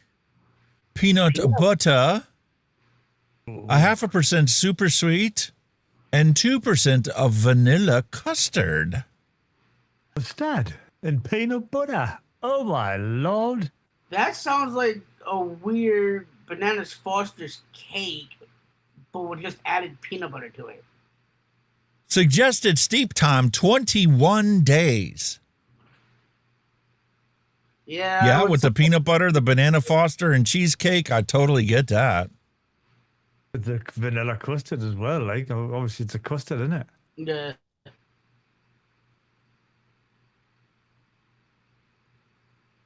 War Pigs, a rich and velvety banana dessert vape. War Pigs is an indulgent blend of warm Bananas Foster, peanuts, and creamy cheesecake. Hang on, it's got banana rum on that one. Where's the fucking rum? We can always add that later if we need it. Yeah, get the rum in it, son. Listen, I don't like the idea of waiting 3 weeks for this to see what she tastes like. No. Hell no. So we'll God move on damn to it, something else. Choco milk. What's choco milk? Choco milk is a dulce de leche, dark chocolate ice cream, salted caramel, and flavora sweetness. Flavora? Yeah, I got some of that. It tastes like actual chocolate milk, give or take. Dave Lloyd, SSA fudge milkshake. We made that last week. That's what I'm vaping on right now. SSA fudge milkshake right here. Is it nice? Yes, sir. Do you like it? Yes, It's sir. very nice. Nice and chocolatey too. Ooh. It's really good, but it still needs some more steep time. Attention everyone. According to Neil Pitts, here's one for Kenny http://tjek.nu/r/lc6h. That is all. Let go my ego, bitch. Let go my ego, bitch. Oh, crispy waffles, ice cream, Irish cream. That sounds good. Kentucky bourbon, maple bar, milkshake, mullenberry milkshake, super sweet, and waffle cone. That actually sounds good. Holy fuck. Kenny's right. Holy fuck. 14-day steep time. Fuck that. Do not have the ingredients. I'm not surprised by a lot. Jesus Christ almighty. I do have a maple bar flavor. I've got some maple syrup flavor I could use to sub that out. SSA ice cream, I do not have. Crispy waffle from SSA, I do not have. Like I said, that sounds good. It does sound good. Probably is Adapt pretty this. nice. Like Hit save. Get the steep time in. We'll do that some other day. What else we got? What else we got on here? Nana Boo Boo? Southern banana pudding sounds good. Southern Banana Pudding by Stephen L. Ooh. Oh no. Oh. Oh my Yes, God, please. No. I just made you want some. Sorry, Kenny. Nilla wafers and banana cream. Oh God, I'm taking time out to go to the fridge. Fuck it. Sorry, Kenny. And the best part is you have banana cream from LA Flavors. You have banana raw from VSO. Crispy wafer from Wonder Flavors. Vanilla pudding from Flavora. And whipped cream. Huh. Oh. Yes, please. Craig G, how's it going, son? Craig D, hello and welcome. Big D, evening. Neil Pitts is like, my tester is 6 days in and the waffle flavor is nice. I got to get some of that waffle flavor. I don't have that one. But I already have an order coming in from Bull City. Now, Hunky, Should be here tomorrow. That's what this is. With what we're looking at, this is a banana pudding, but I've never had Southern banana pudding like this. Really? Yeah. On me. All right, so I think this is the one we're going to do. I do need to reset the size here because your chats are all getting like squished. All right, so very simple, very beautiful flavor profile. So let's adapt this, and we'll make ourselves a little 20 mil tester. And I'm going to do it at a 3. And, okay, job done. Save. Oh, I've upgraded me tech, guys. What did you upgrade? My phone. Oh, he has an 17. iPhone now. Oh. iPhone 17 Pro Max. Oh. There, the camera on this thing is Phenomenal, you don't right? need a DSLR. You don't need a DSLR. The camera on this is phenomenal. absolutely out this world. On my iPhone, I have all my videos recorded in 4K, which is this one. These are now shooting raw, like Apple ProRes raw, man, and log. It's phenomenal, the quality of it. Jesus Christ. Been playing about with it. Oh yeah. It's got a 13mm camera on. I can actually see me dick. Zoom telephoto lens. Greg, you pipe Digital down. enhancement. Activate. It's a super duper macro lens. It's like a microscope. Oh, that's what Pecker looks like. Yeah. Hello. Where you been? It's phenomenal, like. Oh yeah, Absolutely phenomenal. I got the 12 Pro Max, and I still love that. Oh, I mean, it's like a brick. This, I mean, it is kind of big, like, but it's a beast. Lens and everything on it, man. Absolutely stunning. I mean, there's me. Hello. Hello. I can see me. I've got double tunnel vision. Oh yeah, that I was playing with the phones the last time. It's an amazing phone for what it is. Oh wow! Well, that's all I got for it, but only thing is for the camera. Yeah, it has amazing camera work on it. Only thing is, Kenny, I would not pay the price range for that. No, it's my. Well, I've had contract phones with the same company since fucking. I've been with them for about 15 years. Right. And I get mine and my wife's phone on contract. Attention everyone. According to Neil Pitts, Kenny, how much did it cost? That is all. It doesn't. It costs us 3 years at about 60 quid a month. Well, that's just a financing every month. No, that's how we work with contract. When we get a contract phone, we'll get the phone and we'll get airtime. So we'll pay for the phone and what airtime, the combined payment. Oh, okay. So my airtime's about 15, 20 pound a month, and then the rest will be towards the phone. It's all like, you know. Yeah, because I have T-Mobile. I did have the 16 Pro. Right. But my wife had a Samsung flip phone, but hers broke and our contract was due up. So they upgraded. I got the iPhone 17. She got my iPhone 16 Pro. So we both got decent phones now. Yeah, good thing decent cameras. Good thing with T-Mobile is the fact that after I pay off the phone, I get to own it outright. Well, it's always once it's finished. I mean, I don't have to give it back or anything. It's mine, you know, our phones. But you can't trade them in if you want to get discount and shit, like. But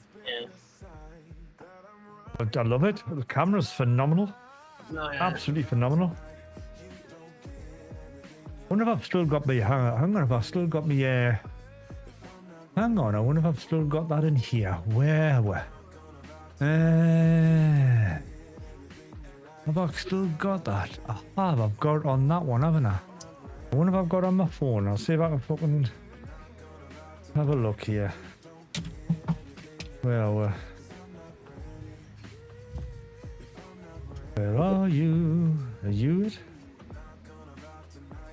Oh, gone. Hang on a sec, chaps. Just hang on one fucking second, Declan. Do not just fucking have a bit fuck on here.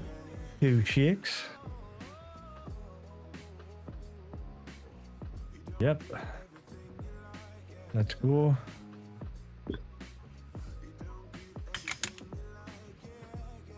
Oh, banana cream. Oh, does that smell good? A second, chaps. Where are you? Where are you? There you are. Attention everyone. According to Neil Pitts, did it cost a leg, kidney, or your soul? That is all. There you go. Nah, the fuel for the vehicle to go pick it up costs more. Have a look at you lot. There you are. Oh, good lord. Da, da, da, da, da, da, da. I'll turn it around. Hang on. Oh shit, what have I done there? Oh, press the fucking camera button. Hang on. That's the only thing I don't like. You know the button on the side for launching the camera? That? Yeah. I don't like it. I keep launching the fucking camera. Hang on a minute, I'll go away again. Oh, you disappeared. There we go. There you're back. There you are. There's me on an iPhone. Hey! Wow, beautiful. Oops. Uh-oh. There we go. If I put that about there and go... Ah! Oops. Where's my chair? That's cool, isn't it? Yeah, that's very nice. That's just the standard thingy one, that. 4K, ISO. Oh, look, let me shutter speed. Exposure. Ooh, that's big. I wanted one. What are we doing? 30 frames a second, aren't we? Yep. Hang on a minute. That wants to be 1/60th.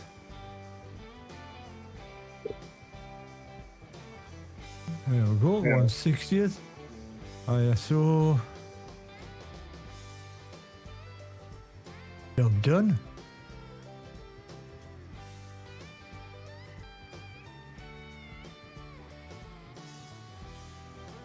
Let's change the 4K. There we go. Bit slower 4K, like, but it's just an app on the friggin' thingy that though, and so it's caca poo poo. Yeah. Let's go back to here. Whee! And back to that one. Yeah, the color is way better on your phone than from your camera. Yeah, looks like it's in RAW on your current camera. I've been shifting stuff about, and I think I might just love it on fucking RAW actually. Yeah, that's probably what it is. I'll have to. I've moved my camera to the center again. I've put my nifty 50 lens on. I'm still fucking. I'm contemplating moving stuff about. I was fucking about. I had the camera off actually. I tried to go out with it the other day. It might still be in fucking log. Hang on, I wonder if I don't know. 0.1 grams.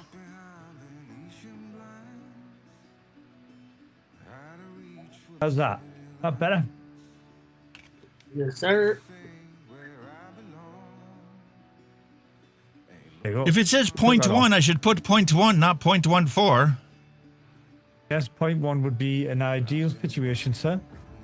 Yes, sir. There you go. That's Now it. it's a I'm back normal. 0.16. Well, a bit of colour in my cheeks now.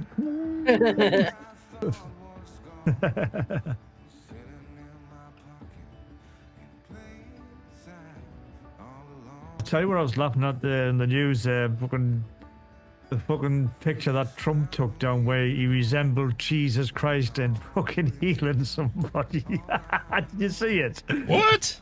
Oh, shit. There was an AI image of him like looking like Jesus Christ, putting his hand on somebody's forehead, looking like he was healing somebody. But there was such an outrage, he got it took down, you know, because obviously he thought he was portraying himself as Jesus, and he went, no, this is I was pretending I was a doctor. I went, fuck off. There's another one of them, AI as the Pope. The Pope? Yeah, him and the Pope are at loggerheads as well, actually. Oh, he's crackers, man. Oh, where was it?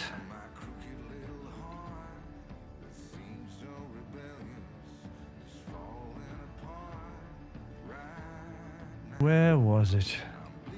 I think he's took it down now, so he mightn't be able to get it. Was it still there?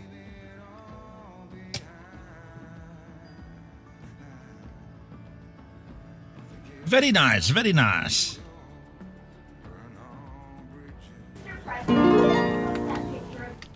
Hang on a minute, I want a picture of it. Attention everyone. Go back. According to Neil Pitts, Kenny, you mean the nope, don't you? That is all.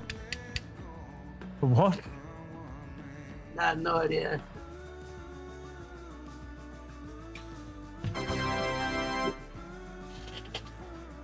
All right, let's go fix Dylan's picture here. I'm not even talking on the right microphone. Yeah.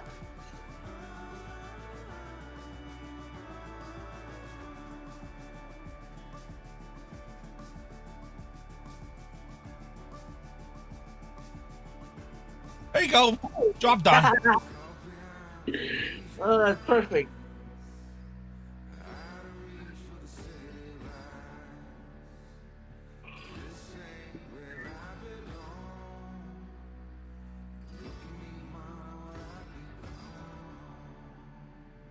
Wonder if that'll view it. Probably.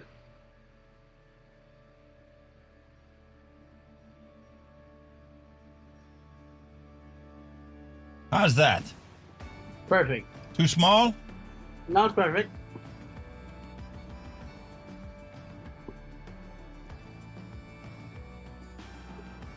Fixed. I had it that size because Vic's logo is different than yours. It's like the native resolution of his is a lot smaller. So that's why it didn't work. And then when I swapped out yours, it's a lot bigger image file. Like Kenny's is like 1,000 by 1,000. Yeah. Mine was like super sized. Yeah, Kenny's was like 1,000 by 1,000, so it was easy for him to swap his out. But anyway, it's all fixed. It's like the Captain Crunch commercials that they used to play on TV. The kids were like, "Super size me, Captain." I've got to. Oh my goodness, I did not fix that either. I told you guys I'm so discombobulated today, and I didn't even realize that wasn't working. Wait, hang on a minute. Let me get that one.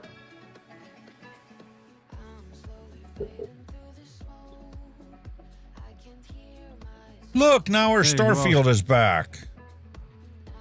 Did our dad jokes work? Yes. There you go. There he is. That's what got took down because it offended everybody. Oh, that's funny. He's crackers, isn't he? Eh. Our dad jokes didn't work either because it didn't get authorized ahead of time. Holy cow. Oh no, he's very discombobulated today. Well, I'm going to be even making you more discombobulated because I need to go let the dog in because I hear the thundercloud rolling outside. I'll be right back. Okay. Let the dogs out. Who let the dogs I was the one there. Trump. I don't know if I can find it. Because they were old shit, man. It was really crazy stuff. Where were images? I got it. Hey. I think I might have.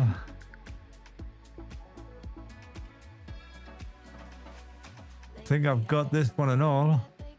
Hang on. Mallory, I have no idea. Hang on, I've got another one of them. When he was the, hang on. I'll share that with you now. Hang on, I'll just get that down. Get rid of that. Bring that over there. Are you ready for Mr. Trump as the Pope? Yes, sir. Perfect. That's funny. This shit's the eye and all, you know. Oh, yeah. But I just thought it was so funny because he was just like such a knacker. What's happened there? Oh, that's funny. Attention everyone. According to Neil Pitts, I was talking about President Nope gas prices down Nope war over Nope save vaping Nope. That is all. True enough, yeah. You're right with that one, mate. No, nothing. Where's me dock set gone? My main, there we go. Poor girl. Yeah, I heard the conversation. Hang on a minute, you didn't see there. Where is it? Downloads. That one? No, it's not that one. Craig, no, I know you bite your tongue. I'll show you the baby. Well, there you go. There was him as a Pope.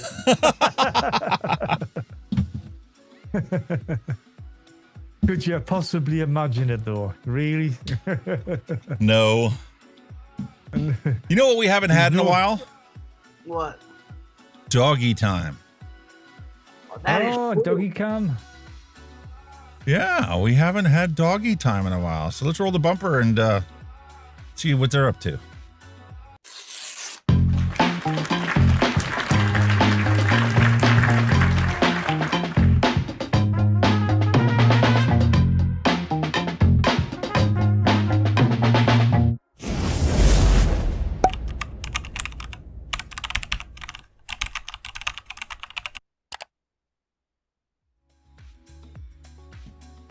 Boom! Not going to switch over. Hold on.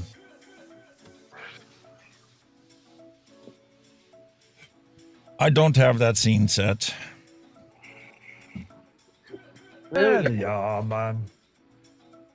All I see is a little black tail just wagging. Wagging his ass. Aww. Yeah, it's apparently been raining outside for a little while. So Maggie was laying on the step, so she was dry, but sitting there laying there watching the rain. Aw. At least you saw her on the step, they didn't sit in the rain and get soaked, you know what I mean? Not daft. Ain't daft.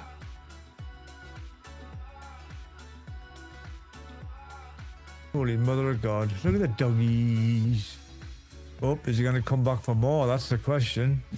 It's looking. He's looking. He's sniffing about. He's Lucy's already had a treat one. today. Mag's been outside the whole time. Yeah, so she's like staring at me like, okay, that was one. Where's my other one? You see her off? That tail on the deck? Actually, I'm surprised Lucy's on camera. She normally buggers up, doesn't she? Takes her meal and away. And takes it out the hallway, yeah. Yeah.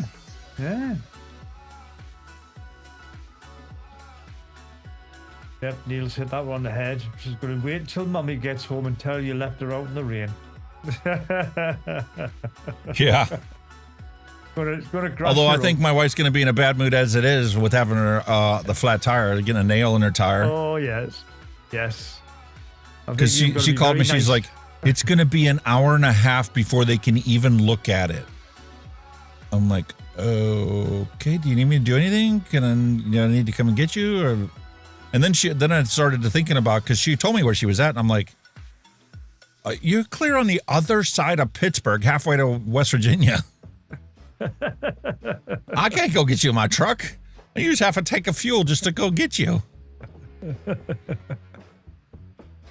Well, you know, so unfortunately, we're going to have to wait until they patch the hole in the tire. Hopefully, it's patchable and not requiring a replacement. Not carry a spare. Not put a spare on. Yeah, there's a spare. Dump a spare on. Yeah, they'll probably just do that. They'll just dump the spare on and send her on her way. They'll not fix it. Well, the tire shop around here will fix it for $20. Pull it off the tire, Like I said, they'll patch it. And it'll just be quicker to lop the spare on, then she'll be on her way and you can get your tire sorted later. But I've went down that road before where like I had a spare in the car, in the back of the car for ages, and it was never used, it was never checked or anything. I got a puncture and I want to get the spare out. That was flat as a fart as well. I went, for God's sake. Just left it. But now I do them now every time I do my tire pressures. I always do the spare as well because they're in the boot. You can easily get them. Yeah, and the thing is, I even bought like the spare tire pressure sensors that go inside the tire because of the fact that we've already had one go bad. So I bought a set of 4 of them, and I'm like, dummy, you should have bought 5. because the spare's also going to need one. Yeah. And once they start going bad, it's just a matter of the other ones going bad too. They're using the same batteries that this one is. Yeah.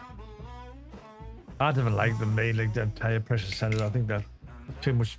They lie to you too much. That is true. That they do. Your tire's low. No, there's not. There's nearly 100 psi, and it's going to blow it up in a minute. And see, here's the thing that really gets me is I didn't even put 2 and 2 together.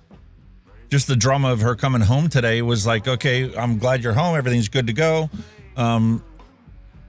When she left, she's like, oh, I had to put air in the tire. My tire on the front was down to 28 pounds, and the other ones were at like 36. And I'm like, maybe a slow. Wait a minute. It shouldn't be losing air unless there's something in it. I didn't put that 2 and 2 together. Like, you shouldn't be going anywhere with that vehicle until I get that tire checked. Yeah, it's probably been a slow puncture, and then it's finally give up. So just the act of her driving, well, she drove from Harrisburg area to here to this morning, and then she had a manager's meeting to go to, and she had to go to Sam's Club and pick up a bunch of supplies and then go deliver them to all the stores. So she's clear down in Washington, PA, which is clear on the other side of Pittsburgh, halfway to West Virginia. God. And it's going to be an hour and a half before they even look at it. Damn. That ain't good, sir. That ain't good at all.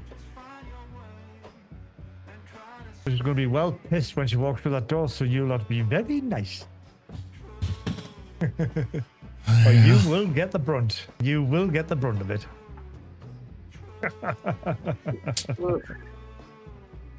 Such is life. It is. All right, let's get this label printed out on this thing. What's today's date now? Oh no, man, don't. 14th of April already. My wife's birthday on Sunday. Oh, happy birthday! She was 41, and now she says she's getting old. When fuck off. You don't know the meaning of the word. I'm 60 this year. But I know. I don't look a day over 30. You know, you don't have to say that thing, you know. But you know. I was just thinking to myself, I'm like, I don't even want to calculate how old I am. Right? I know. I just turned 29. I'm about to be 30. I know I'm younger than you, and I'm older than you, so a rose between two thorns. Oh, get back. Sounds nice, doesn't it? No. Well, like all right, so we have our Southern banana pudding all bottled up here, ready to go. We got a date on it. I'm going to set it off to the side so that she can ripen just like our other bottles of liquid. I really do like these little glue bottle size things. 20 cents a piece was a bargain to get those. Well, without a doubt. 100 pack on Amazon was like 20 quid. Can't grumble, can you? No. Can't grumble. Not for that amount, anyway. Happy days, bro. Happy days. I was going to ask. Happy birthday, Neil. Run away.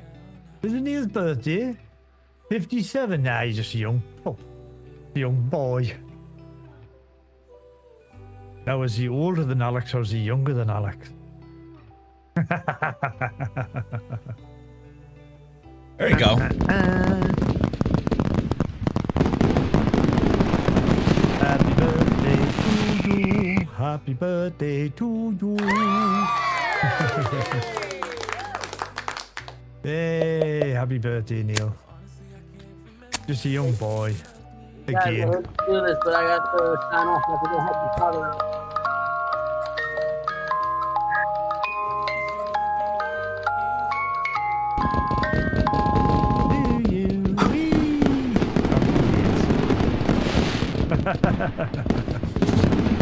There you go. Proper celebration. Well done, Neil. Happy birthday.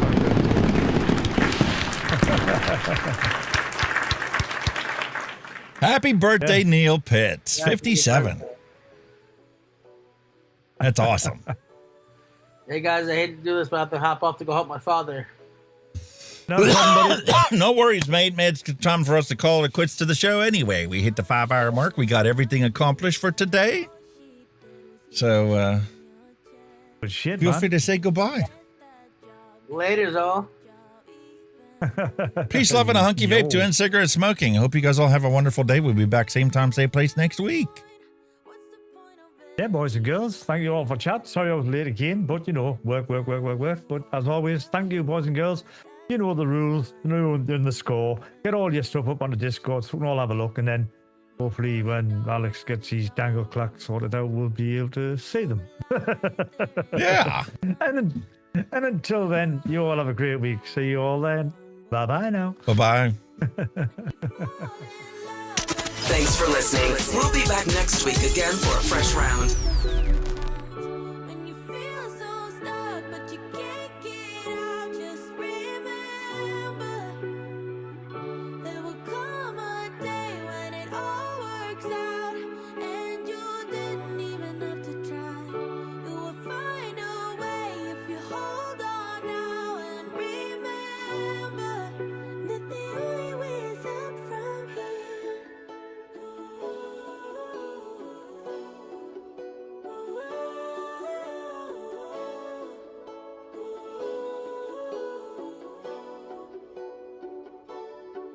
You say you're getting old, but what do you know about what's to come? 'Cause what the future holds, nobody